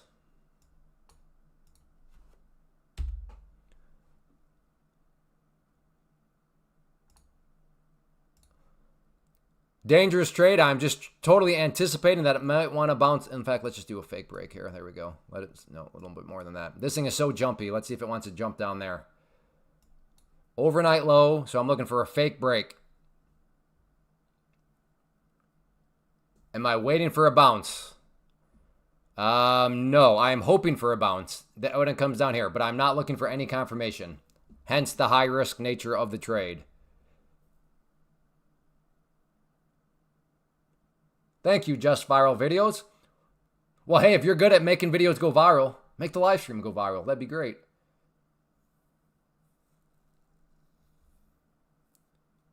I think that's what Jim Cramer did. Jim Cramer's are amazing.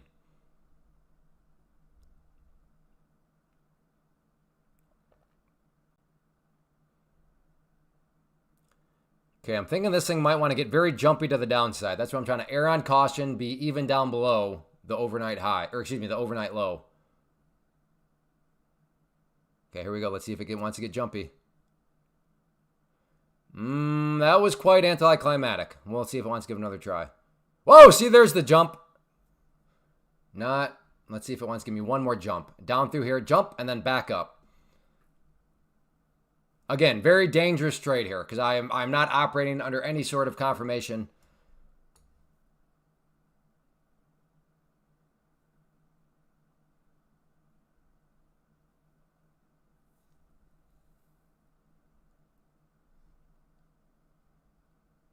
Nope.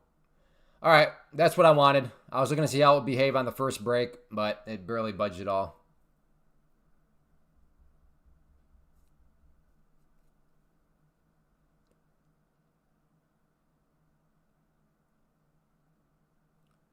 Neil, I really think you have to. I think you have to ask that question with more context, because some prop firms, the test phase costs a little bit more, so I would think people are going to be a little bit more conservative. Other prop firms, you can buy an account for 50 cents. So at those ones, probably a lot more failures because they're who cares?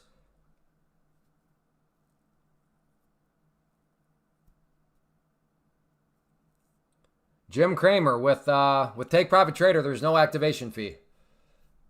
If you use code Clay, you got 30% off and then 0 activation fee. I do viral strategies for companies. Best strategy for YouTube Live is the L and W move. Comment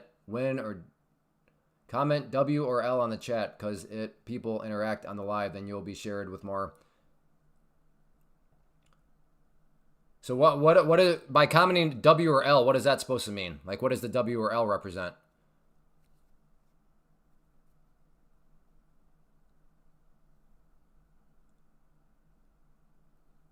Yes, I trade New York Open. Yep. That's where my main trades come from. Running from markets. Oh, I pass them all, but it's 100. Gotcha. Running from. Oh, just ask people to type if they're winning or losing. So it sounds like the moral of the story is chat interaction is a good thing.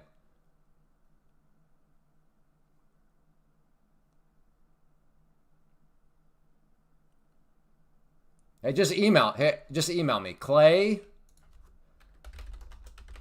if you don't mind. There you go.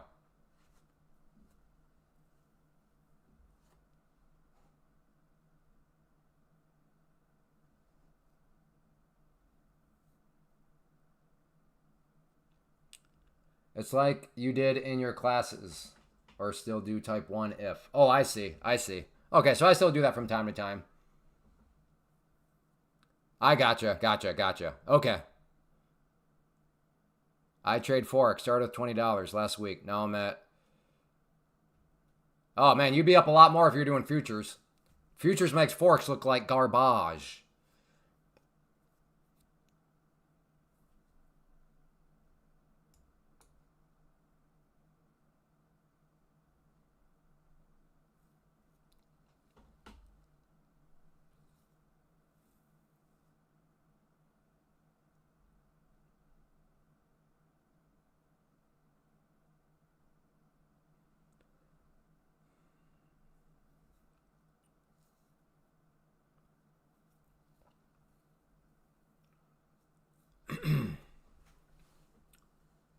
Are you in what country are you in, Omar? And what's so magical about 5,000?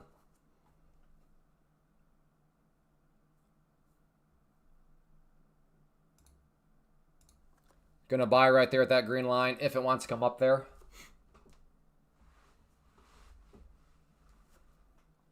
Nick, are you still trapped or is your account liquidated? Oh, I don't think you. No, I think you're on the. You would not be able to do Pam's plan anyways. Unfortunately, I think Jordan's on this list. Where's J? H-I. Oh yeah, Jordan. All right, never mind for you. You would not be able to do Pam's plant.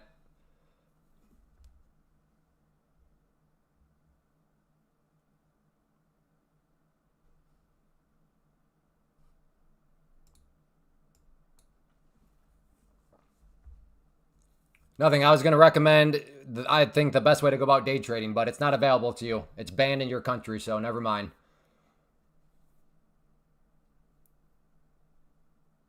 I'm still on. Oh, I thought you were trapped in something, Nick. I'm confused. I thought you said you were trapped.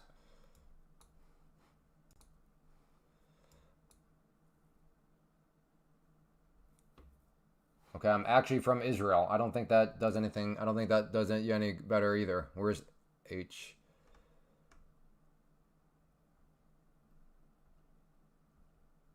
H. Oh no. Yeah. All right. Well, yeah. You could do it. You could do the prop firm trading if you wanted.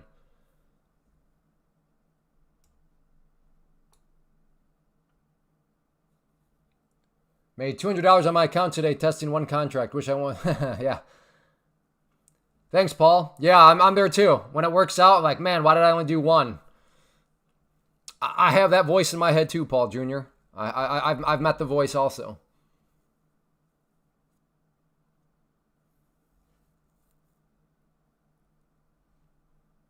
Whoa, okay. That's quite the bounce.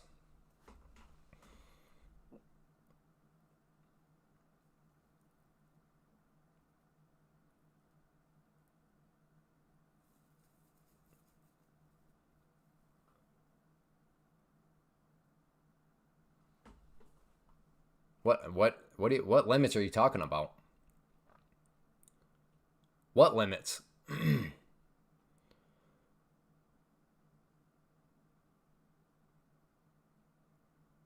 not sure what these limits you speak of are.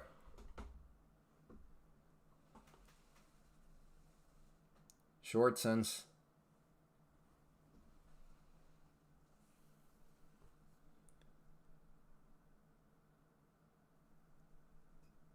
Oh, you don't like rules that force you to manage risk? Yeah. I can see how if you don't want to manage risk, those would be annoying. Yeah. Well,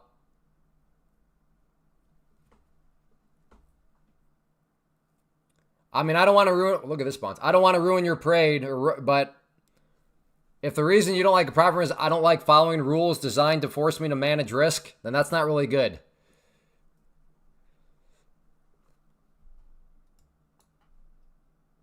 So that's great. You've grown $20 into $1,200, but again, I realize there's nothing I can say that's not going to make me sound like a hater. But in my very, very long time of trading, I will say that in working with many traders and stumbling across many people, it's never a good sign when people aren't exactly focused on the risk management of things. Well, I know you like to make your own rules, but when you break those rules, it can get very costly. That's the thing. And with a prop firm, at least when you break the rule, it's only a couple $100s that you're out. But if you break your own rules, it could be a couple of thousands of dollars, if not your entire account. That's the difference. And because surely you're not here saying, no, I'm a perfect flawless trader. I never break my own rules. I don't think you would make that claim.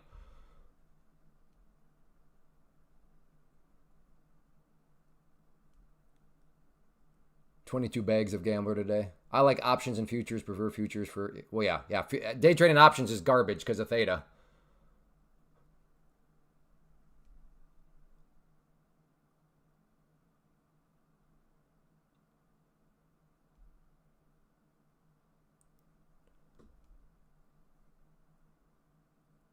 What a bounce. Well, hopefully people that were short and got stubborn, hopefully they're in prop accounts, that's for sure. Because, yeah, their prop account is roasted, but I'd rather have a prop account roasted than thousands of dollars.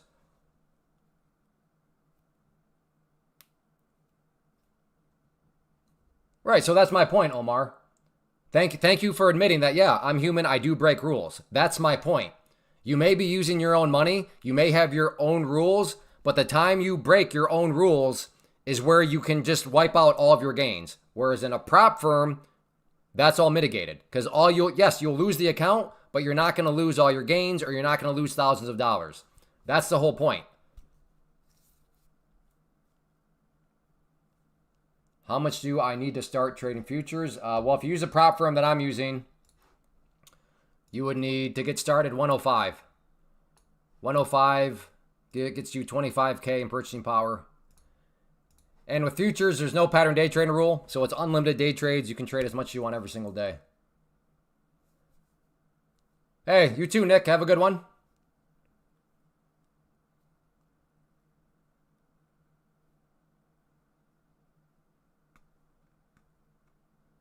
Replying it. So I have to like type and reply, or can I just talk to reply? The difference is when you use your own money, when you lose a few bucks, you will stop by yourself. No, that's what you think until you have a bad day. That is by definition a bad day.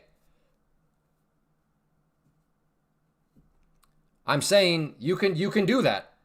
You can follow those rules 90% of the time. But I'm telling you, and anybody here with more experience and a lot of experience will tell you, all it takes is that 5 to 10% of the time where you don't follow those rules and you have a bad day, and then you look at yourself and be like, what a mess I just made of things. Especially on bad days, you will stop. Okay. Well, we'll see. Bad days are bad days because you don't stop. That's what makes it a bad day. Can you give your best trading gem, Clay? Yes, become a great loser. That should be a trader's primary goal. Become a great loser.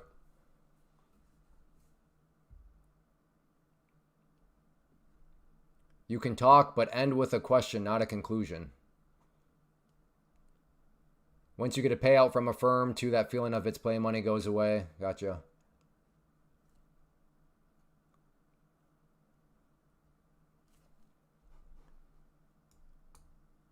I've ruined a great account by suddenly getting foolish and not stick. Yeah, yep.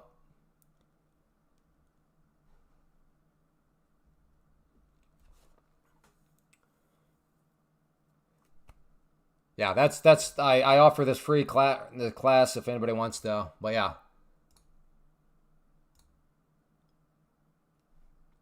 So yeah, that's one of the things I talk about here. Just the little things like that. Become a great loser. You know. So if you want to learn more, check out the class for next week, next Thursday.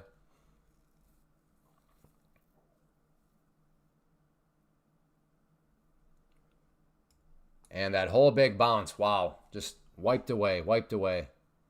Wild stuff.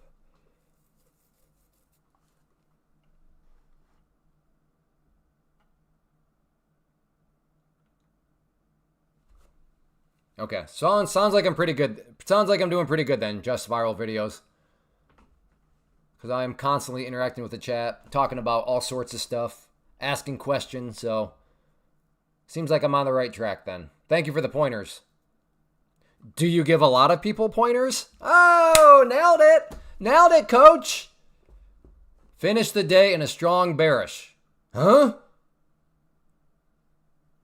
What's your... Okay, David Godin. Take that statement and let's make it practical. Finish the day in a strong bearish. I'm not quite sure what you mean by that, but if you gave me a trade plan, I bet I'd be able to figure out what you mean by that. Prop firms keep the evaluation profits. It's scheme. No, Jim Cramer. Just because you don't know what you're doing, it's not the prop firm's fault, Jim Cramer. There's no scheme. Well, I mean, there can be a scheme if the prop firm opened up last week and they're based out of Somalia. That might be a scheme. But there are plenty of prop firms out there that have been around for years, have plenty of track record of paying traders. So no. To be fair, yes, I suppose some prop firms could be a scheme. But that's why a little bit of homework goes a long way.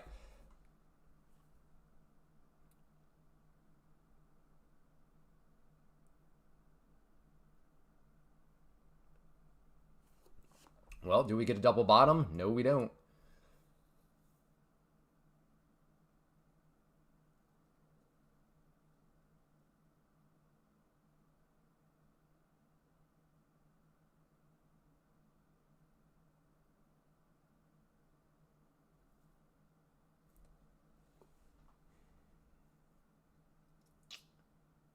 Prop is better than you using your own cash. Exactly.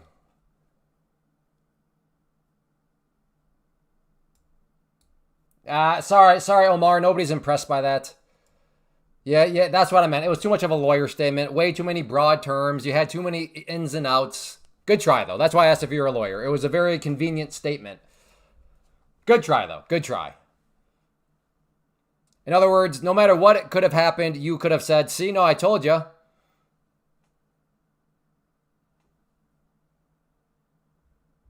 Good job, David. Problem is, people try to trade too big. Yeah, people can oversize for sure. Yep. Clay, would you please explain the basic rules of a prop? Just go to the link at the top of the screen. It's on their site. My brain power's basically toast. We're over 4 hours.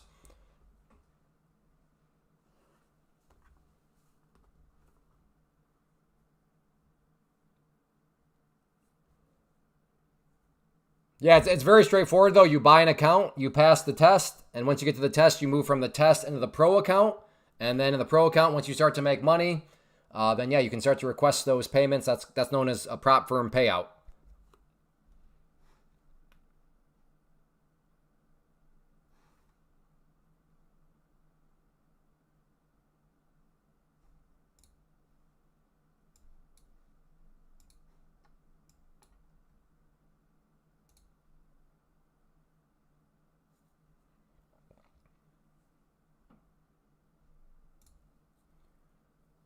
Yeah, you too, Danny boy. Have a good weekend. Was that 2K across all accounts, went out, came back, fooled around. Oh no, lost 1,500. And now back, break even, no more fooling around. Hey, I appreciate the transparency there, business contact. That's never something fun to share publicly, but props to you for being willing to do that. Sorry to hear it, but I appreciate you sharing that so people can learn and see that, yeah, the market, the minute you take your kind of eye off the prize, the market can humble you real quick, like you said. I've been there more than once, I'll put it that way. But again, shout out for being transparent. Nothing but respect.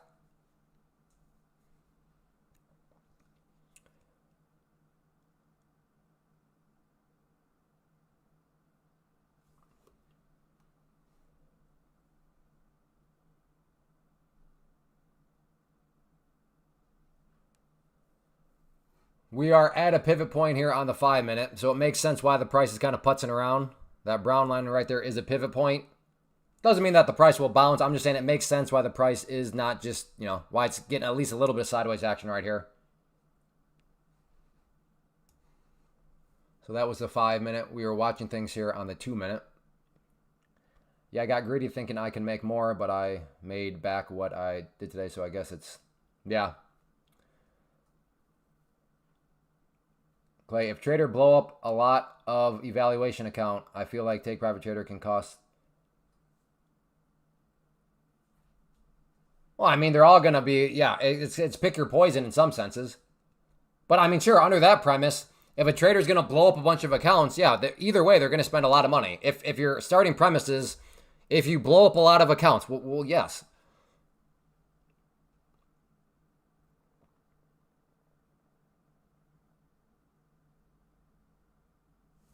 Yeah, blown accounts are part of it. But yeah, the goal is not to blow up a bunch of them.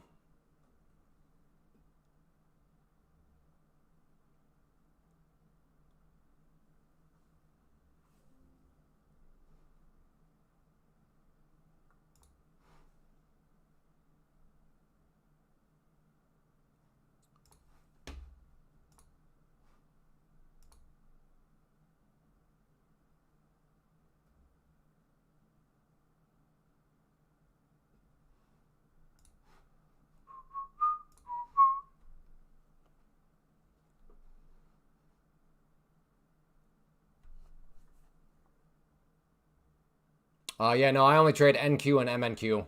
All those other things, no need. No need to be jumping around when NQ, MNQ give you multiple opportunities every single day. I'm lazy. I don't feel like searching around for different things. I just want to roll out of bed, give my wife a big old smooch on the lips, stumble over, sit down, and be like, NQ, I already know what I'm trading. That's my ideal morning right there. Well, never mind.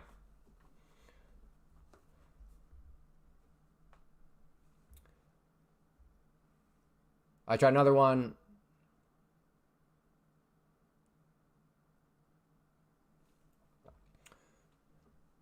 Yeah, exactly, Frank. That's, yeah, all I'll say is, I hear you, Frank, exactly. Long at 617. Yeah, Caleb, yesterday was your first time trading trading futures, wasn't it? I mean, I recognize the name. I'm just trying to remember the exact details of your story. But wasn't it yesterday the first time day trading options? Or, I'm sorry, day trading futures? What about your 6 kids? What about my 6 kids? Okay, and what did you used to day trade before futures? Before you started yesterday?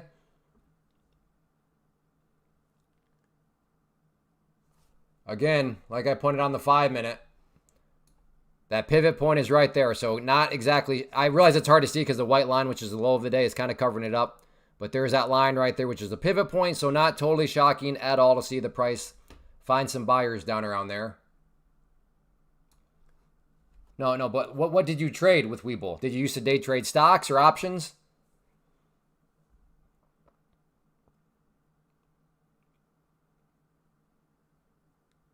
Okay, options. So Caleb, I'm very curious. What are your thoughts as somebody that used to be day trading options, now you day trade futures? What are your thoughts on options compared to futures? How do you get about those pivots? It's an indicator. So if you search here and then explore community indicators down here and then run a search for like pivots, you'll find it.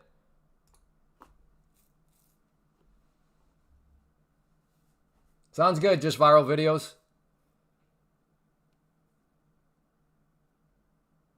Short from 610, target, nice, nice. I got a question for you. You might know the answer. I got it funded with a prop, so I'm paying professional data. What if I stop trading with them? Do I still? I'm not quite sure on that one.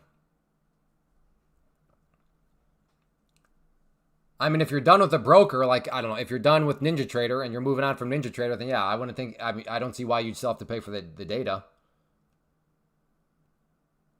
Theta does suck. That's why I fell in love with futures. Exactly, James. That's exactly right here. Pam's plant, what we preach around here. The argument for day traders to day trade futures through a prop firm. And for you options day traders, the big thing here is that in the world of futures, there is no theta. You don't have to worry about picking a strike price. Way more straightforward. So yes, James, thank you for basically echoing that part of Pam's plant. No theta. No theta is a good thing. So if a pro account and I'm working towards the 2K buffer, if I'm up 3,000 in a trade and I don't know if the buffer is 2K and you're up 3,000, then you would have $1,000 that you could pay yourself out, or you could leave it in there and you'd have a new buffer of 3,000, Matt. I prefer futures based on options premium. Options are based more on market emotions. I feel premium. Gotcha, Caleb. Well, good. I'm glad you're enjoying. Business Council of Canada says Canada PM Janie should drop the digital services tax. Thank you, Tor. This dump is fun. Dollar cost average. Okay, I mean, yeah. It's fun until it's not fun when you're averaging down, Alpha Prime, but I'm glad it's working out for you so far. Theta does suck. Yes, it does. Options, you lose two ways if it doesn't move and if you get it wrong. Exactly. 67% wrong. 67% chance of being wrong. No, I don't think you're well, I don't know. Are you a professional trader? I don't know. Like, I know if you have certain licenses or you do certain jobs, or then you're... So, I don't know, business contact. That would be... I think that would be more of like... I don't think anybody else can answer that. You would have to answer that. If you're a professional trader, I would assume that's across the board. Da Castillo Gimney. Yo. Buys incoming from pivot. Okay. Around the clock. Not really. Goodness. Sushi, sometimes I don't know if you're a troll or what. Because I've explained that so many times.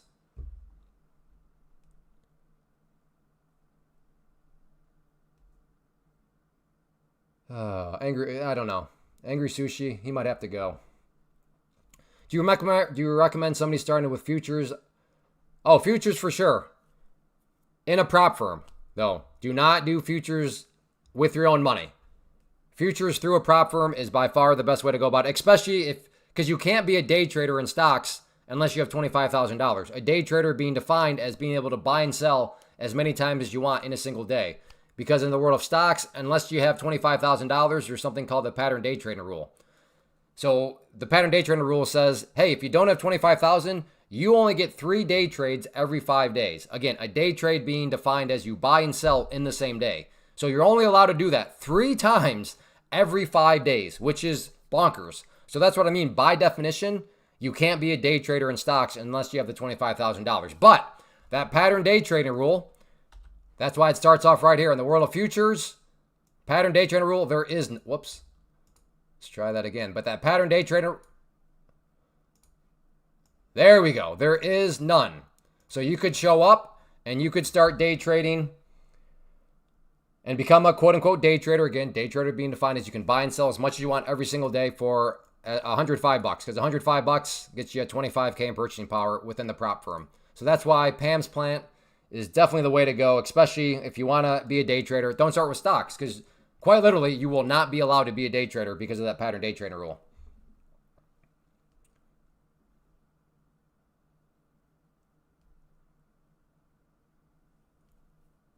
Do you trade Bitcoin? Nope, I just day trade futures. I'm shorting this rip. All right. Hope it works out for you.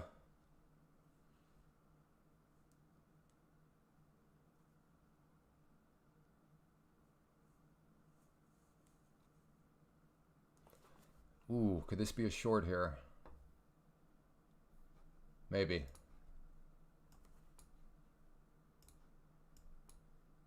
Let's see, 632 up to, yeah, I'll take that. See if this wants to roll over. Okay, I'm in. Very basic premise. Let's see if this thing does want to come back down. Put out a couple profit targets. Sold out of my long. Gotcha. Maybe I should have just scalped this one. We'll see, though. Stop is that green line. These are my initial 2 profit targets. Just seeing if this trend wants to roll back over. Basically a little bit of a bear flag. So seeing if the bear flag wants to come back down, but if not, it'll be a losing trade, and it is what it is.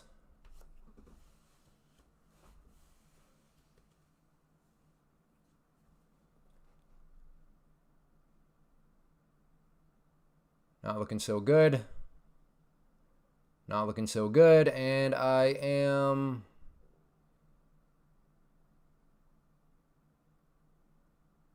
out. All right.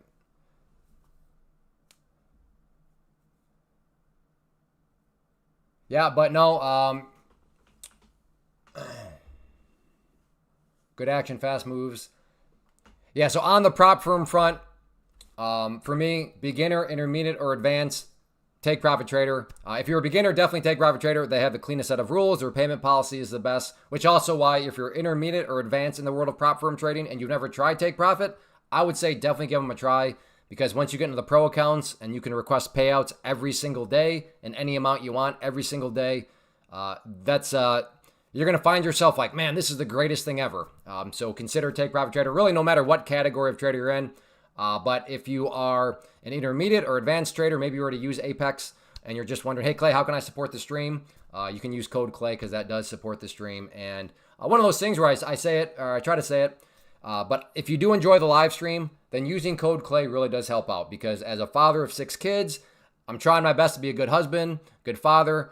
I can't be doing stuff that's not actually worth my time. So as much as I do enjoy live streaming, it's got to be worth my time. And a quick way to make it worth my time is to use code Clay. Plus, you get discounts anyways. You get the current promotion, so it's not like you don't get anything out of it. You get the discounts, you get the promotions, but it's a win-win for everybody. It also helps me make this worth my time. So like I said, that's just me being very kind of transparent, bluntly honest from the business standpoint, is that as much as I enjoy it, as much as I enjoy the banter and the going back and forth, it is taking time away from my family. So therefore, I do need to be able to justify it from a business standpoint that it is worth my time. So yes, code Clay in that regard is very much appreciated. So I'm going to go ahead and call it good. I'm pretty mentally beat. It's Friday. I'm green. Ended on a red trade, but it is what it is. And I'll be back tomorrow. We'll do Saturday morning coffee, kind of a laid back session. I'll just do chart analysis. You can ask general questions. So make sure to subscribe, turn on notifications so that if you want to be made aware of when I, kind of sometimes randomly go live. But I do plan on being back tomorrow, sometime tomorrow morning for Saturday morning coffee, and I hope to see you there. But on your way out, if you don't mind hitting that like button, and if you are not yet a subscriber, subscribe, turn on notifications. What time? I think probably around 10 a.m. Eastern, I think. But that's what I mean, peace in. If you just subscribe, turn on notifications, you will be made aware of when all that will happen. So, but this was a fun one. We got some great afternoon action, that's for sure. So everybody have a great weekend. And if I don't see you tomorrow on the live stream, I'll see you back Monday at 11 a.m. Eastern. So take care, everybody, and have a good one. Have a great